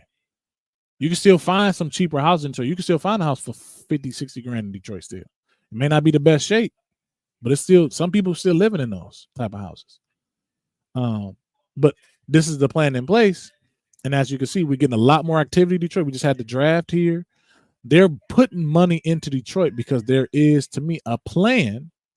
Now, conspiracy is to, what's the time? I'll say urban renewal. Now, if those know what urban renewal means, that's what's happening. This is all urban renewal. Like in New York, New York, Yonkers. James Baldwin said it. Urban renewal. What is urban renewal? Well, LA had to kicked a lot of the black folks, poor folks out, moved them to a city that they were just landlocked in, no jobs out there, but they're out the city, and now you can kind of rebuild back up the city and make a touristy area, nice things of nature. With less housing, less folks to come move back into those areas. Do y'all see this in Atlanta? Is there a big migration back of like trying to get some less melanated people to come back to the city? I would say yes and no. Like because there's always a racial divide in the politics. You know what I'm saying? But then there's so many black people who own so much stuff. You know what I'm saying? So it'll be hard in my mind to push into action. Because we still get black mayors. Black folks still control the politics. White folks still have money, but black folks still control the politics. Not that black folks don't have money. You know what I'm saying? But you can go if I'm wrong. So you're a little closer to the city. Yeah, go ahead. Oh no! I'm sorry. I'm trying to make sure I'm not echoing or nothing like that because I'm trying to connect my audio to my headset instead of inside of the car. But you sound good. Okay, but yeah, I do see a lot of I do see a lot of non-melanated people kind of moving back to the city and a lot of those old historic homes, and I think that's why in Atlanta they do have certain neighborhoods and they do have like certain homes and stuff that they're trying to keep in a, like in a certain area for like, like what you said, urban development, like affordable housing and all of that stuff too. So they're trying to make it to where they're not moving everybody black out, but you better believe that all of the stuff that's for sale and that can be developed, it ain't, it ain't black people that's going to the city and doing that. Just like I said, out here, out in Paulding County where I live at, you got a lot of black people moving out there. You know what I'm saying? And so it's, you could definitely see a shift. I know I've seen a shift in Atlanta from the time I got there in 2006 to now, Yeah, and then, you know what? Also, Leo, out in Atlanta, how many universities? You have Morehouse College, Spelman, Clark, although they have their own area, Clark, Atlanta, but the students need housing. Then you have Georgia Tech, GSU. GSU's in the heart of Atlanta. So it's not just like developers. You also have to fight the universities that are buying up stuff as well. So they're not. It's not as racial driven. But they're not going to care about the locals. They just want housing for the students. They want to keep expanding and get that money coming in. So that's interesting. Because the reason, like I said, bringing it back to like the conspiracy and what's been going on and kind of looking at this stuff. Yeah. People say like, hey, this is like, I know Red Letter said this is happening all over the country because I've heard like specifically a lot of what's happening in Baltimore I hear a lot was happening in Philly, but there are places where there's large large populations of black folks living in them, being progressively gentrified. But that's where it's like, okay, if the goal is to push black folks to the suburbs, then if the city, like I said, to me, I'm not a city guy. Like I was raised in the suburbs, and I don't really prefer the city like that. I don't like living in the city. I think and like I said, I got family. With having family, for me at least, the school system in the city are not the best. I hate inner city school systems. They don't allocate funding correctly compared to other places. They have a lot of resources, but deal with a lot of different situations, which of course you got to understand in terms of people in poverty and things like that. So it makes sense. But for me and with a family, it's hard to sustain the city if you have a choice. If you don't have a choice, hey, like I said, I had no issue living in Detroit when I did. No beef with it. But like I said, if you have an option, like I said, I think I would love have land. I would love to do certain things and be in a system where people may hate the public school system. We can get a conspiracy about that. In terms of the public school system, are they indoctrinating our kids? We should homeschool our kids. Like I said, I went through that whole thing, and I still would like to homeschool my kids. But right now, they're in a pretty good school system. Now I have no issue with. Actually, one of the best schools, at least in the state of Michigan, it's one of the best school systems here. But that's kind of the thing for me is like, it's harder to not see the conspiracy of gentrification happening, but then also seeing too how moving people and pushing people to the suburbs could be impacting and causing a lot of issues, even culturally in the suburbs as well. But I saw Roger jump and go ahead, Dudemy. No, I was gonna say, but also living in the city, you have to deal with the houselessness, the homeless, and I think that's probably every major city because sometimes you have the government departments that are downtown. Yes. So they're going to be close to it. So it's like, that's a fight. That'll be interesting to see how they deal with it because I'm not sure how many. I mean, Atlanta they just built some housing with shipping containers, but that place is probably going to fill up quick. So I don't know who's really dealing with the homelessness. And I don't know how that really can be combated because a lot of it deals with mental health and like personal situations. So it's like you can't just throw money at it, but they're gonna be in those public spaces. So what do we do? So maybe that's also with some of these plans to have the land being private because if it's privately owned, then you can't come on. Go ahead. But you, Roger? Yeah, I was just about to actually speak to that. Because what you saying, Leo, you remember how there used to be that homeless shelter right near downtown, right? Yeah, right off the freeway. What'd you say? Are you saying right off the freeway? No, it was like right near Motor City Casino. Oh yeah, you talking about Cass Corridor over there? Yeah, they shut it all down, pushed it back. Yes, sir. They pushed it back to Highland Park. Yep. So like where all the money was, and they said, nah, we gonna push all the homeless back on Woodward, on the Highland Park, straight when you get out of where they putting all the money at. You feel me? But some of these like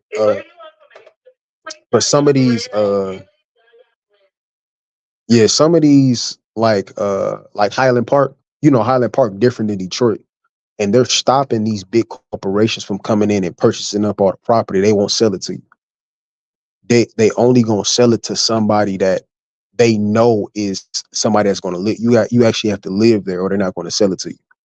Because a lot of these big companies or these Russians or whatever, they come in, they buy up 10 properties and they just hold it. They don't touch it. They just hold it. Right. And even what you're saying with they're keeping a lot of the land, but they're selling some of these lots. They're selling for like $100 to $250 but you have to live in a home that's adjacent to the property. Have you heard about that too? Correct. Yes. You had to go through the land bank. The land bank will sell it exactly. to you. Yep. And then they give you money to actually start a little garden. So if you start a garden, they'll pay you to do it. Right. You just have to actually be connected to a nonprofit. So it's that's a sustainable development. That's kind of yeah. I'll Exactly. be honest. I have beef with that personally, but I know people saying the solution. The reason I do is because Mhm. it seems like they want purpose for the land. This is to me a conspiracy. I'll be honest. They Mhm. don't want to rebuild the houses, and it's like, why don't you want to rebuild these homes and put people in them to increase the population of the city, get more people in the city? You have all these homes that are available. People want affordable housing. Get these people in the city, but no, they want to make green space. Where it's like you said, they have more gardens, more trees, and that's cool. It's like, where are these people going to go? Well, to me, I think they're going to continue to push them either to the suburbs, or to apartments, complexes downtown or around it, and they're just going to slowly lower the amount of homes that you can buy in Detroit. Which you could buy. Everybody was buying a house. Everybody had a house in Detroit. Like that. People, I ain't really meet too many people that had apartments, that lived in apartments in Detroit. Everybody had a house. Yeah, I would say this. Our infrastructure is unique, and I've been a lot of places. It's not like any other place. We had some really big homes in Detroit, but the only thing that I see, because I agree with you, they're not really trying to build any property in Detroit, but we have enough property that needs to be fixed, if that makes sense. Right? If we fix up all the property in Detroit and put people in them, I think our population will still shoot up. But they're still trying to push Black folk, poor folk outside of the city. That's why you see crime. The crime in Detroit has shot down. But you see cities like Inkster, Highland Park, Warren, Southfield, the crime is going up. And it's a reason why. Yeah. Because go ahead. Yeah, just like you said, Roger. And just like I was talking to Leo earlier, out there in Paulding County where I live at, when I first moved out there, man, you ain't see nobody homeless like on the side of the street. But now, within the past 2 years, when I go out there to it's like a strip of like stores out there on the Highway 278. It's like stores, a movie theater, restaurants, all of that stuff. When I go to Home Depot on Saturday, now you got folks standing in front of Home Depot with signs and begging for money and stuff. And I'm like, man, how is this happening now? So like the streets are starting to get backed up on Saturdays, and it's just like it wasn't like that a few years ago. But just like y'all was saying, because there's even some old neighborhoods that were in Atlanta that don't exist anymore because Roger, just like you said, there was a bunch of homes and stuff that's in Detroit that they just need to fix up. I remember it was like that in Atlanta around like 2009, 2010 to maybe like 2013 or 14, where you just had whole neighborhoods that was just boarded up, dilapidated homes, and they done cleared out some of them areas and done totally revitalized the area. Places where there used to be homes now is mid-rises and high-rises and strip malls and stuff like that. They just totally did away with the whole neighborhood. And with that, now I don't know Detroit, but I know the city was built around the auto industry. So maybe that's why they don't want to build new housing, because this is me speculating. Maybe they know the auto industry is not going to boom again like it once did. So there was no need for all this housing that was meant to accommodate the people, that Detroit just needs to shift towards different economies and whatnot. I could be wrong, but that's how I can see it. That why build up all these houses again, these neighborhoods, when there's no jobs to support them. So just have less, so that way people who can, we can build from there. Maybe because also too, a lot of people left to Detroit, their family worked as auto workers, and they got education. They left the city, moved somewhere else. A lot of those places just got left in time, and people didn't want to pay the taxes, all that kind of stuff. I agree, and I'll be honest with you, that's a bigger issue with Michigan too, because Michigan has lost a lot of people to other more appeasing states. One could be Georgia, Florida, Arizona, Tennessee, Texas. These states are more appeasing for a lot of people, especially for remote work. And Michigan as a whole has lost a lot of residents. And with that dependency on the auto industry in the Metro Detroit area, and even northern cities like Flint and Saginaw, which auto industry was strong in, it's not like that anymore. So because a lot of these generations that have been here, that easy income just going to the plant, people still do it, but it's not that fixture in the community like it was. Like, you know, you could get a job in a plant 50, 60 years ago. You think Now, anybody would be shocked with this? You don't think people seen this coming? Like with the some auto did. industry and all of that stuff? I'll be honest with you, when the auto industry left Detroit, people here probably never thought it would be this bad. It's possible. Because Detroit was built on it. Detroit was built on it. We had the big three. Like, when, I'll be honest, the biggest symbol of the auto industry change is when, I don't know, everybody know the GM building downtown Detroit, the big, like, That's some tall 3-round buildings GM, or whatever. Yeah, Detroit GM is not there anymore. That building almost vacant now. Big tall buildings. That's our biggest building in the city, and GM owned it. Was pretty much getting no taxes, everything. They was getting a lot of benefits for being there. They're not there no more. They probably got a couple of offices there, but they done moved to the suburbs. So it's like, yeah, they about to shut it down too. Shut it down, like it's, and that's a fixture in the community. That's what we known for. What do you mean shut it down? Like tear it down, or just like board it up? And it's gonna be like empty they're spot. actually talking about tearing the building down. Yeah, because you know they just built a new skyscraper. What's that rich dude down there, Leo? Dan Gilbert. Yeah, is it Dan Gilbert? One of them billionaires. Oh, you talking about the dude? He owns United Wholesale Mortgage. I know you talking about. Yeah, no. Yeah, The he on the new Hudsons. The new Hudsons. I don't know. I don't know what you're talking about. Whoever it is, they built a new skyscraper downtown, and they about to move some of GM in there, but they're talking about tearing down the Renaissance Center. So they haven't really decided on it yet, but they're probably gonna build something else there. End of an era. So it's signifying that auto's dead. Yeah, and you know, Chrysler. I think Chrysler just sold their building too. Chrysler House. Yep, Chrysler House got sold. Yep, and that's a massive building out in Auburn Hills. But I think the auto industry as a whole in America is going downhill. And now imagine that for Michigan, what that represents. Yep. But like for Berean saying, like, people could see that once we moved production to Mexico and to China, it was just a matter of time till Michigan faced those issues. So it's like now it's not conspiracy, but it's like at certain points people could say that. It's like, oh, they're trying to starve out, they're moving all the jobs out of the country.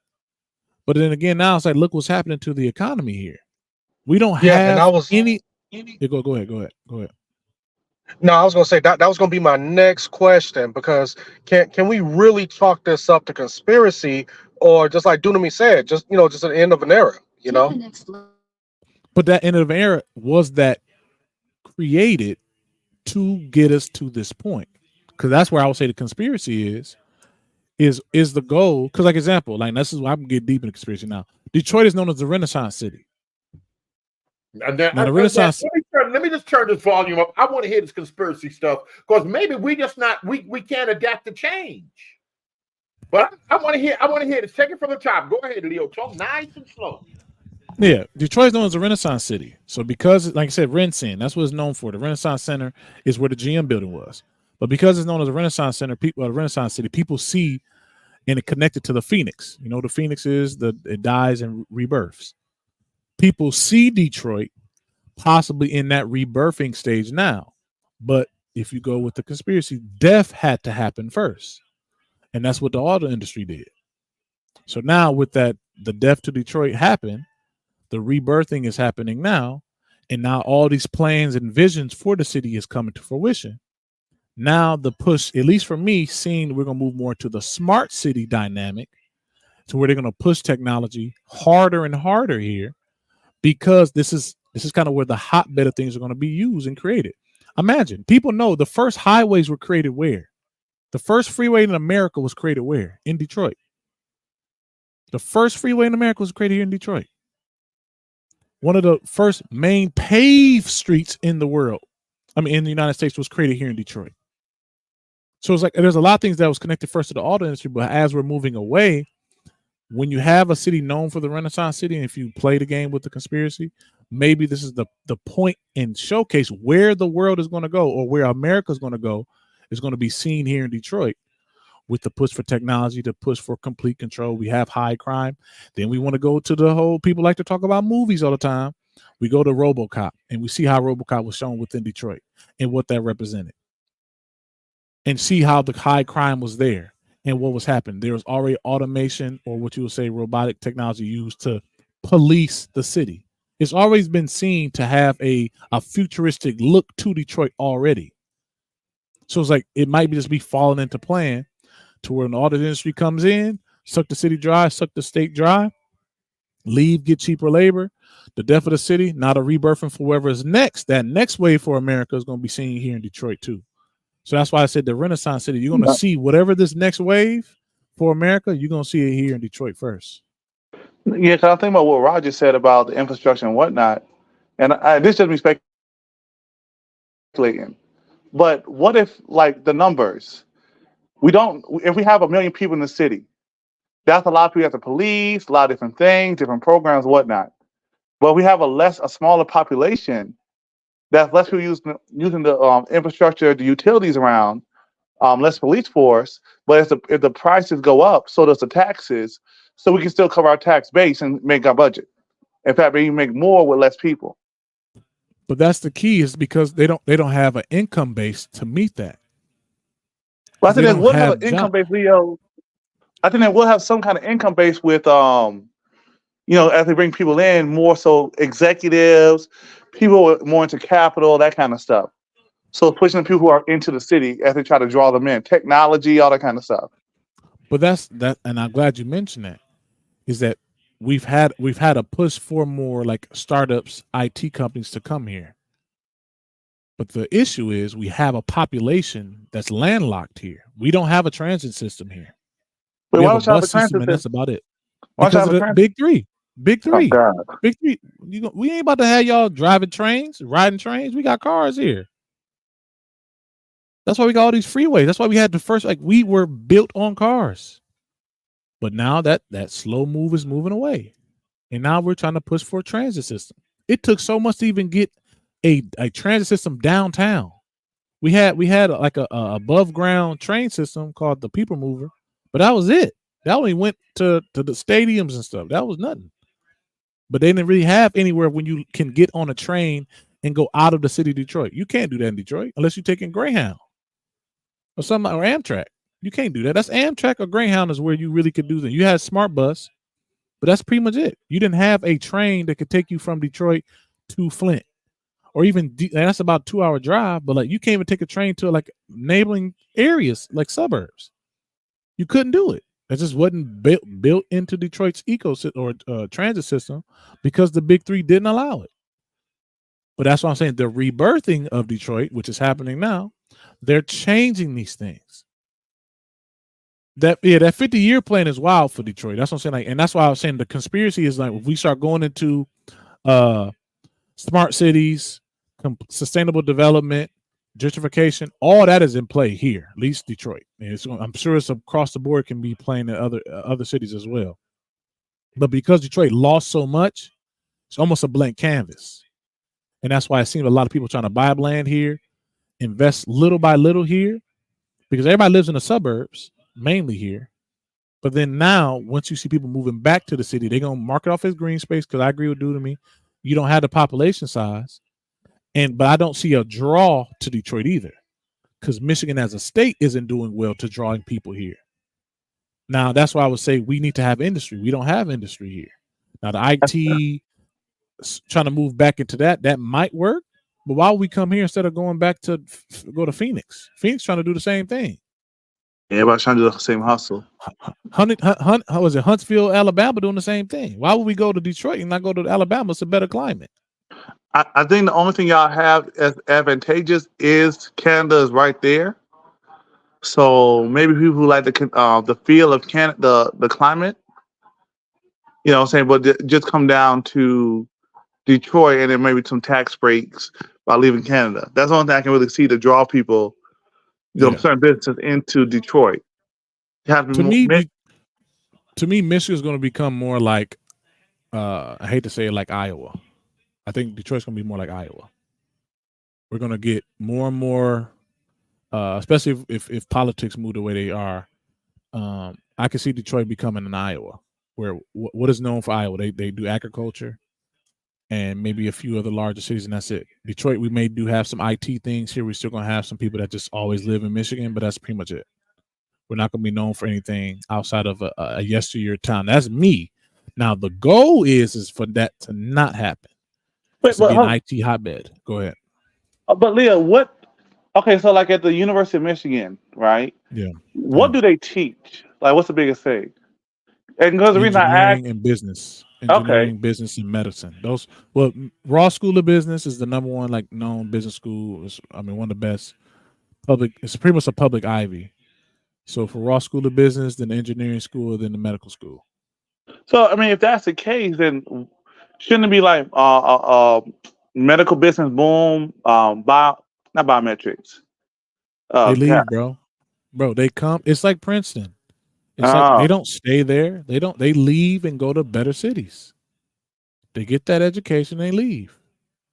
It's not UCLA. UCLA, people go to Cali and don't leave Cali. UCLA, a lot of people that go to UCLA and them real good schools go to Pepperdine and stuff. They go there and they don't leave. Yeah, Ann Arbor's rich. Like John Williams, right? Ann Arbor is rich, but Detroit don't see none of them Michigan graduates. But don't y'all come in? Go ahead. What about like? Didn't Dietrich Haddon make some movies out there? Don't y'all have like a little movie scene going? Dietrich Haddon. yo, I'm trying to think. I'm like, are you trolling or what, man? Dietrich Haddon had that movie back in the day. You know what I'm saying? So I'm thinking, because some places they switched to more like entertainment, but it just seems, it just seems like y'all so pressed on the auto industry. It's gonna be hard to pivot to something else. Cause like North Carolina used to have the movie industry, then Georgia kind of took it over. But Georgia had a scene with theaters and black actors and small movies. So I'm thinking, what could entertainment? Cause there's no more Motown, so I'm just thinking maybe entertainment is the next field.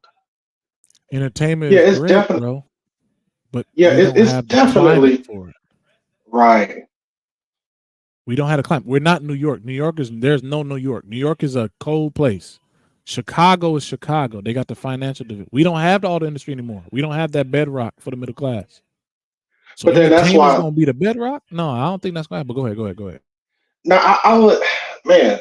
It's like, the kind of like what you're saying, Leo and Doodle. I think that they would have to try to get back to manufacturing, since that kind of is what built Detroit. But then the thing is that, like, who's going to be willing to put that type of money into a huge plant like that? And that's why a lot of companies ended up going overseas. Trump would. I ain't gonna say it. You said you'd be surprised. You said Trump would, but you'd be surprised. They may make it work to where financial firms just buy land and they give it to like a Ford to build on it. Hey, we're just gonna give it to you. We'll get the money on the back end. And I'm seeing the city doing that now. Like the city's doing that. They giving folks opportunity zones. They give you tax write-offs and all this other stuff just to get into the area. Just get here. Just if you can put a business here, we'll work out a deal. I can see that happening. And I think that might be the plan, is to entice some larger companies to come here. What I think may happen is more international companies come here. You may see a 10 cent. Right. You may see a 10 cent come to Detroit. You may see Alibaba come to Detroit because they want to get in on this land. We have a very good highway system. We have the port here to Canada, like Doodle mentioned. So it will make sense for larger companies with that money to get into the Americas and then go to Detroit because it's cheaper land. They got opportunity here. And that's how we can see Detroit get better, but it'll become more of an international city rather than just like Americana. But then the thing is, too, what's going to create a lot of beef is that then people start complaining, saying that, well, hey, you bringing in, these countries. I'm sorry, these companies from these other countries, and you give them tax breaks, so you be giving that to Americans, and you're trying to drive us out, and then bring these other folks in. So I can see where that could be an argument or a talking point for like the naysayers. You know what I'm saying? Yeah, and also too, with that, well, a lot of times when these companies you were alive back during the 90s, there was a big Japanese scare. They're scared of Japanese buying up the country, taking over, that kind of stuff. So, yeah.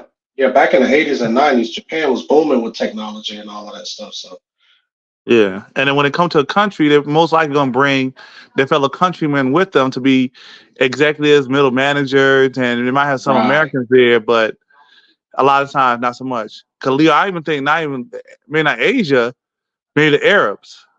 Just like how they took over like Gucci and some other things. That might be the next move. Yeah. And Detroit, y'all might have to become a little more touristy to deal with the different climate. Yeah. I don't know if y'all can see my screen. I got my webcam. But this is a book here. It's called Panic in Detroit. Berean may have heard of this. But this is about the occult awakening that happened here in Detroit in the early 1900s. Henry Ford is mentioned in this.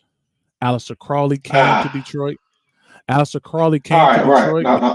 Now hold on, Leo. Are you trying to say that occultists built Detroit? I'm just saying. Hey. It's some issues that is talked about in this book, and as well as it's called the Blue Equinox. Detroit, that's what I said. It's called the Renaissance City for a reason.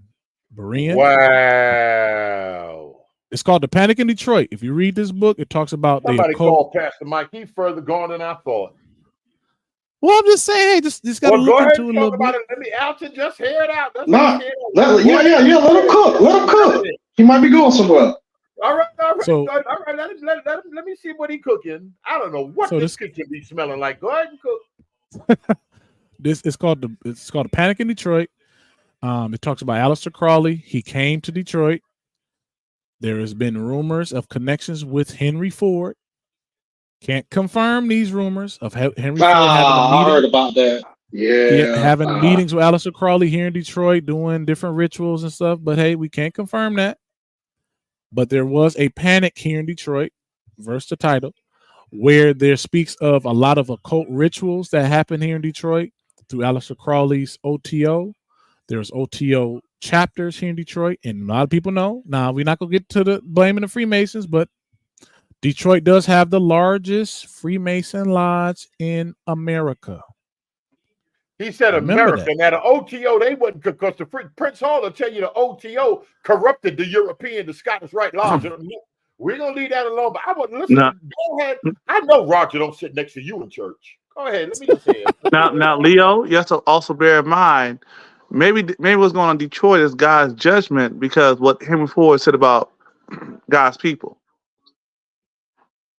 Oh, no. What he said about God's people? International Jew. What he said about God's people? Judaizers. You keep listening to these youngins with their nonsense. You said it there in the book. I did the international Jew, so maybe this is, after all the exploitation and whatnot, that Leo, how long did it take for black executives in some of these car companies in Ford and whatnot? Oh, Ford was run by a bloodline of the Ford family. So and then Henry Ford wrote that book. So maybe, I don't want to speak too much, Leo. What's your thoughts? And then the spirit of awakening, maybe that's why y'all are going through a rebirth, because now it's time for the people to rise up. Yeah, folks waking up. I mean, we sorry. Mac, y'all's correct. Detroit has the largest Freemason lodge in the world. I forgot about that. In the world. Park it right there. Park it right there. Come on, Berean. Come on, Berean. For that. So what? Y'all should have business should be booming in Detroit. Detroit Masonic Temple. You see that right there? Wait. Maybe it's a process. You see that right there? The Detroit Masonic Temple. The Detroit Masonic Temple is the world's largest Masonic temple, located in the Cass corridor of Detroit, Michigan, and Temple Street, of course. The building serves as a home for various Masonic organizations, including the York Rite Sovereign College of North America. The building contains a variety of public spaces, including 3 theaters, 3 ballrooms, and banquet halls, And they have a drill hall. But I want to make sure that has a swimming pool, hardball court, gymnasium, bowling alley, all this. Brian, tell us what it look like up in there. No, Alton, stupid. Wait a minute. I gotta lay into this. I want to see that's it right there. That's it right there. Largest. I forgot. I thought it was the largest in America, but it's the largest in the world. I thought it was the largest in America, but it's the largest in the world. Boy, that's like that temple the Mormons got. That's looking like, man.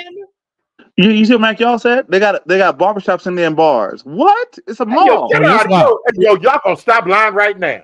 It's wild. No, it's crazy. The Masonic Temple is known. Like people still they still got music artists come there. That's where a lot of conspiracy comes when music artists go to the Masonic Temple. Y'all rent it out like they rent it out like other lodges for receptions and all that. Yeah, weddings, everything. Okay. That's how they get their weddings, everything. And you get now if you pay some money, you can take a video tour. That's something I want to do on my channel one time. Take a video tour inside the Masonic Temple, and they take you to the actual old lodge rooms that they have. They don't just take you to the public one. There's a special one that you have to pay extra money for. Wait, so hold on. So Mac, y'all, can you get discounts to rent it out, brother? Probably. Oh, good. Oh yeah, he's right. It does go. It goes 3 stories in the ground. Correct. He's right about that. So hey, I'm on my way down. I said I was coming to Atlanta and I was gonna stop in DC at that black. I'm on my way down there. Let me see if I can get out of here Friday night. Wow, I done learned something new today. So hold on, Leo. Yeah. So that means G. Craig Lewis wasn't he wasn't wrong about the Freemasons. Oh boy, I mute myself. Bye, Alton. So we get ready to go. Yo, I can't. Yo, let me look at this. I gotta read this. I gotta read up on this history right here. Yeah, look into Aleister Crowley, Freemasonry, Detroit. You look into that. It's a lot of weird connections. Now, can't confirm everything, but it's some weird connections there. So maybe Leo, with the auto industry, that was just the face of it. But with that gone, the powers that be don't really need nothing there. They got what they need. They got everything they need with that, with the temple and some other amenities around the city. It's right behind the Pistons Stadium. Good God! Everybody, Freemasons don't pay taxes on their buildings, right? Yo, that building is tall. I can't lie. I ain't never seen this. Is your now I got to go compare this to that Mormon temple. This thing look big. Everybody need to hit Leo Cash out. Hit Leo Cash out because we need that video footage. We need that video. So Yo, you gotta go. All right, you go in there. Then I'ma still go to that African American Museum in DC. I'm just waiting for that. I'm waiting because they might act funny with me recording, but I'm gonna go live from there. You go ahead. Yeah, we gotta come on. It can't go. Who's supposed to get up in there? Maria. How much cost? This is one of the cathedrals inside of the Freemason Hall. One of them. Just one. This is just one. Let me zoom back in. This is just one of them. No wonder this Christ doctrine is jumping. Wow. Yo, I feel some type of way. Just one. I knew it was something about Detroit. I couldn't put my finger on it. I'm like, oh, they different down there. I don't know what type of spirit hovering over that city. Wow. That's a spirit right there. We see the spirit. What? Hey, yo, oh man, it's quiet time for me. This you could know. He said you would go and time and click on some of the pictures down there. Let me see this thing. Wait, how Mac y'all know it's on the 3rd floor? Al Mac, thank you. Oh, yo, I didn't got raised in there back in the days. I got Mac y'all a square. Yeah, of course. Yeah, he a square. Yeah, he a square. I'm just so hold on. So Leo, for a believer. Oh, they got a cross in there too. Just one of them. Yeah, they got cross. It's just one of them. Why they have a bunch of these. Why is it like medieval? How you gonna talk about it? They're going back. That's my lodge. One thing I gotta respect Jay and Mac. He said, that's my lodge. But how many other people meet in that? The whole state got to meet in that lodge right there. Yep. Wow. Wait, yeah. He said he's on the 5th floor, not the 3rd. Oh, I know it's on. So Leo now, Alton. Let's say you want to have a big event. You know what I'm saying? Would you use a Masonic lodge? Is there anything wrong with that? Hey man, let's be trying to hear me up, man. Yeah, I would say no, but it's weird because a lot of folks have used Shriner halls and all that kind of stuff because they're just the biggest place in town for a season. Yeah, this is optics wise. No, I wouldn't do it. Alton ain't on like that. Ain't no spirits in there. Roger go have a Bible study in there. It ain't no spirits like that. I mean, fearful. Yeah, we ain't fearful. Yo, let's say Mac y'all's like, look, hey, Pastor Mike, I know you want to have a revival. Come down to the lodge. We got you. We ain't gonna charge you. We're gonna help you out. You can have your revival down in one of the theaters. Hey, look, I wouldn't have no beef. The optics is wild. Like, oh, you going to a free? Like, why you going to Masonic Temple? But I mean, it ain't like the rent the devil going down there. To use it is probably a decent price they'll give you for the size that you'll get for 4 hours. That's probably the minimum. Yeah. But hey, let me show you the big one. Let me show you the big one. He ain't said nothing yet. That chip is going. He ain't said nothing yet. Oh, you trying to see what I go to a Masonic lodge? He was talking to you. Yeah, he ain't talking to me. Yeah, what you for like your wife, y'all, y'all 20-year anniversary. You know what I'm saying? One of the brothers say, hey, Alton, bro, I see what you be doing on YouTube. I appreciate the work. I'm gonna talk to the brothers. We're gonna give you, no charge, bro. You can use the hall for what you want to, or if y'all wanna have a revival, Alton, y'all can use the lodge and preach from it. I don't know. That's Brother Alton? It depends. I'll have to let the spirit decide on that one. Hey y'all, this is confronted with. Never mind. This is the main hall in the. No, it's not. Stop it. Wow. Yes, it is. Yeah, this is where people had concerts. Yes, it is. Type of way. That's the main. That's where everybody had a concert. That and that. Hold on. They got 2 chandeliers. Good God. That's money. Yeah, so this is the main one. That's a problem. The main one. Yeah. So imagine a bunch of free. Now, when this is used heavy, imagine all those Masons. If y'all got 217 chairs on the floor, and they built this back in the days, look at them chairs. What you think they spent on that building? But why is it red and black? Y'all playing games. But y'all never say what the Masons doing with the money. Always the church. That's how y'all are. That's how y'all trained to think. Yeah, this is. I always think about imagine this full with Masons. Like this is a big hall with full Masons up in there. But Leo, why do you think they got red curtain and red seats? Oh, don't do that. What theater ain't had red back in the? But let me go watch this. And it looked a little different. They done changed some stuff up because they done took out a lot of things. I'm sure they've been a checkerboard somewhere. Yeah, Roger. The architecture, the details, that's money. Yeah, that ain't nothing cheap. Cause even you see in the ceiling, they got the carvings and all that kind of stuff. They ain't just put no plastic thing up there, no regular tiling. Yeah. Yep. Mac, y'all right. The other one did have a blue one. He right about that. Oh man, we ain't gonna get that today. We ain't getting red and blue. But Lee, I'm not seeing a checker floor board. Maybe that's another hall. Or they done updated some things. Because a lot of people use it now. Like it's being used. It's being used a lot. A lot of concerts come in. This is a better picture. But Leo, Detroit don't have money, so how can they have all those concerts coming through? I mean, black folks. That's the building. That's the building right there. That's the building right there. Somebody got money. What they doing with it? Yeah, that's the building right there. Wow, that's like a federal building. The stone. Oh my God. Yo, I'm done. I'm good. That's a lot of stone. Yeah, so this is what people connect to spiritual. They say the issues in Detroit come from the Masons. That's why I got the largest one. I thought in America. They connect all the death and murder because the Masons is downtown doing wild stuff. Because this is downtown. This is close to downtown. Okay, so I guess the city broke, but the people ain't broke. Oh, for sure. It's money. It's money. It's money. Yeah. It's money. Hold on. So we gotta ask Bruce. Bruce, how many concerts you been at the Freemason Hall? Bruce ain't in here. Bruce in here and he quiet now. Bruce better not be in here. Well, see, beloved family, listen. Now y'all gonna leave my friend alone.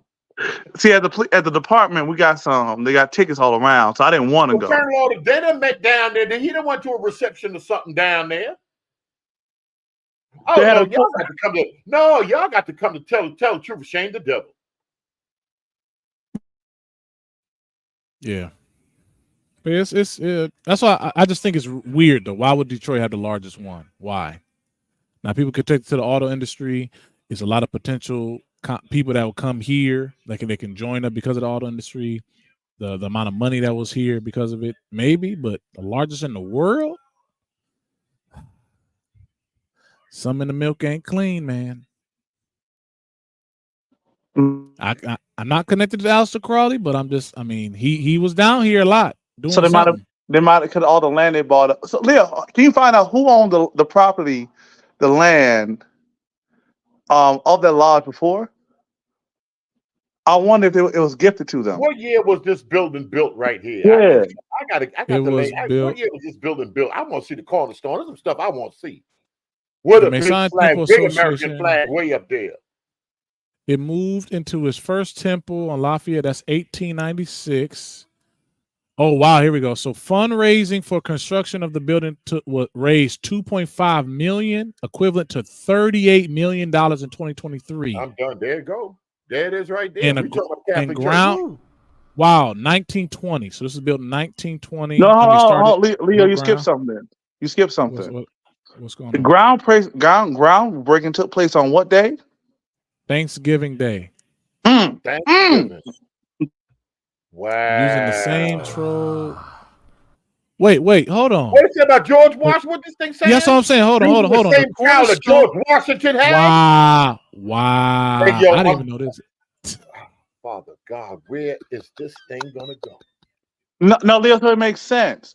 Maybe that's why Jimmy Hoffa, the Teamsters, held so much power, because the Masonic backing back in Detroit. Oh, really? So y'all could just run things and shut things down. Well, I didn't know that though. I didn't know this is George Washington's. I did not know that. Okay. Well, I didn't know all this was going on, but well, I guess they split it. I guess they split it all up because the lodge on 14th Street above the Duane Reade, we got the Bible, we got George Washington, we got the Bible that they laid hands on. Some of them get sworn, and if you request that Bible as the president, they'll bring it from 14th Street and take it to Washington when you're getting sworn in. His apron, where his apron is at, his apron ain't there, so I guess they got stuff spread all around. Yeah, I can see that. And hold on, Leo, when was the building dedicated? What's that next sentence? The building was dedicated on Thanksgiving Day, 1926. 6 years after. I wonder why 6 years after. Oh, of course. Well, 666. Uh-oh. The original Masonic tenets following the dedication. So the Army and the Navy Lodge. Wow, you'll be surprised. That's who brought Prince Hall in the Army. A lot of people get brought in through the military, traveling, being abroad. Y'all ain't know they had Masonic. Listen. Let me go ahead and take you. I'm just listening. I gotta rethink a whole bunch of this stuff here. But we got to drop some more videos. He did that. Yeah, my man just said, "Yo, when we run around here talking about these Catholics, Leo might have to do a presentation on this. Mac, y'all gonna have to come. Matter of fact, we're gonna put the link out here. We command that Mac walk under the microphone. That brother Jay in the squares come to the microphone. Come to the platform in the name of the Lord Jesus. I said Jesus with a J. Because they could say, we love Jesus, y'all. Y'all got us wrong. We love Jesus. Come up here and let us know. We want to hear it in your voice. Go ahead, Leo. I would ask Mac y'all this. I've been hearing this recently about the connection of Masons to the Order of the Garter. I don't know if Mac y'all knows who that is. But they connected with the chivalry arms and like the different orders. Because like I said, the Order of the Garter, that's connected to Britain and the king. But they make these connections here. And I've seen it made. It's more that outfit right there with that blue. Yeah, that blue is fly. I ain't gonna lie. But they make connections to these different these orders. But I do want to talk to Mac y'all about it a little bit. But like example, like here, like I know Mac y'all know all these symbols. He should. Well, Solomon R, Hiram Abiff, Euclid, Pythagoras. Then you got these Wait, specific. These. Go Leo, ahead. wait, what These do are you all, mean? Any go ahead. Bible will even show these symbols. Let me stop. No, let me stop. But I mean, what does it mean in context of like the imagery here? And like all this is in the Grand Lodge in London. Then So mind you, Samson, even though then Samson said between two columns, pillars, yes, sir, yes, sir, 2 pillars. yes, sir. This is it right here. This is the Grand Lodge in England, so London, England. But this is the one that technically, like based on like you said, they should all be like the Mother Lodge that they have here. Like I said, it's not as big as the one we got in Detroit. Even looking at this, they got the gold and everything, but it's still not bigger than the one here. But yeah, I would love to talk to Mac y'all about this. It'll be interesting. Like I said, this is random images I got in here of some research. I do have this video here. Oh, they made it private. Dang it! It's from it was a guy talking about Freemasonry a little bit. This is all from Clausen's commentary on morals and dogma. This is all about different degrees here. Like I said, I did a little research into Freemasonry, just a little bit. This is just directly talking about what the different degrees mean. Now, Mac, y'all, you can tell me this is all wrong. This is in Clausen's commentaries on morals and dogma. He talked about all the different degrees, what they mean, represent, the imagery here.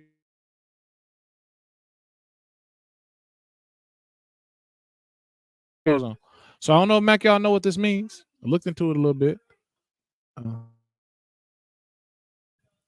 So let me get to this next one. The Lodge of Perfection. I know a lot of mentions have been made there. But yeah, like I would love to talk to Mac y'all about a lot of this and tell me what the degrees mean. I think Mac y'all went through the York Rite, correct, Mac y'all? Wait, hold on, that past image what was that? What's that on the This left right in here? the purple? Yeah. These are all the different names of the degrees, what they mean. Oh no, it just looks like a compass or like a calendar or something. Oh yeah, a little bit. Looks similar to some calendars you see, like the like with the Chinese calendar. Looks very similar to this with the different images. You see the mention of the Blue Lodge, the first 3 degrees, and then they move on from Lodge of Perfection. Mentions there. I won't go to these pictures. Like this Albert Pike, everybody know him, Morals and Dogma. It's connected to the Going through all Bible. this stuff. Well, some people would say it's connected to Scripture. Some people say, Yeah, that's like what, at least Albert that's Pike. what Mac y'all saying. He gonna have to show and prove that. Yeah, he said it's deeper. This than is some more imagery. imagery. Connected to the Bible. This is structured Freemasonry. A lot of people have seen this before online. I know I talked about this book of Berean a few times, Born in Blood as well. I just want to ask Mac y'all this because this is these are pictures that I found online. I just want to know, like, I don't know these. I don't know each one. That of Born in these, Blood good. They're gonna say it ain't good. I like that Born in Blood. Robinson yeah, good. Yeah. He said that's why he think he Christian. The York Rite is exclusively Christian right. Oh. But he York and Scottish. Leo. Mac y'all gotta come in. He gotta come explain some of this stuff. So the York Rite got it right. They believers over there. Scottish Rite. Now they came around later on, but they said it's for the brothers that wanted the folk on the Christian side of the work. Let me wait. My screen loaded. Sorry, y'all. Yo, Reddy Bruce said, I want to know where the shock is coming from. Oh God.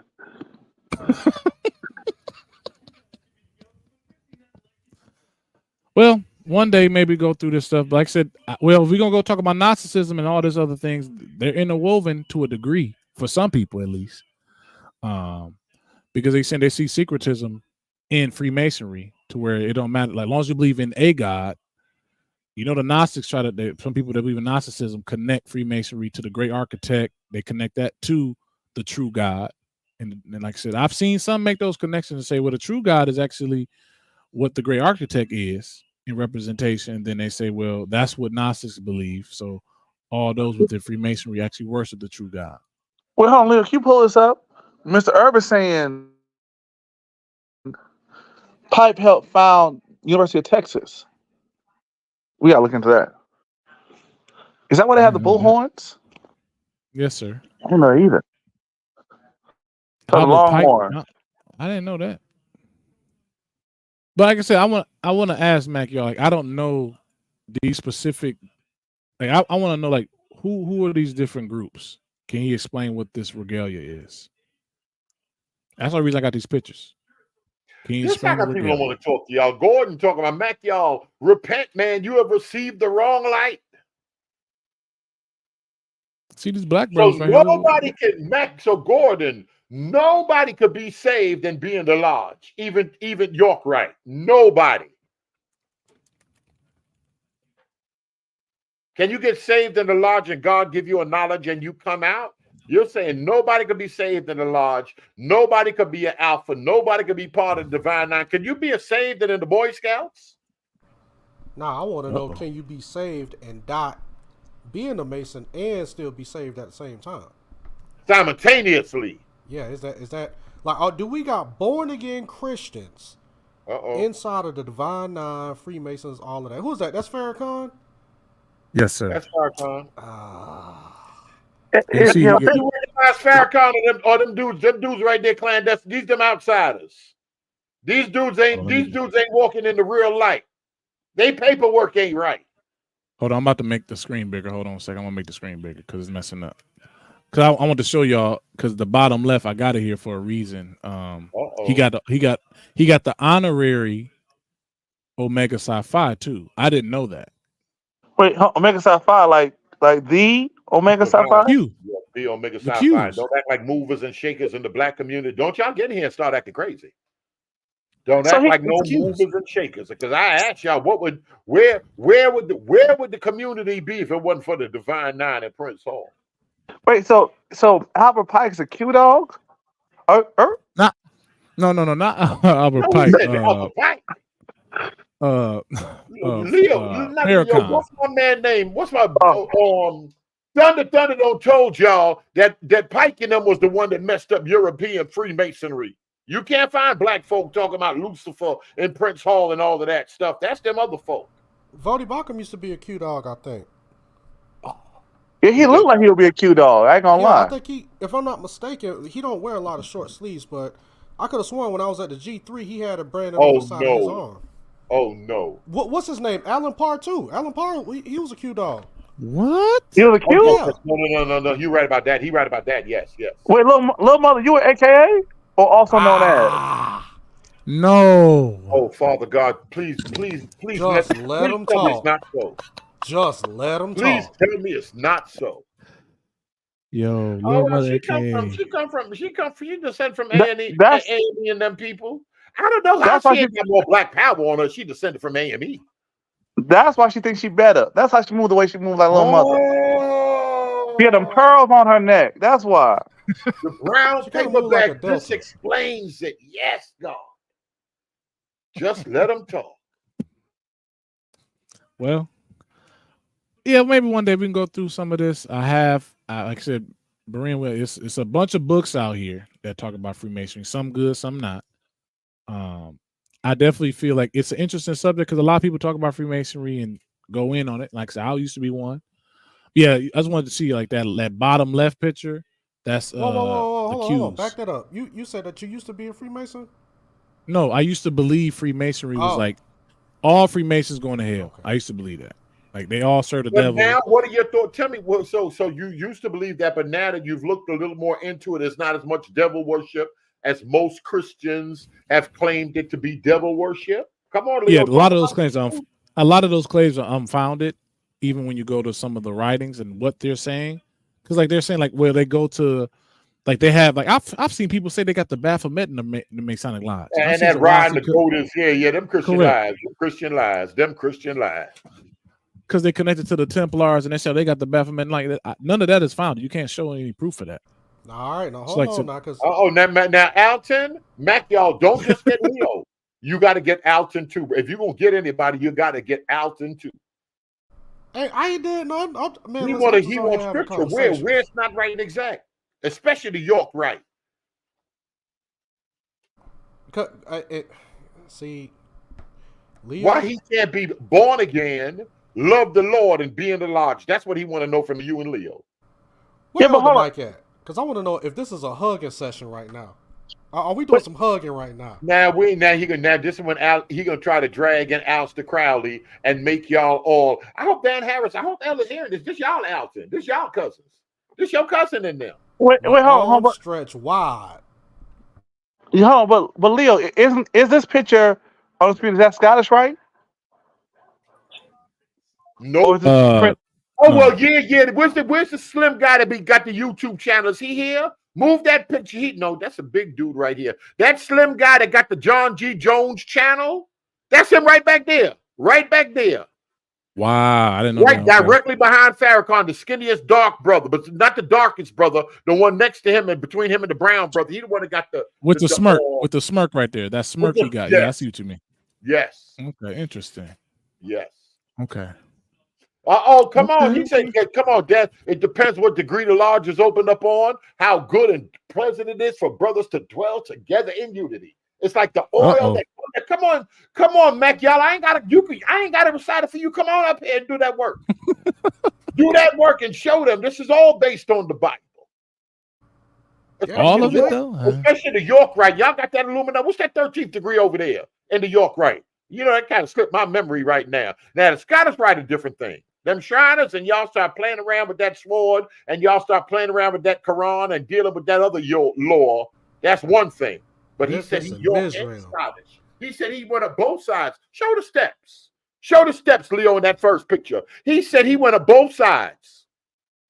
You got the choice when you come out the Blue Lodge. You can go up that Scottish Rite to that 32nd degree, or you can go up them other steps on the York Rite. Where the picture with the pyramid with the steps and people going up on both sides? He said he went up both sides. There you go. You just passed it. There you go. Where he going? Where he all over the place? I got. It's my background. It's my background. Oh, that's his back. You see that side on the right? The right side got a few steps. That's the York Rite. That's the Christian Rite. That's the godly Rite. That's the Enochian Rite. That other side, that's the way of Cain. That's the Cain is of the wicked one. But I'm gonna leave it alone.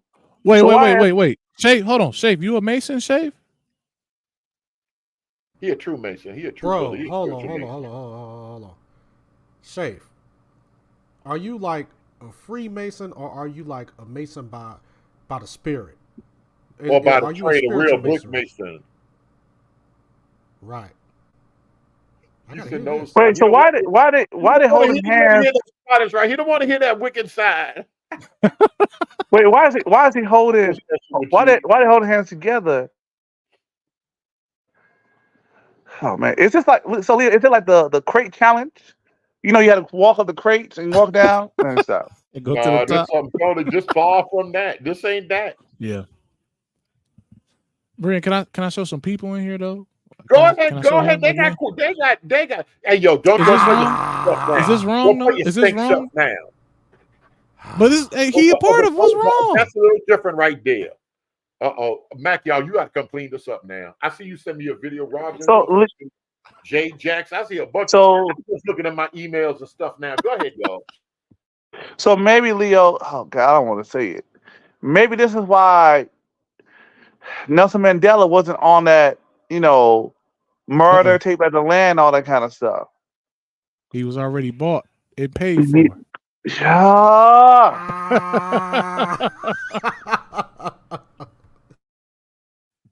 Hey, I'm just saying, is he a part of the Knights of Malta, Berean? That's all I want to know. Is Nelson Mandela? That's the garb he has on. That's not Knights of Malta. Is he a part of the Knights of Malta? That's all I want to know. Mr. Irv, I don't. That's the Garter. Let's see, that's now when you say Michael, if he's a part of the Garter, based on what I've read, Garter's held to a different standard than Freemasons. Some will even put him above Freemasons. But I was told he's part of the Knights of Malta. Now, if he's part of Garter, then we in a different ball game now. That's what I was trying to talk about. That other black guy, he looks familiar. Who is that? He got a clergy collar on. Is he part of Catholic Church? I don't seen him before. I can't remember. Yeah, that's Archbishop Desmond Tutu. And then that both are Nobel Prize winners. Wow. Okay. Yeah, They both. they both lived on the same street coming up. That street has Guinness World Record to have the most Guinness World Record win Nobel Peace Prize winners.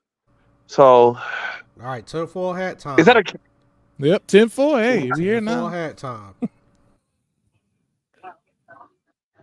so maybe so what the elements in the anti Hey, dude, who was that in the middle? Brian. Where Brian at? it looks like he capable black man.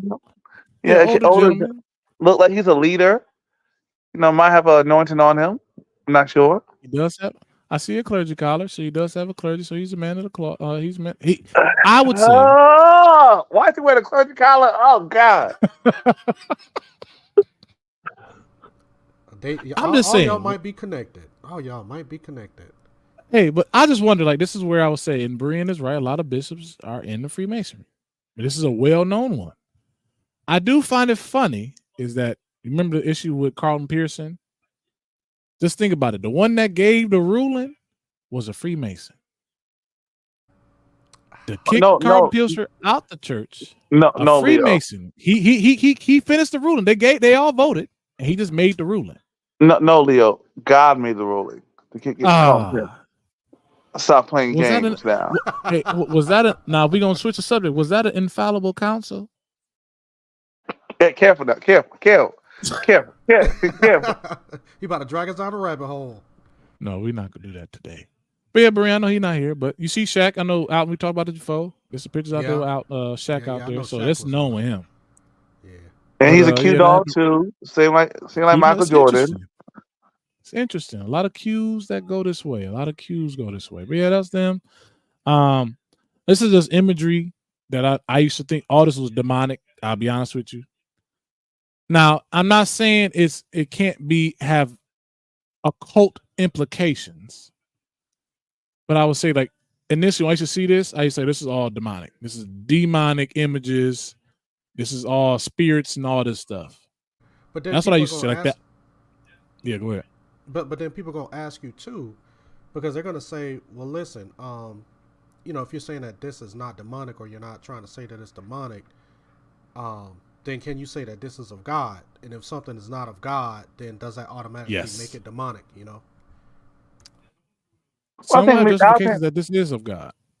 Well, I think there is at times that middle ground where things are just secular, Right. There's just certain things that I'm speaking generally. There's not good or bad.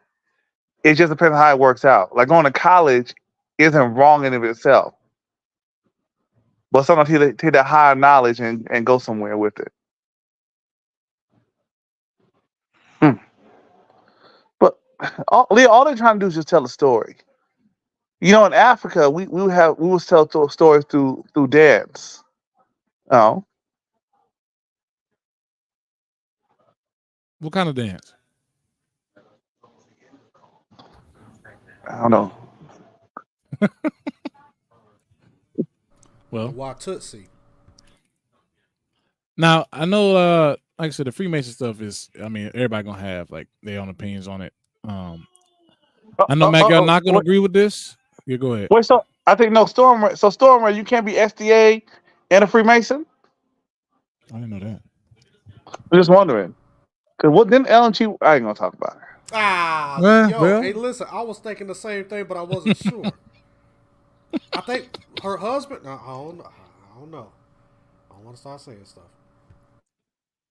Yeah, we gotta clear that up. He gonna have to clean that. Yeah, he gotta clean that up because if it's connected, it's gonna be a problem. Yeah, Stormer, can you be SDA and a Freemason? Is there any issue with that? Because that G, that G, L and G white, they make sure.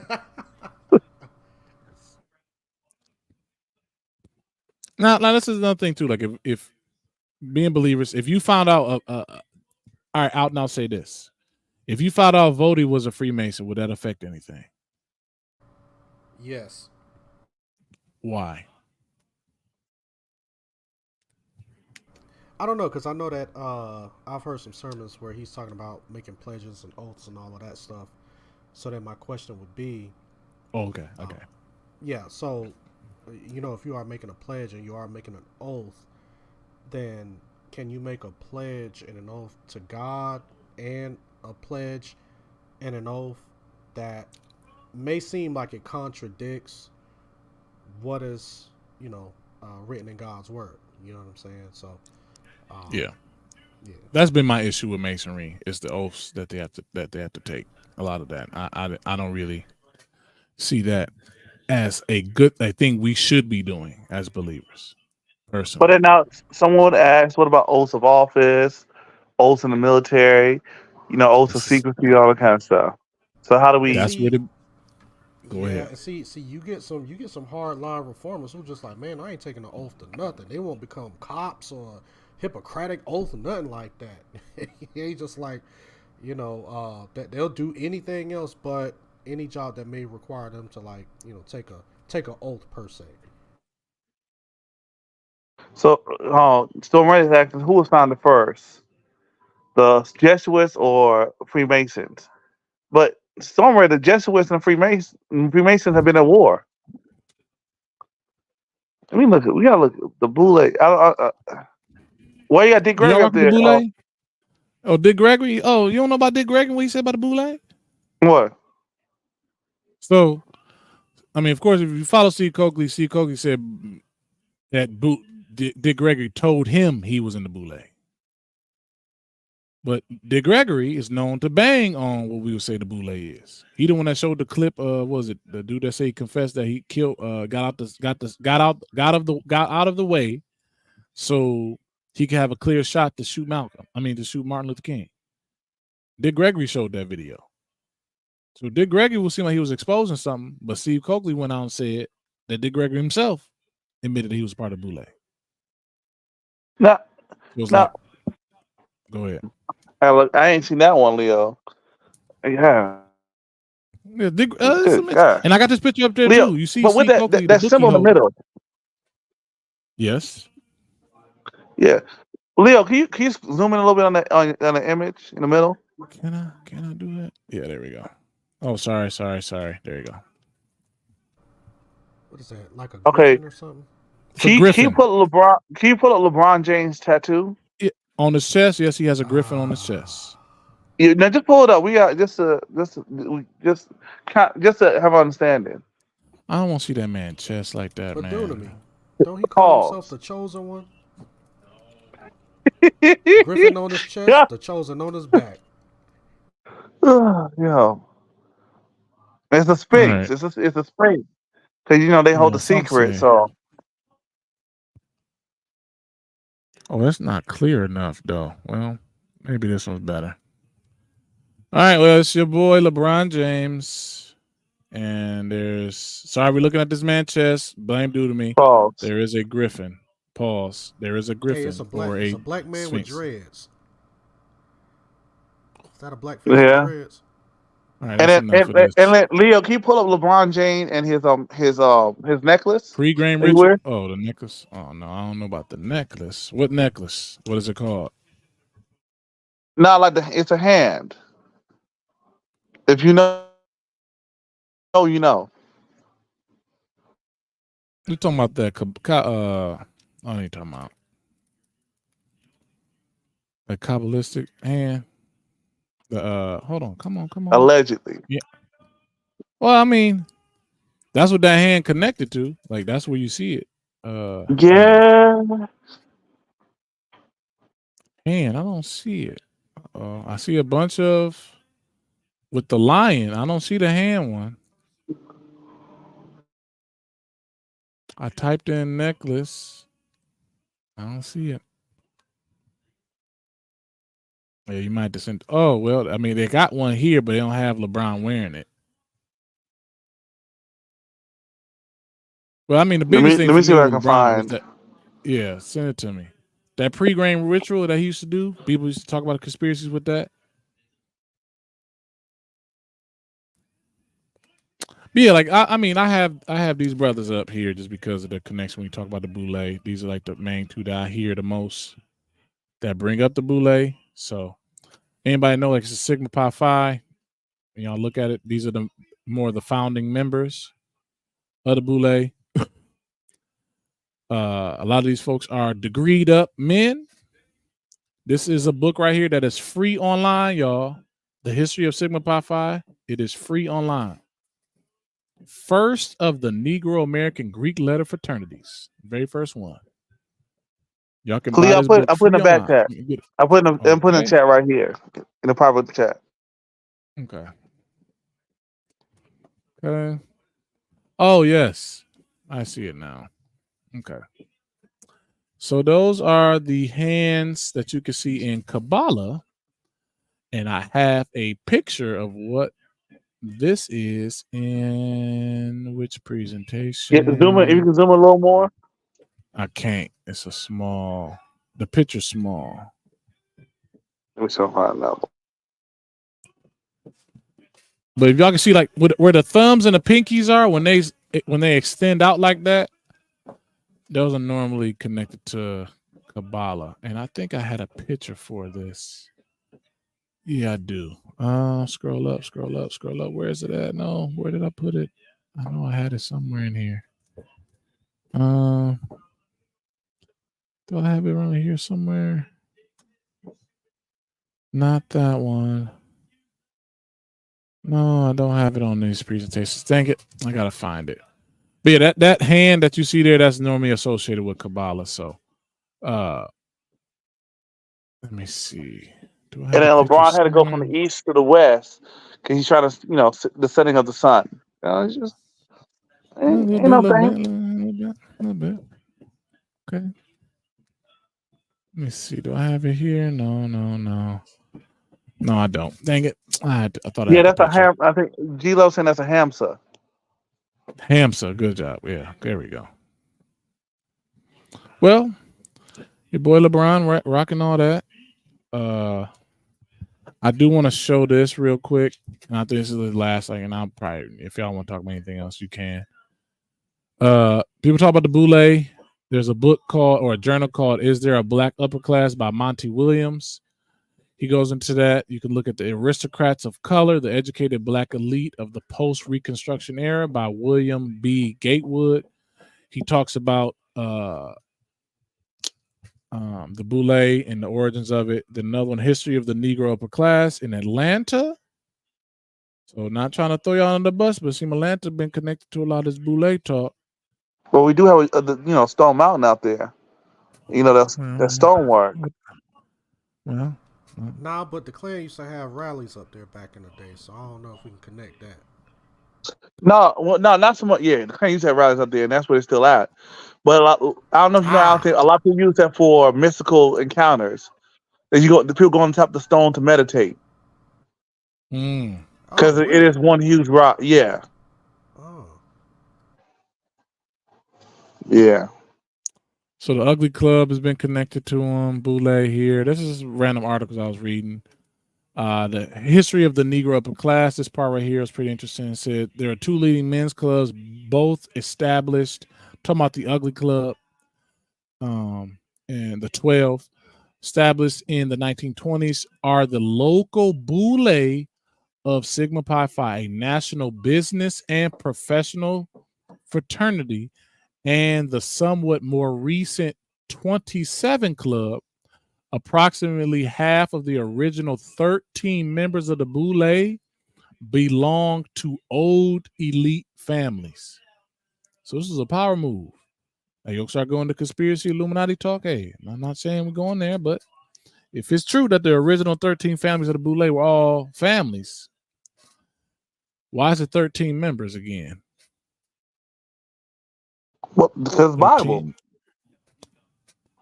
Or they done took it from the Illuminati.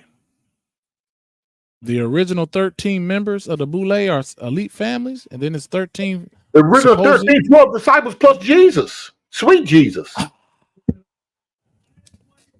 Are they families, though? Illuminati said it's 13 bloodline families. Tribes. Well, it's a little weird.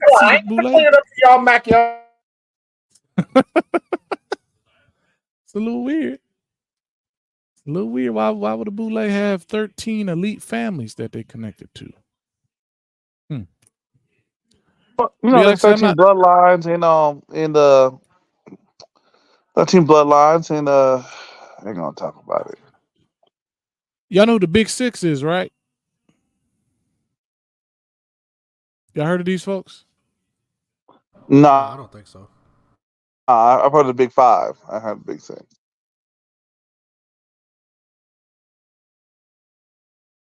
So the Big Six, I gotta jump off too. My wife, we gotta get dinner and stuff ready. Big Six. If y'all have heard of Malcolm X in passing, has mentioned the Big Six in a lot of work, and not work, like one of his speeches.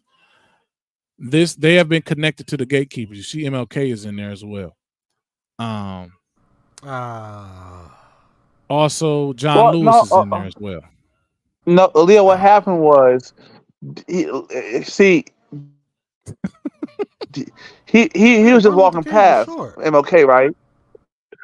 Yeah. Man, He showed him his wife. I thought MLK was like 6'12" or something, man. He looked like he was a pretty big guy. Nah. Okay. Nah. That's why he had a Napoleon card. So, but Leo, let me explain to you what happened in this picture. See, MLK was just walking past, right? They and then he forgot his Bible. And then they were like, hold on, let me take a picture. And he was shocked. That's why you look at the picture, his face is shocked, like, what is going on, right? Because he don't know what's going on because he forgot his Bible. And John Lewis is just there because John Lewis was there as protection for MLK. And so because he's in the picture, John Lewis just happened to be in the picture. That's how that went down. Now, this is speculation, but that's what I'm thinking went down. And, MLK wasn't tied to none of that, allegedly. It's easy to say that. Too. It's easy to say that. I can see that. Hey, he was alpha. But then again, when we talk about some of the connections people have said about MLK in terms of some of his beliefs, I gotta do something too. I want to make sure this is better. No, it's all right though. John Lewis, a lot of people connecting to the Big Six. This is from NPR. Now, like I said, I got the Malcolm X clip of when he talks about it, but I thought it was interesting. It says in 1963, Congressman John Lewis, representing Georgia's 5th congressional district, was the chairman of the Student Nonviolent Coordinating Committee. Lewis was recognized as one of the Big Six leaders of the civil rights movement. The other Big Six leaders were Whitney Young, A. Philip Randolph, Martin Luther King Jr., James Farmer, and Roy Wilkins. At just 23 years old, Lewis was one of the planners and keynote speakers at the historic March on Washington. So I can go all the way to the bottom of this. This is the MLK, the Malcolm X speech, I believe. So y'all he just makes want to some tear down a connection. black man. That's all it is. No. I would borrow time on this. Y'all just making jokes of the man who died to give us civil rights. Y'all just want to tear down a black man. We can't do nothing. Well, Alton, Martin MLK walked locked in step, hand in hand with some Catholics, right? That's another conversation. Yeah, I'm about to go back to that slide. Also some Jews too. I ain't gonna talk about it. He did a lot of hugging. That's all I gotta say. He did a lot of hugging. Yo, in one way or another. Hey, yo, I'm gonna let Leo finish. He gotta get up out of here. Yeah, I'm gonna do this one last part. I just want to make sure the screen is bigger because it was acting weird. So hopefully it should be a little easier to see. It's loading right now. There it is. Yeah, it's a lot better now. So this is I guess he had a speech at the Capitol building. This is where he went. It was in Albany. He was talking, and people said he was kind of attacking, and this played a role in his death. They said, so there's a portion where he says, or he was asked about the Rockefeller speech that I guess John D. or one of the Rockefellers had did a speech earlier, and he made a comment about it, and he said his speech, he was talking about what Rockefeller was saying earlier that day, I believe.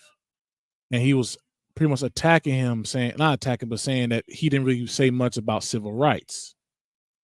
But it was interesting is because the Rockefellers and other people have been connected in terms of funding. Now, issues may be there because that's kind of where I start going into this. Is like follow the money. Is that I didn't know until recently. It says, so it's the Rockefellers, Ford Foundation, all these different groups. So the Ford Foundation emerged as the largest philanthropic fortune the world has ever seen. The assets were 4 times those of its closest rival, the Rockefeller Foundation. The 4, like their peers, the Rockefeller Foundation and the Carnegie Corporation. So those are like the big 3, like corporations that's doing a lot of philanthropy work. So I read this last part, and this is directly from the Rockefeller Archive Center. It says, although relatively new to the Ford Foundation, the National Urban League was in fact a large partner and grantee of several philanthropic funds, including General Education Board, the Laura Spelman Rockefeller Memorial. Y'all know about Spelman College, and I do love to talk to some of y'all Atlanteans about that. I'm curious how that happened. How historically black college was funded by Rockefeller. I do wonder, how did that happen? Wow. I was a part of the Urban League back in the mid 90s to like early 2000s. But they're funded by all these. I mean, if you go to conspiracy, they're funded by the Rockefeller. It's the Illuminati in them. And Alex, remember I sent you that Leo I put in the back chat. A lot of folks want to get rid of all the Urban League and all this kind of stuff. They don't do nothing. Get rid of NAACP and all that kind of stuff. I mean, last time the NAACP was relevant was when? Let's be honest. A mind is a terrible thing to waste. Well, I just wonder though. Like, I mean, she gave a lot of money. It seemed like to start the college and help with it. But it's Spelman College that named after Rockefeller. So I still wonder why. How did that happen? I haven't looked into it enough. Go ahead. No, hold on now, Leah. Hold on now. You ain't gonna talk about HBCU like that. I mean, they gave her the name. What is the spirit? It's the spirit of charity and giving back. That's what matters. That's all that matters. We can have a conversation. You think they could ever go against the Rockefellers ever? Spelman, anybody at their school can bang out and go in on the Rockefellers if the school is named after them? If you're gonna feed the conspiracy. Well, you saw what happened. You saw what happened at Morehouse when Joe Biden spoke. All those people who tried to protest, they moved them out. Uh-oh. But you know, I don't want to say it. That it is a phrase, you don't bite the hand that feeds you. But y'all in Atlanta, y'all allowing this to happen. Who's Morehouse named after? I don't know. That's who was it named after? I'm not sure.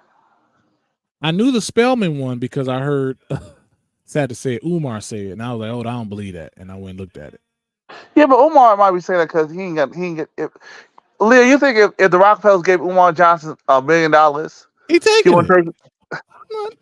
He'll take the school. Hey, we got a school for you. He'll move the whole thing over there. Wherever y'all at, I got it. Hey, the school ready to run now? Hey, let's go. Oh, yeah. He gonna take that today. Yeah, for sure. But when he said it, I was like, "Oh snap! I don't believe that. I didn't know that." Why has Mac y'all bothered me? So do me look at who founded your top HBCUs like Howard and Morehouse. No, I mean you went to HBCU, bro. You went to HBCU, but you got to defend them. You got to defend them. Spelman, white woman. Xavier, white woman. Fisk, white man. Jesus. Yo, chill. So y'all saying that Pastor Manning was right? Remember when Pastor Manning, where Berean at? Might have to play that clip of Pastor Manning saying that black man ain't built nothing. No, Alton, Hampton, Thurgood Washington, and also Tuskegee. Tuskegee, yes. But Tuskegee, they did Carver wrong though at Tuskegee, bro. They was doing Carver wrong up in there, yo. Henry Lyman Morehouse, a white man. Oh God. So when folks say I'm a Morehouse man, oh no, oh God, that's what we got. Because that's where it gets some weird with the history. You know what I'm saying? And some of the rhetoric that people say.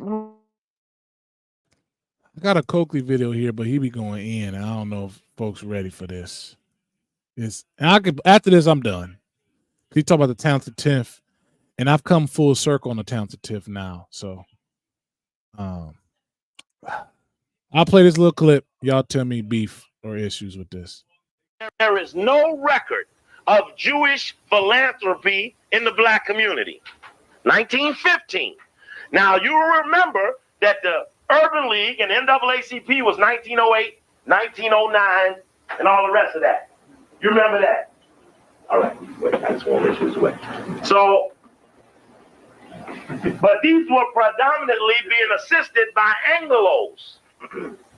And that the Anglos were, in fact, the ones that they all sought to be with, the Jewish philanthropists as well as the talented 10th. In fact, it mentions that there emerged an alliance. This is where you got to go back to the black. This will come out in the black and Jews thing. We'll go into this a little deeper. But that this so-called alliance that we've had started with Jewish wealthy and college-educated blacks. That was the alliance. Now, that's significant. Jewish, wealthy, and college-educated blacks. Yeah, so Leo. Go ahead. We don't get, bro. I just looked up Morehouse. Henry Lyman Morehouse put money in. He donated. Morehouse was started as a school, as a theology school. Funny enough, well, not funny enough. Interestingly, it was started a school to train black ministers in theology. So, but the man who started it, Jeffrey White, a minister as well, Baptist minister, shout out to Elder King. All right. He also started Clark Atlanta. Oh no. And he's also Caucasian. So now we can't have nothing. Everything that we got, them folk gave it to us. Is that what y'all saying? And they're gonna say we right here lifting up Europe. And I can see the conspiracy theories right now. See that Bible y'all got? Look at that Morehouse Model. See where it started. Because I've heard folks say it was white supremacy that raised the black minister to be the leadership for the black community. I don't know. This is another Amos Wilson, all that kind of stuff. This is another conversation. Man, can we get away from it ever? I mean, if the origins is there, we gotta just accept it. It's there. Y'all say like, hey, hands are stained with blood. The history there, okay, you just gotta accept it. I hate y'all. I hate the comment section. Why? Apostle Jack is still listed schools. Apostle Jack is still listed schools. And Tuskegee, General Thompson, Woodward, White. I hate yo. G. Love talks about most, if not all, HBCUs are financed and controlled by whites. Okay, Barbara Time saying they founded those schools because those black people opened their mouths. The rest of the forum, black people never do nothing. Yeah. Now hold on. Not do to me. Didn't Obama cut funding to those HBCUs? Yeah. Maybe he was on to something. Because, when he did that, I felt some kind of way. But I don't know. Maybe, and then Trump turned around and, oh my gosh. Put the funding back into the HBCUs when he got in office. So we know why. Because Obama was trying to liberate us by destroying our institutions. Right. And Trump trying to put a chain back on it. Joe Biden said go put y'all back in chains. That's what he was talking about. You ain't black if you don't. That I'm being honest. I still don't understand how people did it. I don't know how you voted for him when he said that comment. I don't get it. I'm being honest. And then when he spoke at Morehouse, what he was really doing was checking on the operation. Oh, for sure. He had to check in on the investment. How we doing? Are y'all doing right?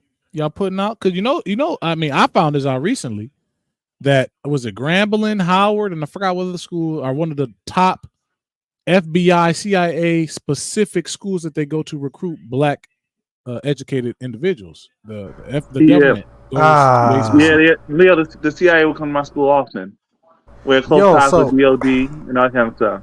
It's funny. It's funny that you mentioned that because the guy who recruited me into the Urban League, he was from Grambling State, and he said that he was a part of this specific group. He didn't really go into too many details, but he was just like he was a part of this specific group, and that's how he ended up getting into the Urban League. And then how they recruited me was that they came out to my school. You know what I'm saying? And they had this after school program that was just like, man, it's just for young black males. And I was getting ready to walk to the bus and they snatched me up. They was like, yeah, you need to come on ahead and go ahead and become a part of this group and all of this stuff. And that's how I got tied into it. Wow. Folks bringing it back around to Israel now. The realness. But the scripture told you everything you get was going to come from your captors. We done helped the awakening today. Yep. Hey, they've been trying to tell us, Dunami, you've been out here banging on them folks. Listen, it's right here. Dunami, how can you deny all of this truth, brother? We looking at it right now. That's it. But it's one thing to say that. It's one thing to say that maybe these folks saw the need to educate so we're not behind. You know what I'm saying? Because the fact that Morehouse started the theological schools to make sure our doctrine was correct. Oh, even though I don't know. Because my institution was started as a land grant school after land grant 2 after the Civil War, because you're gonna have a white institution, you gotta have a black institution. You can't have one group. Yeah, we Israel, bro. We Israel. It's confirmed now. It's confirmed. It's confirmed now. Met said it. It's confirmed. It's confirmed now. I don't see Alton Johnson, is there anything wrong with the Urban League? What does the Urban League do? I'm not because I've always heard the name Urban League, but I don't know what they do. Like I've heard this is sponsored by the Urban League, that kind of stuff. Ask Al Sharpton. Listen, I ain't gonna lie. When I was in it, we didn't do jack. All they did was talk about a bunch of blackness, and I ended up connected with some guys who was a part of the Urban League who wanted to start their own thing and get some stuff popping in the community because they were just saying that they felt like that they wasn't getting any support and stuff from the Urban League. So they was just like, well, we just gonna kind of separate from them and then try to do some grassroots stuff in the community. When I was in South Florida. Ask Al Sharpton. He got the National Action Network, but he speak at the Urban League all the time and don't nothing come out of it. Al Sharpton is one of the biggest figureheads for all these organizations and don't ever be doing nothing now. I don't know I'm be honest. All these organizations, like, let's be honest. We got Urban League, National Action Network. We got NAACP. And I'm not going to blame them, but the Congressional Black Caucus, I mean, I got to say it, but there's a lot of orgs out here that's here, but how relevant are they in the communities? I have never seen NAACP rep come to my high school, come to elementary school, nothing. Well, Leo, a minister wanted to recruit me to join SNCC. Are you kidding me? Yeah. They still around? Yeah. No, hold on. SL. Bro, no, that's SNCC. I've not heard. That's SNCC. SL. I'm about to say, like, hold up. Christian Conference, SLLC. Okay. He's trying to, I don't know. He knew me, and he was trying to recruit me. He tried to do some other people, try to do some stuff. One guy was there, or another old minister saying, Southern, hold on, let me get the name right. The realtor said 100 black men. Yeah, SCLC, Southern Christian Leadership Conference. And it was like a bunch of old ministers. Yeah, we got to get together. They doing stuff that was wrong, and we gotta tear it down. I don't know. One guy was like, "Yeah, I got 5 lifetime memberships," and they were cool. Yeah, because you say if they can give a black man 5 life sentences, I can get 5 lifetime things. So it felt like they did stuff in the past. So they talked about it, but it was just like, I don't know. It was like me and a couple two other young ministers, that kind of stuff. Yeah, they was trying to raise up the next generation. Yeah, but I don't know. I ain't gonna talk about the guy who led it. But Yeah, I got dip, y'all. I got dip, y'all. all right. All right, Leo. All right, yeah. The Reverend said 100 black men. I almost joined that. I want to say maybe about 6-7 years ago, because my wife's friend, one of her good friends, is a part of 100. What is it? The national something. 100 black women or something like that. And every year, well, they was having it. I don't know if they're having it anymore, but they will have this this event where they call it King of the Kitchen, and everybody will come out, and it'll just be like just one big event where everybody's like cooking, and you walk around from like each table or each booth or whatever, trying out different foods and stuff, and then the judges come around and try out everybody's dishes, and then at the end they judge the person who got the best dish, stuff like that. So I was out there, and I do my thing with Black Business Owners of Atlanta, so I had a booth out there, and I had an older guy walk up to me. He was like, "Yeah, man, you need to become a part of our group, 100 Black Men of Atlanta." And he was like, "Boy, we really, really need people like you up in there, like young guys, the next generation and all of that." But I never followed up though, because I was just like, I really couldn't, I really didn't know what they were doing, and I couldn't see what they were doing, except having like a bunch of gatherings and meetings and stuff like that, but nothing like tangible. Yeah, because like when I was in school, we had 100 black men, and it was just like they did stuff like community work, but it always felt like a lot of the groups didn't really do the mission that they were intended to do, and they would do stuff, but it wasn't like the mission. So like it's good that y'all going out to homeless center. I like that, because a lot of fraternities to me never did anything on campus.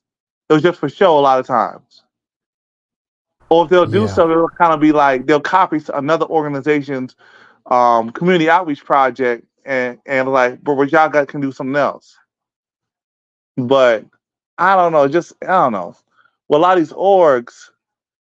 Alex, do you think the climate has changed in America, that now that these organizations aren't needed anymore, but it's not like America's not like it used to be, so they have to revamp their mission or something?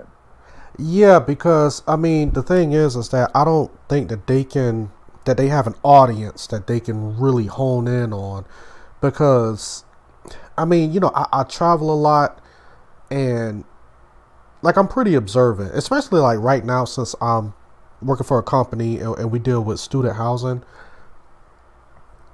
I mean, the groups of people are just so diverse nowadays, because like back in the day, and I'm pretty sure you probably saw this when you were like growing up in high school, and it was kind of like cliquish, like blacks was in one area, then whites was in one area, then this group and then that group.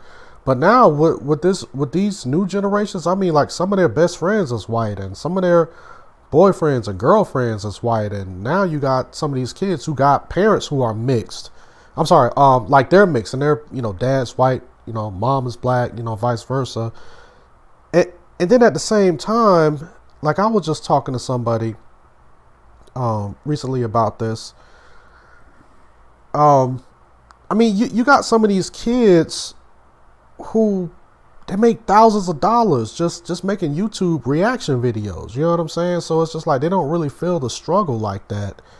They don't really, and that's why, like, even now when I think about all of the Black Power stuff and the Black Lives Matter things, the only people that I really see that's really being up in arms about that stuff are kind of like your millennials, people around my age, the millennials around my age, and the people who in the generations before, like Gen X, the boomers and all of that. But when you start looking at like Gen Z and down, man, they're really not into that stuff like that. So that's why, back to what you're saying, I think that a lot of these organizations are dying. And one of my biggest questions is, like, where are they getting the funding from?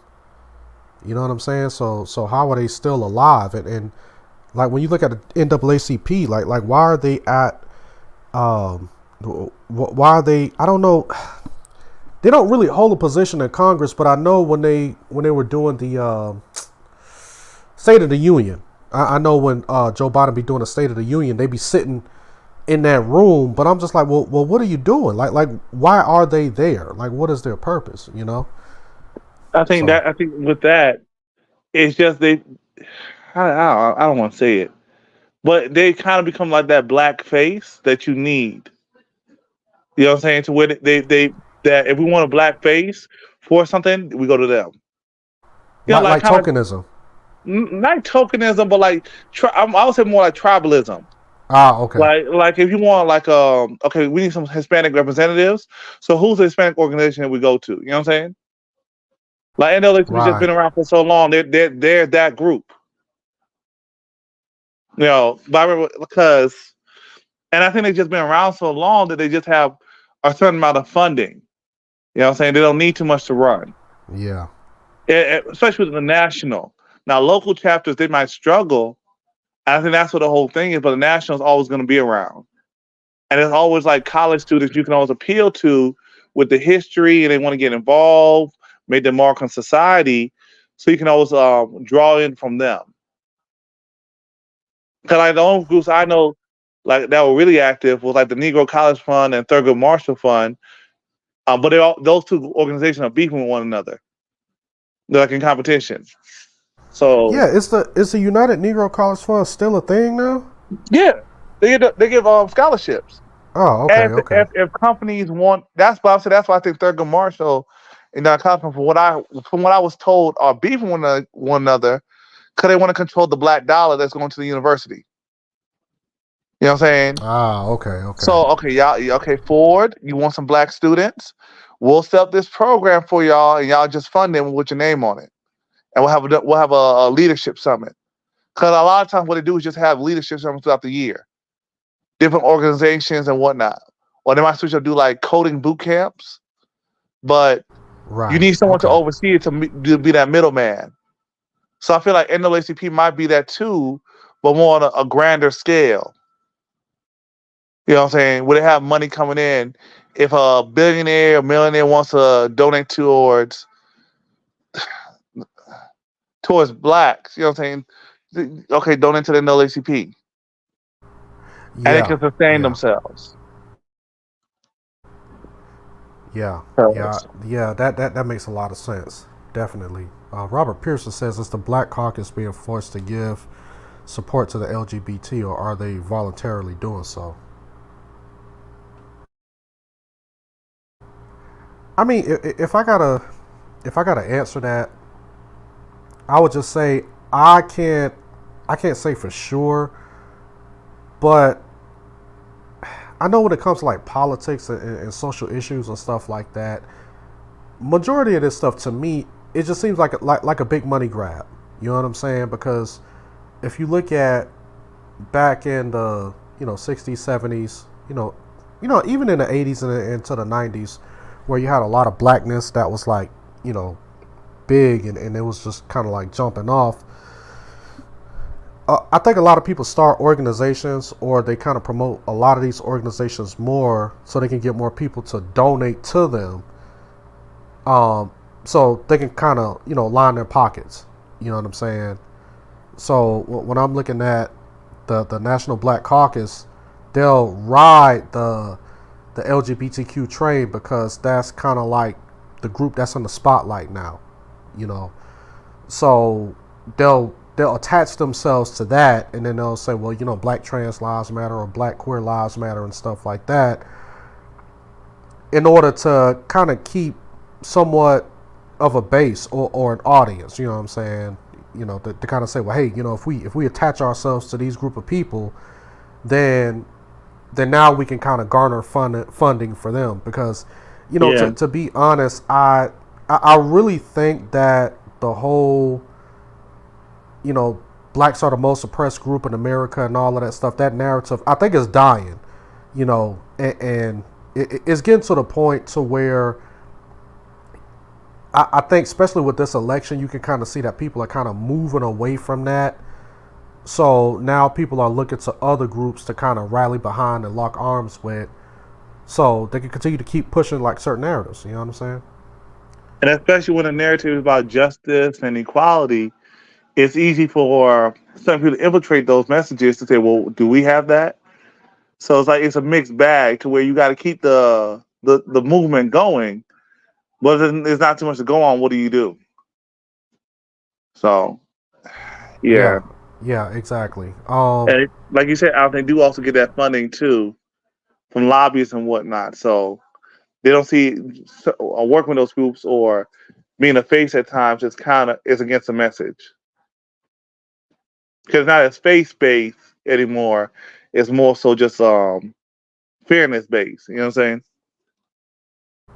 Yeah, exactly. Whoever this is with those Hebrew characters, yeah, I saw it the first time, but we couldn't just stop and not address what you were saying. I heard of Project 2025. I don't know what that is, but from what I've heard people talk about Project 2025, they say that that's kind of a nothing burger. They say that it's something like, I guess some Republicans or Republican-leaning people trying to say that there are certain things that they want to see happen in 2025 once Donald Trump, according to them, gets elected. How they can turn the country around and stuff like that. So, but I mean, when people come up with these groups and these certain think tanks and project this and project that, it's just a big money grab. People are trying to find a way to capitalize on some of this stuff, and to me that's just all what it looks like. Because when I'm talking to people and I'm dealing with people in the real world, ain't nobody really like the average Joe Schmo ain't dealing with this stuff. They don't really care about this. Like that Project 2025 stuff. This is just something it's popular on the internet and it's used to hook and reel people in who spend a lot of time basically on an internet and on social media and all of that stuff. So, but the average person ain't really worried about that. Now, I looked at the salary of the NAACP president, Derek Johnson. He makes over $300K. You say who was that?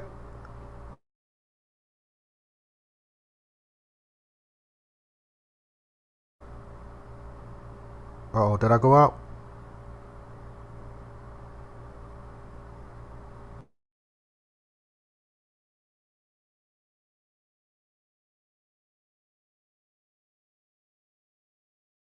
Hey, type of one if y'all can still hear me. I can't. I see Dudemy is unmuted, but I don't hear anything. Can you hear me now? Oh, okay. Yeah. There you go. Yeah, I was saying the president of the NAACP makes over $300K. And then I'm wondering, like, how does he, like, what does he do, or how did he get elected into that position? I gotta look into that. Now, mind you, the president of Salvation Army, I think makes close to $1 million. I gotta look back and see, but it's like a lot of these, especially older nonprofits, they pull in money. And it's just like a lot of companies that say that they don't make enough money. The executives are well paid. I wonder how much Rachel Dolezal was making. Not sure. Cause even a local president, yeah. Yeah, that's crazy. But like, I don't know. Cause at one hand, I don't want to watch someone's pockets, but at the same time, it just seems like sometimes these groups kind of don't do nothing because why rock the boat? As long as we can meet certain metrics and that, what I'm saying, it's all good. Yeah, it's definitely mind-boggling. I mean, it just really don't make sense. But I think you was kind of alluded to it earlier. Maybe some of these organizations that's been around for so long, people just they just toss money to it. That's just what they do. Hey, we know that we got to write a check to this organization, and then they just turn around and write it off on their taxes at the end. So that's probably why it's nothing to them, because they're probably like, we don't care if they do something in the neighborhood or not. All I know is that I can just write a check to them, and then I just write that off on my taxes at the end of the year. So, yep. That's probably it. But that's why, like, even when we're talking about these issues, like the average black person in America, like, what are we really doing? Especially when we're trying to better our community. You know, like what does our communities, what does the future of our communities look like? Because I mean, you know, if we're not willing to step up and say, hey man, there's some people who just kind of grifting off of our people and just siphoning money and only showing up when adversity happens, especially when the mainstream media makes it a thing. You know, we don't really hear about Al Sharpton and some of these leaders until something happens, and then the mainstream media says, hey, you guys need to take a look at this. It's just like, you know, we can't get y'all from in front of the camera, but what happens all of the other times when you got black people that are suffering in a community, resources need to be allocated to the community. It's just like, you know, y'all ain't nowhere to be found. You know, it's just like a lot of people, I think even with, what's the kid's name? Trayvon Martin. Like, his family had beef, and Michael Brown's family. They had beef with some of those black leaders because they were like, man, you know, these folks came in here and Black Lives Matter, this, that, and the third, and they made a whole bunch of money off of us, and then they turn around and they didn't give us nothing. They made a whole bunch of money off of the name of our dead kids, and they didn't do anything for us, you know? Yeah. And then like because I think the George Floyd bill is, I don't think it has no traction now. The Asian hate bill went through, but not the George Floyd hate bill. So all that money that can be used to lobby for certain issues, either on the local, state, federal, I'm not sure. Someone has to let me know what's going on, but I don't see anything going on. Yeah, he got a statue though. But doing to me, they did take like $200,000 and make a bronze statue out of George Floyd. Now, I think it's in New Jersey or something like that. Yeah, but that's symbolism without substance. Like, the law should have been passed. Like, I mean, I think there were reforms made, like in the police department and whatnot, and old buddy did get locked up. But like in terms of like changes, and I see Bruce is saying Trump is just a con man and whatnot, but I don't know, Bruce. But then, but see, this is where this is what gets me, because it's just like, okay, Trump is a con man. All right, cool. And then we'll say, so are you saying that we need to vote for Joe Biden? Oh, heck no, we shouldn't be voting for Joe Biden. It's like, okay, well then what do we do? You know what I'm saying? So, and I'm not saying that people should or should not vote. And I'm not saying that people should only vote for one particular candidate over another. But I'm just saying, it's like, it seems that a lot of times, especially when it comes to our communities, we just like complaining and making a fuss, you know, when it seems fitting. But then when you start asking people for solutions, okay, like what are we going to do? And then people turn around and, oh man, you know, well, we can't really do nothing, because as soon as we start to build stuff up, all they're going to do is turn around and tear it down. Look at Tulsa, Oklahoma. You know, as soon as those black folks, you know, had their own thing going on in their own town, and it was prospering, they dropped the bomb on it. And it's like, okay, so what do we do? You just love the white man. And then even though they rebuilt Black Wall Street. But exactly. Yeah, what about? Go ahead. What about Robert Kennedy? I don't know. I haven't really been following too much of Robert Kennedy. I know that he showed up on a couple of interviews with some black folks, but I haven't really been listening to anything that he's been saying, really. Yeah, and then but Alvin, wasn't there a plan by Tariq Nasheed to not vote a few years back, and then wasn't showcase what happens when the black folks don't vote, to pull in power or something? Yeah, he's trying to promote that now. He's telling people to choose the couch, but he's not riding with that too hard. He's just saying that we should have no problem with choosing the couch, but then he's just kind of he wished that Donald Trump would say something, basically that would give tangibles to the black community. So he's just it's almost like he's waiting on Trump to say that he's going to do something specifically for the black community, because he said that if Donald Trump does that, then he'll basically tell a lot of people to ride for Donald Trump. But the thing is that, you know, and I hear what Tariq Nasheed is saying when he's saying, oh, well, just go ahead and choose the couch. But it's like, but what is that going to do? Because let's just say if black folks choose the couch and the Democratic Party, they lose out on the election, they lose a lot of Senate, House seats or whatever. How does that benefit us? Because it seems like that the Democratic Party is going to turn around and just choose another voter base. And then the Republicans going to be like, well, we really don't need black folks anyway, because remember, they sat out this last election, so we can win elections without them. You see what I'm saying? So how is that a win for us, you know? And then, too, I think there's already a high voter apathy, so is it really going to change the needle? Right. You know? It's like, you know, how does the black folk move the needle on both sides? And man, y'all, they don't want me to get on my soapbox, because if you think about how the black population is the third in the nation, when during the turn of the 19th century, it was said, and I don't know if I can verify this, but they were saying that the black population almost rivaled that as whites by the turn of the 19th century, which I can kind of, I'm sorry, the turn of the 20th century in the 1900s. And this is why I can kind of believe that when I start looking into history about Margaret Sanger and the eugenics program and all of that stuff. So I can kind of believe that. But now that we've dropped to number 3, it's like, how significant, I mean, like what can we do in this country to have something that'll benefit just the black community? You know what I'm saying?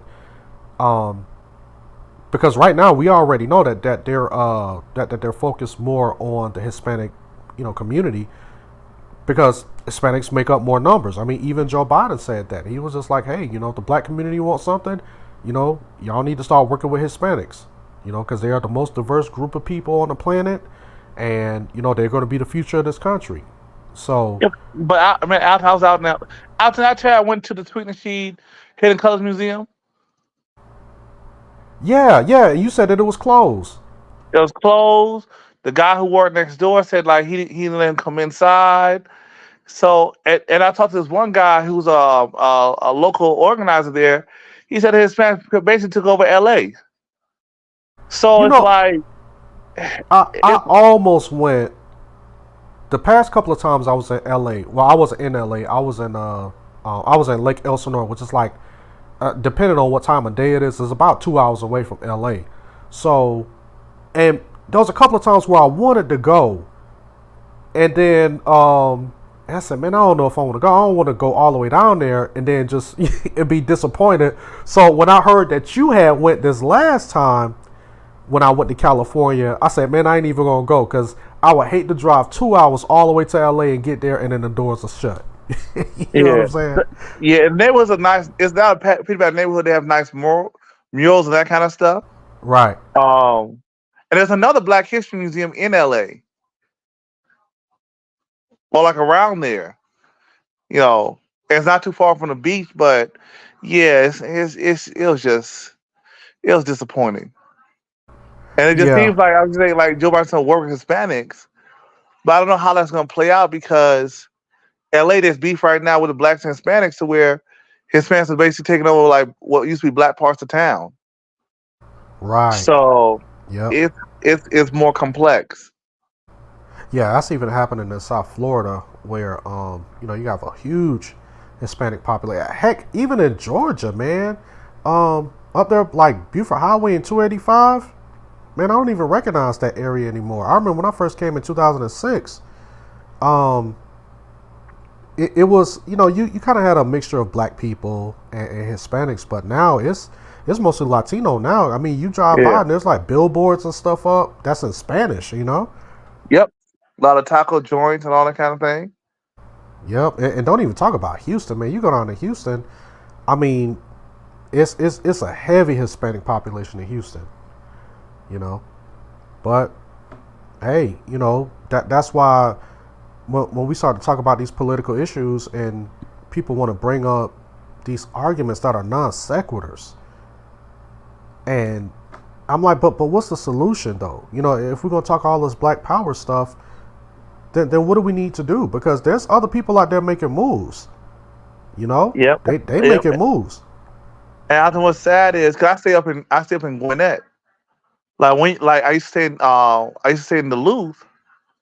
Duluth is heavy Asian, heavy Korean signs in Korean. Yeah. Mandarin, that kind of stuff. But one thing I noticed, once you get past Atlanta and start to go south to like Union City, College Park, it's more the diaspora, Caribbean, African, Black. But a lot of those places tend to be a little, by the airport, a little run down. And then once you get past that, going towards like Valdosta, a lot of those areas aren't developed. But further north, it's more developed. Alfred, all that kind of stuff, more booming. Yep, exactly.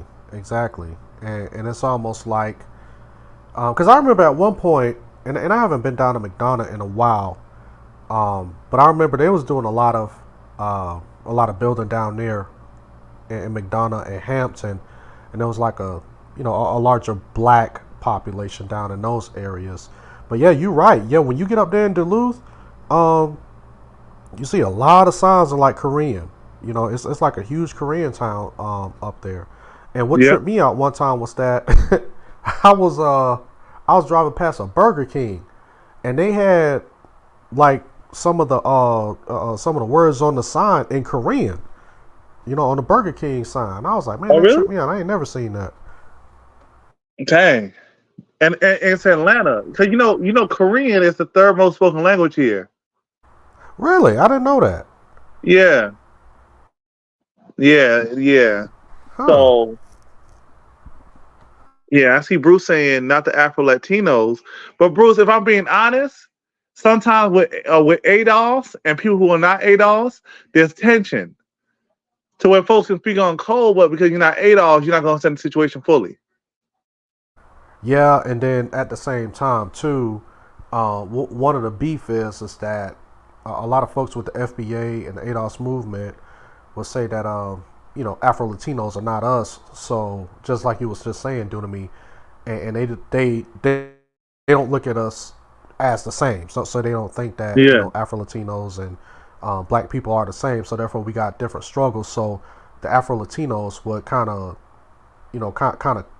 be more linked in with the Hispanic population as a whole than with the Black population. You know what I'm saying? So I mean, when it comes to like all of this identity politics stuff, it can get kind of confusing, and it could kind of, in a way, kind of be nonsensical. You know what I'm saying? Yeah, because it gets complex.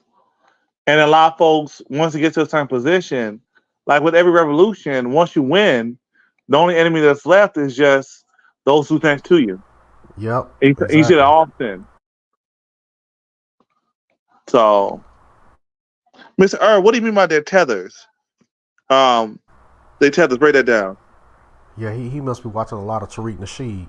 He trying to say that Afro Latinos are tethers. What's that mean? We'll break that. Oh, you never heard Tariq Nasheed use that? I'm pretty sure you never heard that, bro. No. I don't follow Tariq Nasheed like that. I know about FBA and you know what I'm saying? But I never heard tethers. Like they're well, basically, they have a child here so that way they can stay here or something like that? Nah, he call them anchor babies, but like the word tether would basically mean somebody, like he used this term called or he has this phrase where he said that there's some people who cosplay being Black, right? So like a person who was like Caribbean or Afro-Latino, it's like when you first talk to them, like they'll look Black and they'll sound Black, but if, let's just say if a Latino person is from like Dominican Republic and they look Black, so he's like they'll act Black, and then if the Dominican Republic does something positive, then it's like, oh yeah, we Dominican, we not Black. They try to separate themselves from being black. And he said that that happens with like Africans and stuff like that. And I think that he said that one of his biggest beefs is that whenever black people try to get some things passed, like laws and bills and things like that, then there's always these quote unquote tethers, people who are not FBA, who be the first ones to like get in front of a camera, go on social media. Like for instance, the reparations thing. This is a prime example because he be having beef, folks who don't be right with that reparations. But he'll say that these quote unquote tethers, they'll get on social media and they'll just say, "Nah, we don't need no reparations. We just need to pull ourselves up our bootstraps." So when you look into their background, they're actually like Caribbean. Like he has like a huge beef with like Candace Owens because he's like Candace Owens. She says a whole bunch of stuff against black folks, but she has a Caribbean background. So Really? yeah, I think she's like Jamaican or something like that. I can see that, and I understand his point to an extent, right? About you, people, certain groups with certain national interests, Yeah. and I feel with the whole ADOS to have a distinction does make sense, but at the same time, out do people? I've heard people like use the Haitians, like the Revolution and the Maroons, for a sense of the spirit of Black liberation. You know what I'm saying? So. Right. Can you use that other Black liberations that's outside the country to speak towards certain things? And see, that's the thing. Go ahead. Oh, and then one thing, it gets weird because you do have like Marcus Garvey's Jamaican, Malcolm X mother from Grenada. So it's like, what do you do when there have been folks who went through slavery as well and have been in the United States for a long time than other people? There are distinctive places as well. Yeah, exactly. And that's why I'm just like, sometimes this can kind of get a little confusing because on the one hand, people will kind of big up Haiti. Oh, yeah, there was an island of black folks who fought against the Spanish, the English, and the French, and they drove them all out of Haiti and, black fist in the air. But then like if something happens over here, like reparations, and you have some folks, just like you say, who done been over here for a while, who have had the quote-unquote black experience, no matter what their backgrounds are, then it's just like, okay, no, let's, we got to now separate ourselves from you because, we trying to get this paper, and the only people that can get this paper is foundational Black Americans. Because, and here's another thing that I have a problem with Tariq Nasheed, because his wife is like half white. So it's like, if your wife is half Jewish, because I think his wife's mother is Jewish or something like that, and then you got kids who are 75% Black, 25% Jewish, like, do they qualify for reparations? You see what I'm saying? So then it's kind of like he almost used Hebrew Israelite talking points because he'll say, well, I got to go through the lineage of the father. Okay, cool. So, but he'll turn around and he'll bash somebody like Drake. So, Drake is Canadian, but he'll talk about somebody who's mixed, who's black and white, and they'll say, well, hey, I got a black father, I got a white mother. But it's kind of like he'll make some discrepancies to say that, well, this person doesn't qualify for reparations because this is a lineage-based thing, and, that person is not FBA, so I don't know. Rashawn J said that's totally misinformation about Tariq's wife. I think he confirmed that about his wife being half Jewish. If I'm not mistaken. I know from what I've heard, Yeah. The people saying it's false, but he said that. I've heard him say that. No, and I hear Mr. Irv saying we don't undermine of people's interests in other countries. Yeah, I hear you, sir. Could I will bring up something? Yeah,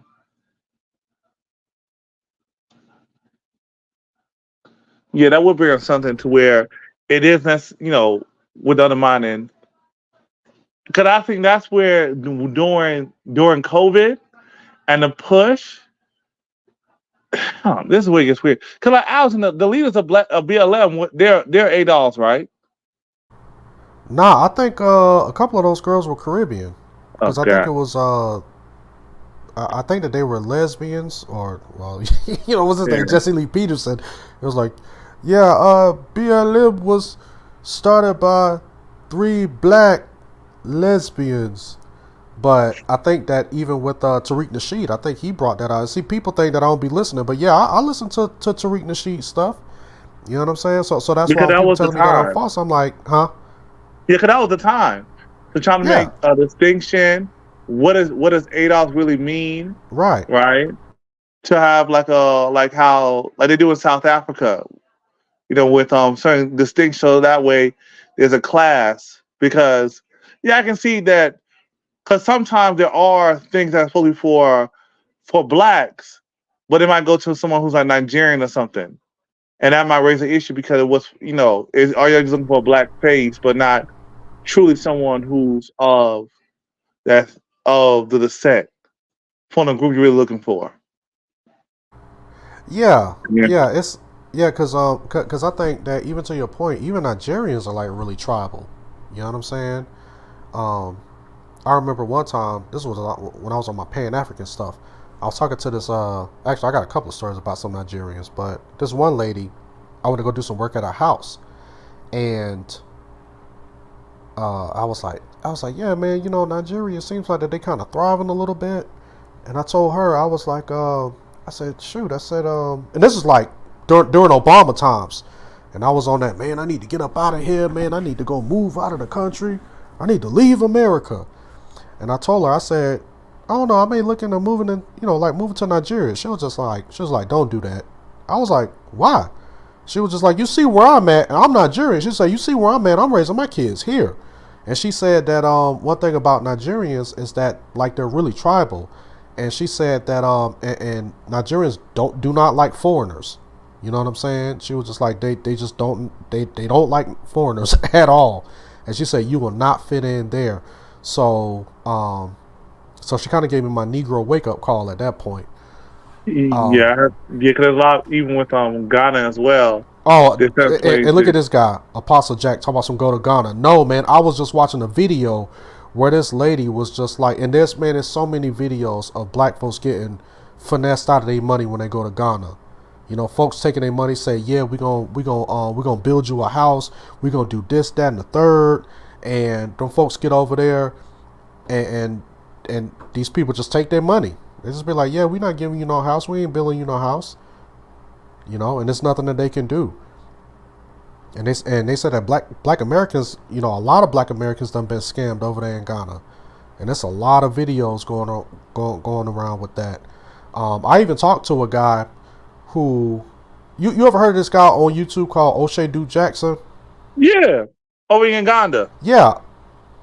So I had a conversation with him, and I said, hey man, because they was coming out with that thing. What is it? The year of return or something like that. We want our black American brothers and sisters to come back. So I hit him up and I was talking to him, and I said, hey man, what's this whole thing about the year of return?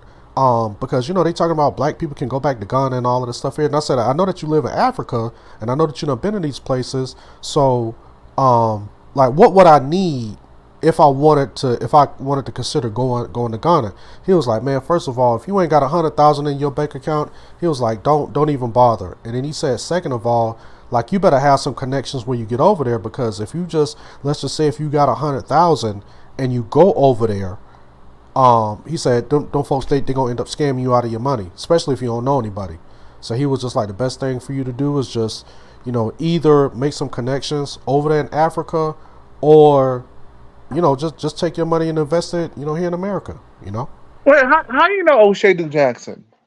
Man, I told you, man, I'll be moving in these streets sometimes, so you know what I'm saying? Yeah, because I don't know him personally like that, but I'd have had a couple conversations with him. Yeah. No, but yeah, that's the whole thing. To when you want to move abroad, is just certain countries are a little better than other. To me, I think a lot of countries that aren't on the West Coast, from what I've seen, from what I've heard, is like a better reaction. Like Zimbabwe, yeah, Kenya, that kind of stuff. That isn't. There's areas for development. So it's still emerging, but it's a little more. You still gotta be careful, but I've heard better stories and better communities out there. Yeah, because I think that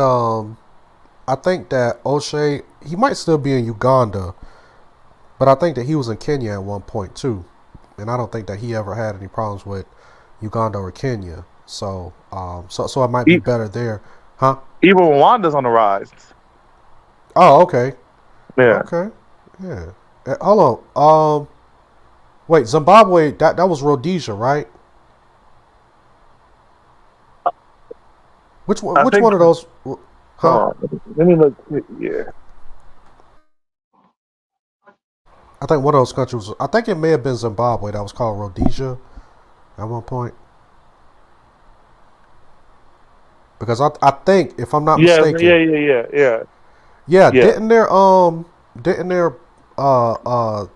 their leader or somebody like died a few years ago, and he had been like, I think president for life, that kind of thing. Yeah. Yeah, he was the guy who ran all of the white folks out, and he was just like ran all of the white folks out, took their land and all of that, and then he died like a couple of years ago, and then the white folks started coming back.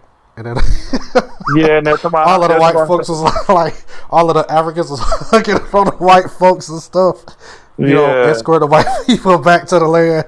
And then and I'm laughing because Pastor Manning, he was the one who brought that out. He was like, "You saying the way they was looking the white folks coming back." And oh my God! And now they're saying that the way that the farms were handled after they left, they'll mismanage. Yeah, because what's this? Pastor Manning was just like, he said, "Yeah,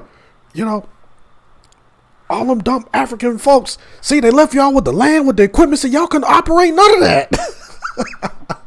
He was going in. I was like, "Yo, this man is a fool with it."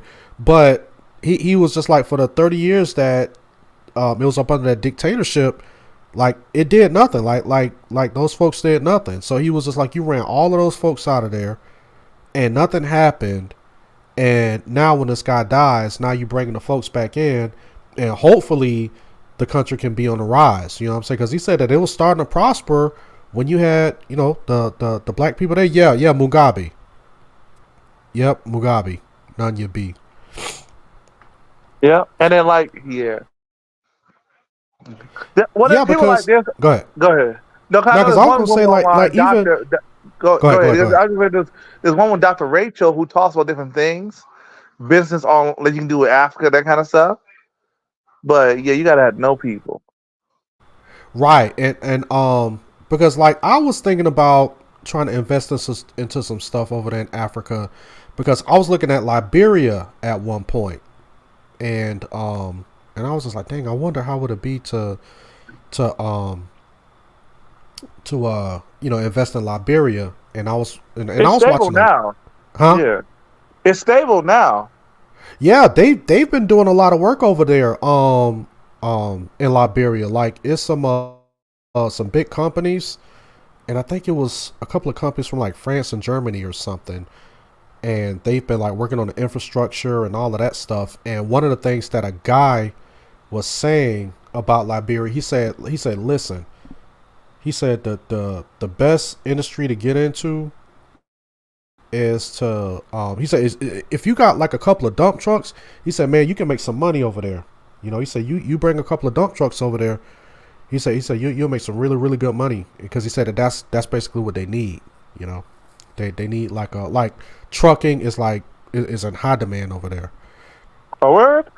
Yeah. You have to look into it. And I know that with a lot of places, it does seem like trucking does seem like a stable business. Anything automotive, you get the truck, you bring some parts, all that kind of stuff. You can have a good business going. Oh yeah. Because that's what I heard that's like you can really come up quick. If you have some trucks, if you're able to, either buy some trucks over there, or if you're able to ship some trucks over there. But you gotta be able to put some bread up. They say you better be willing to put some bread up. So Yeah, especially if you're not gonna live over there, because Dorilla's saying Liberia's not it yet. Dorilla's, why you say that? what have you seen? What have you seen the realness about Liberia? Yeah, because doing business overseas, like it can be a struggle. One guy, he bought a bus, like one of 30 passengers, whatever, and then shipped it overseas for his sister, right? When he went overseas to go visit, he kind of find out the man don't live with his sister no more. He broke off. He got a young girl, And but now he's making he got money. the bus. Yeah, and then Dang. when the guy found out, he went to go track him down. He beat him up. The police had to get involved. Yeah, that's crazy. But that's that stuff. Yeah, because a lot of things. A lot of people that I listen to who talk about starting businesses like across seas and in Africa, they just like, man, you at least gotta live over there 6 months or a couple of months at a time, and you got to keep coming back and forth. But they were just like, when you first get over there, and you start a business, like you really got to be committed to being over there for at least 5 to 6 months until the business, until you start to like gain some relationships with some people that you can trust. So therefore, once the business start to gain some steam, so therefore you don't have to keep coming back as often. Because he said that if you get over there, you just drop some trucks off and you just go about your business. He was like, just like you said, you may come back over there and your stuff be gone. Somebody else got your stuff and they making money off of it. Yeah, and then they can say that you passed away. Right. So you gotta take all kinds of stuff. Yeah, the real is corruption. But I thought, from what I was told, because I got some people that are Liberian that said like it's got a little better. There's still corruption, still struggles, but it's a little better. But then, but this goes back to some of the talking points that we hear when folks say, well, if it wasn't for the white folks and the colonizers and all of that stuff, if they just would have left us alone in Africa, we could have thrived, and Africa would be a superpower and all of that stuff there. So then it kind of makes you think, when you start to see a lot of corruption in Africa, are we saying that that's from the white man, or is that just the nature of man, period? So the problems that we see in the black community. There he go. You've been up here. You ain't pick up. He's a Tariq Nasheed wife was what?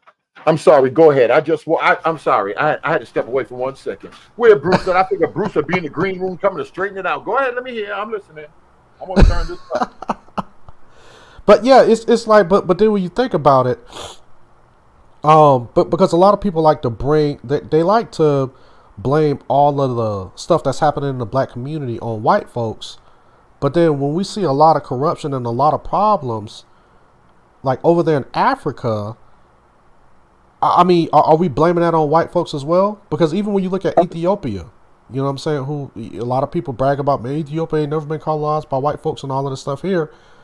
But then they having some problems over there. You know what I'm saying?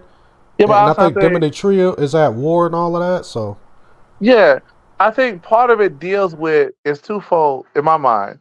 Well, three things. There are some things, institutions that were in place that they're not used to. Because think about a lot of countries, you have multiple tribes. Two at one time, they would have their own territory. And it's not like, they're conquered or they submitted. They just had to kind of go with it. So I just think it's just a system to where now you can have rulership over multiple people groups. And it's like no one has say so. And it opens the door. And it's not those like tribal barriers where you have the elders and kings and whatnot as a buffer. But then too, some folks, there's just a system in place that people just work with. And it's not wrong in itself, but one hand wash the other. So then you gotta, put a little grease in the wheel.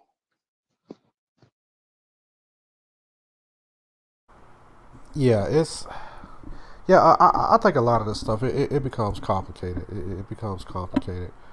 I thought Brian said that Bruce was in the back. No, Bruce probably busy. Yeah, okay. You heard you see what Bruce just said?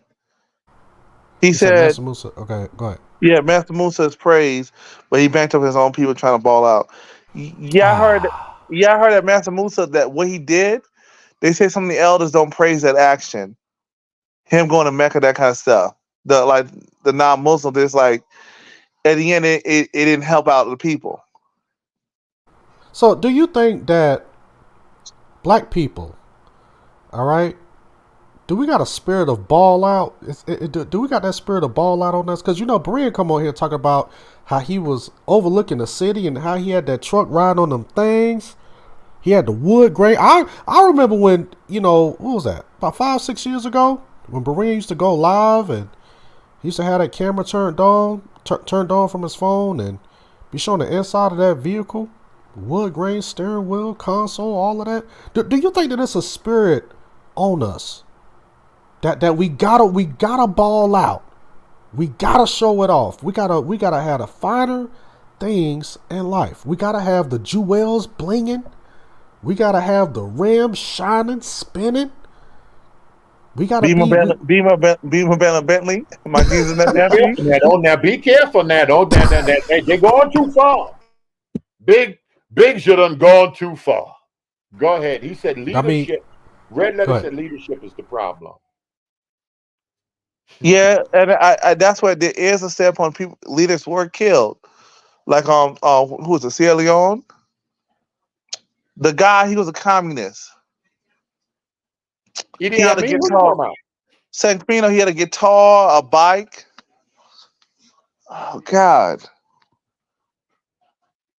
What country is that?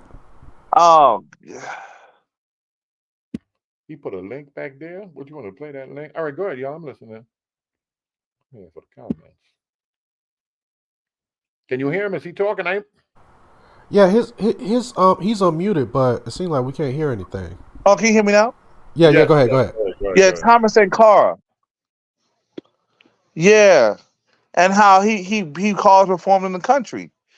He said that when if the local people in the country don't have AC, then we're not going to have AC in the government buildings. You know what I'm saying? We're going to live on. We're going to live. The government officials going to live in unlimited means, and that kind of stuff. Yeah, she's trying to be our friend. She's trying to get on.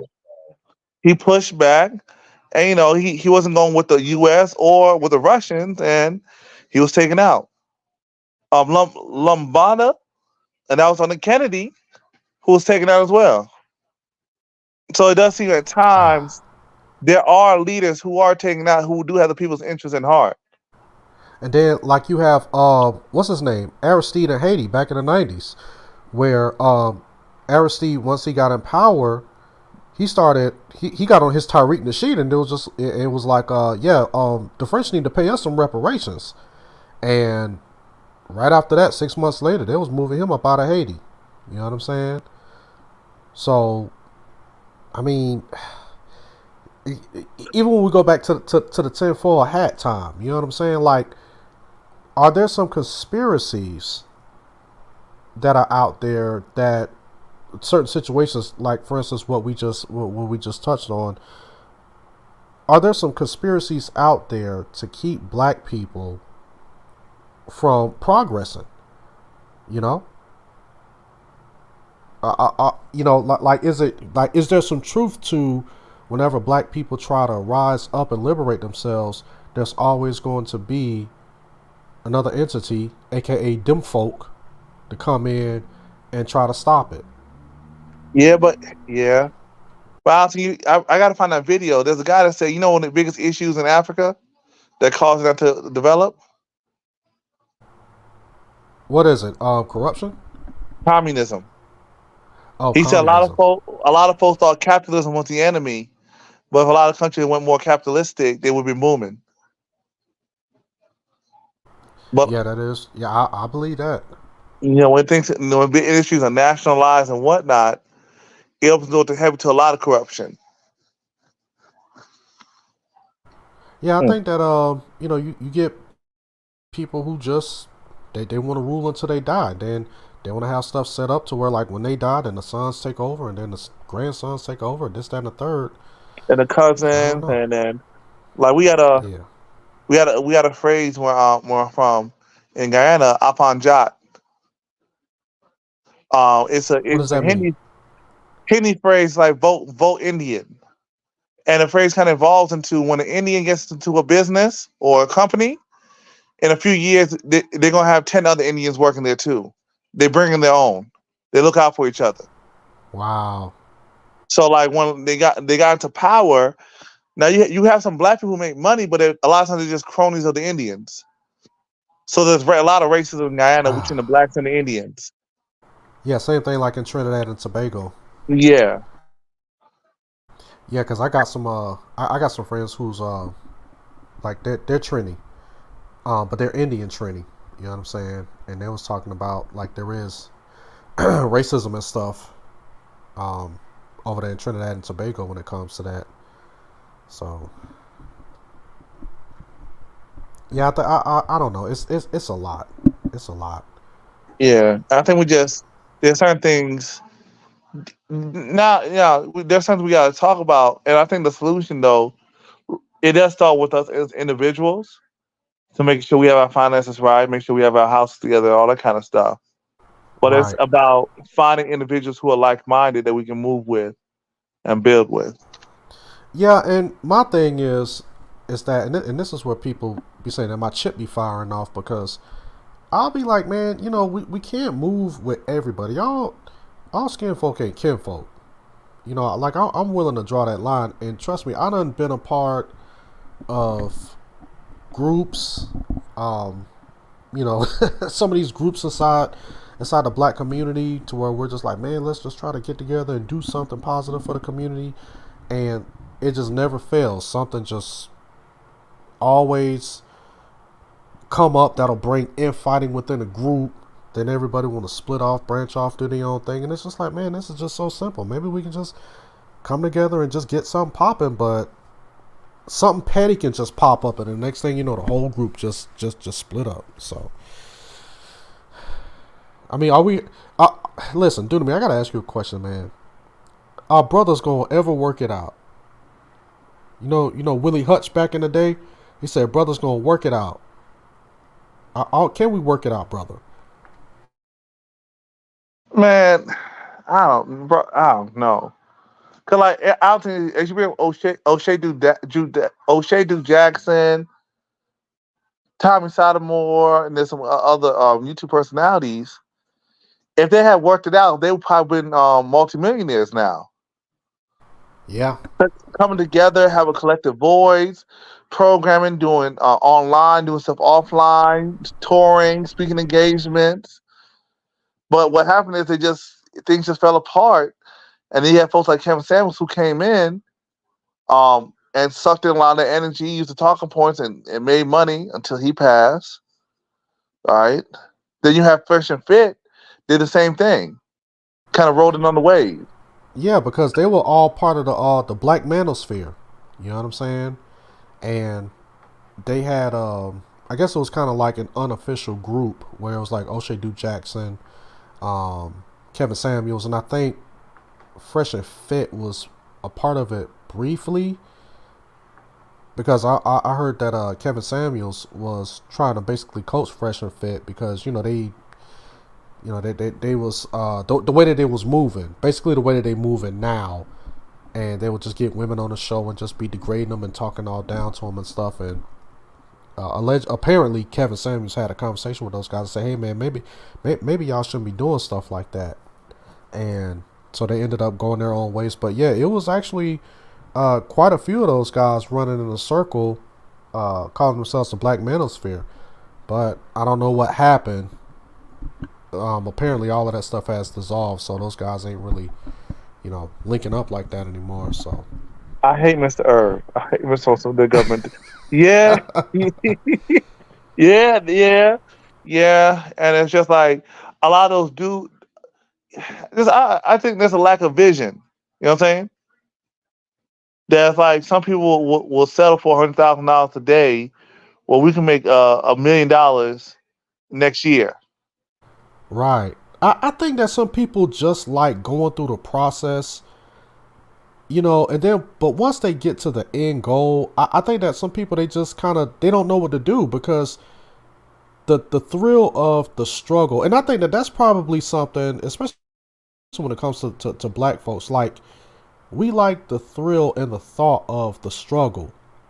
And I think that since we're now in a position to where we don't have those same struggles, to where we don't have signs that says, you know, whites here, blacks there.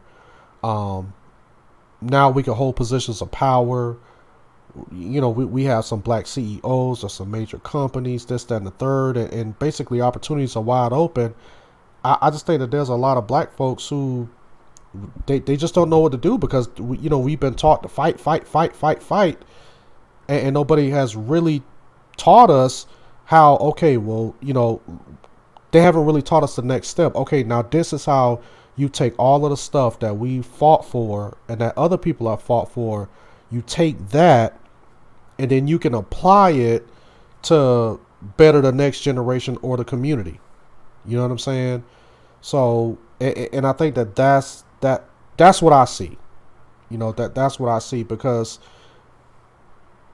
I'll see some people, especially some people that'll get on here and we'll just be talking about how the white man has got his knee on our neck and this, that, and the third. And then you start talking to some of these folks. Okay, well, where do you live at? Oh, well, I live in this part of town where it's, you know, majority white folks. Oh, I work at this job and majority of white folks are surrounding me. And I'm like, wait, what? but you still talking about the white man got his knee on your neck and you holding a high position at a white man's company and you living in a white man's neighborhood.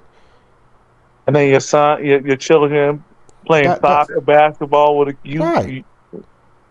I just can't stand Whitey. But hold on, I gotta go to the PTA meeting. And then your son, your children pulled a few black kids at the school. Your son there's only one or two black girls, so that's his options for who he's gonna date.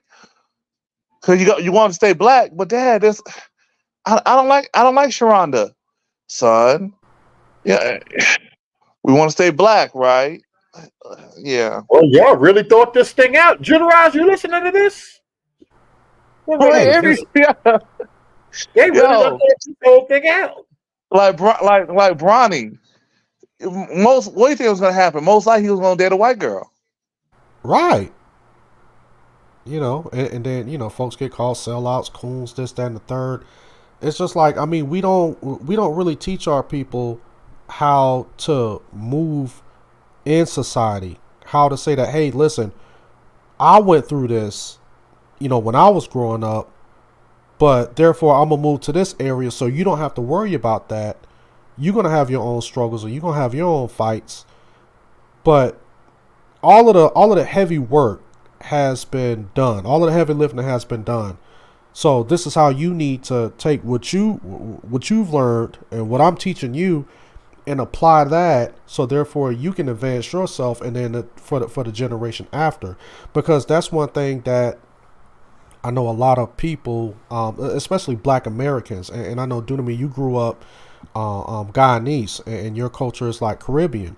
And one thing that I know about Caribbean people, especially a lot of people abroad, is that family is like really important. So especially like Asians, like I used to do work for this Asian guy, and he owned his own water filtration company, right?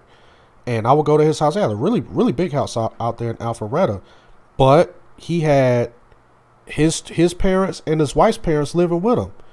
You know what I'm saying?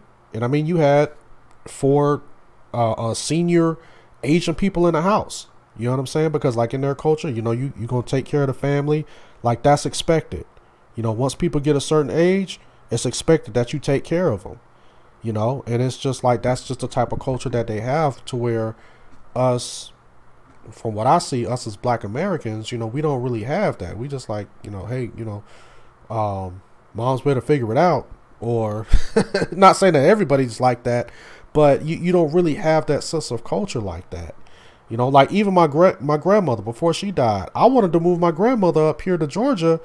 And I said, you know, Grandma, you don't have to work no more. Just come on up here and live with us. She was like, nope, I want to stay right here in South Florida, and I'm going to live right here in this area where I've been living for the past 30, 40 years. And, you know, she had to move with my mom, unfortunately, but, you know, she was only with my mom a couple of years, and then she died and she passed, you know.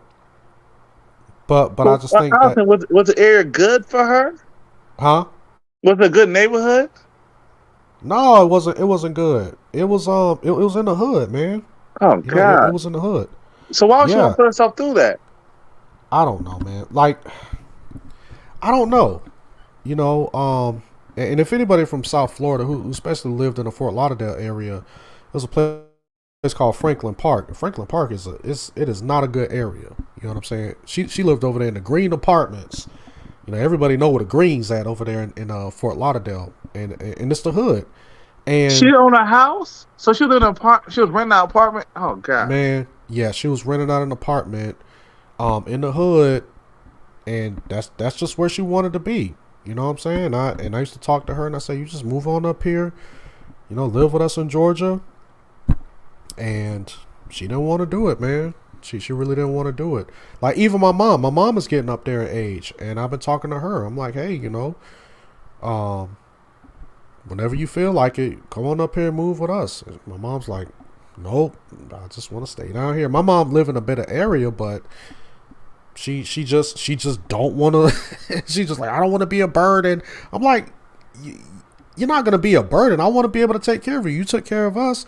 Now we want to be able to take care of you. But she's just like, nope. My mom's she gonna die down there in South Florida because that's where she want to be at. But that's why even when it comes to my household, we're trying to raise our kids differently than what we were raised, me and my wife. Like, we homeschool our kids. Like, we constantly talk to our kids about like real life stuff, preparing them, you know, for the real world.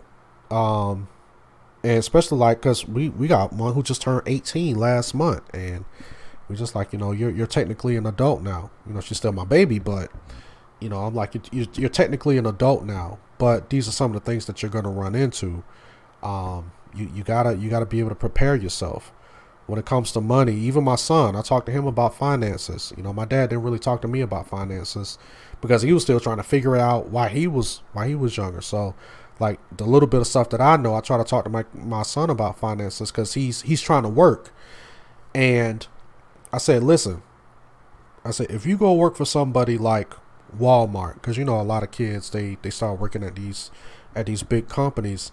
I said, if they offer you 401k, I said, if you start working at Walmart at 16, and I said, what you want to do is that you want to try to go kind of aggressive on your 401k, at least put in 10 to 15%. And I said, Walmart may match it, so you may want to look into that as well. And I said, you work at Walmart, if they offer 401k, put in 10 to 15% of your 401k. I said, by the time you turn 25, you could take, because you've been saved up quite a bit of money. And I'm not saying that he's going to be working at Walmart for like 9-10 years, but I'm just like, but if you're working at Walmart, you got a 401k, you start working there, and then you work somewhere else, and you got, you know, another 401k. And if you're still a single man, by the time you turn 25 and you constantly put into your 401k between 10 to 15%, when you get ready to buy a house, it's really not going to be that hard for you because you can borrow against your 401k to put down on a house. You see what I'm saying?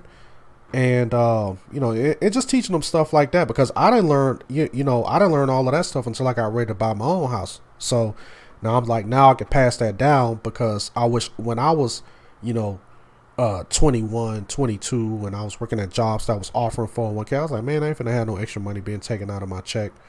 I was like, I wish I would have done that back then, Yeah. So, yeah. No, I wish you could have. Yeah, especially if they match that kind of stuff. Just things you learn. And if anything should happen, God forbid you're on a rough time, that is something you're going to tap into as well.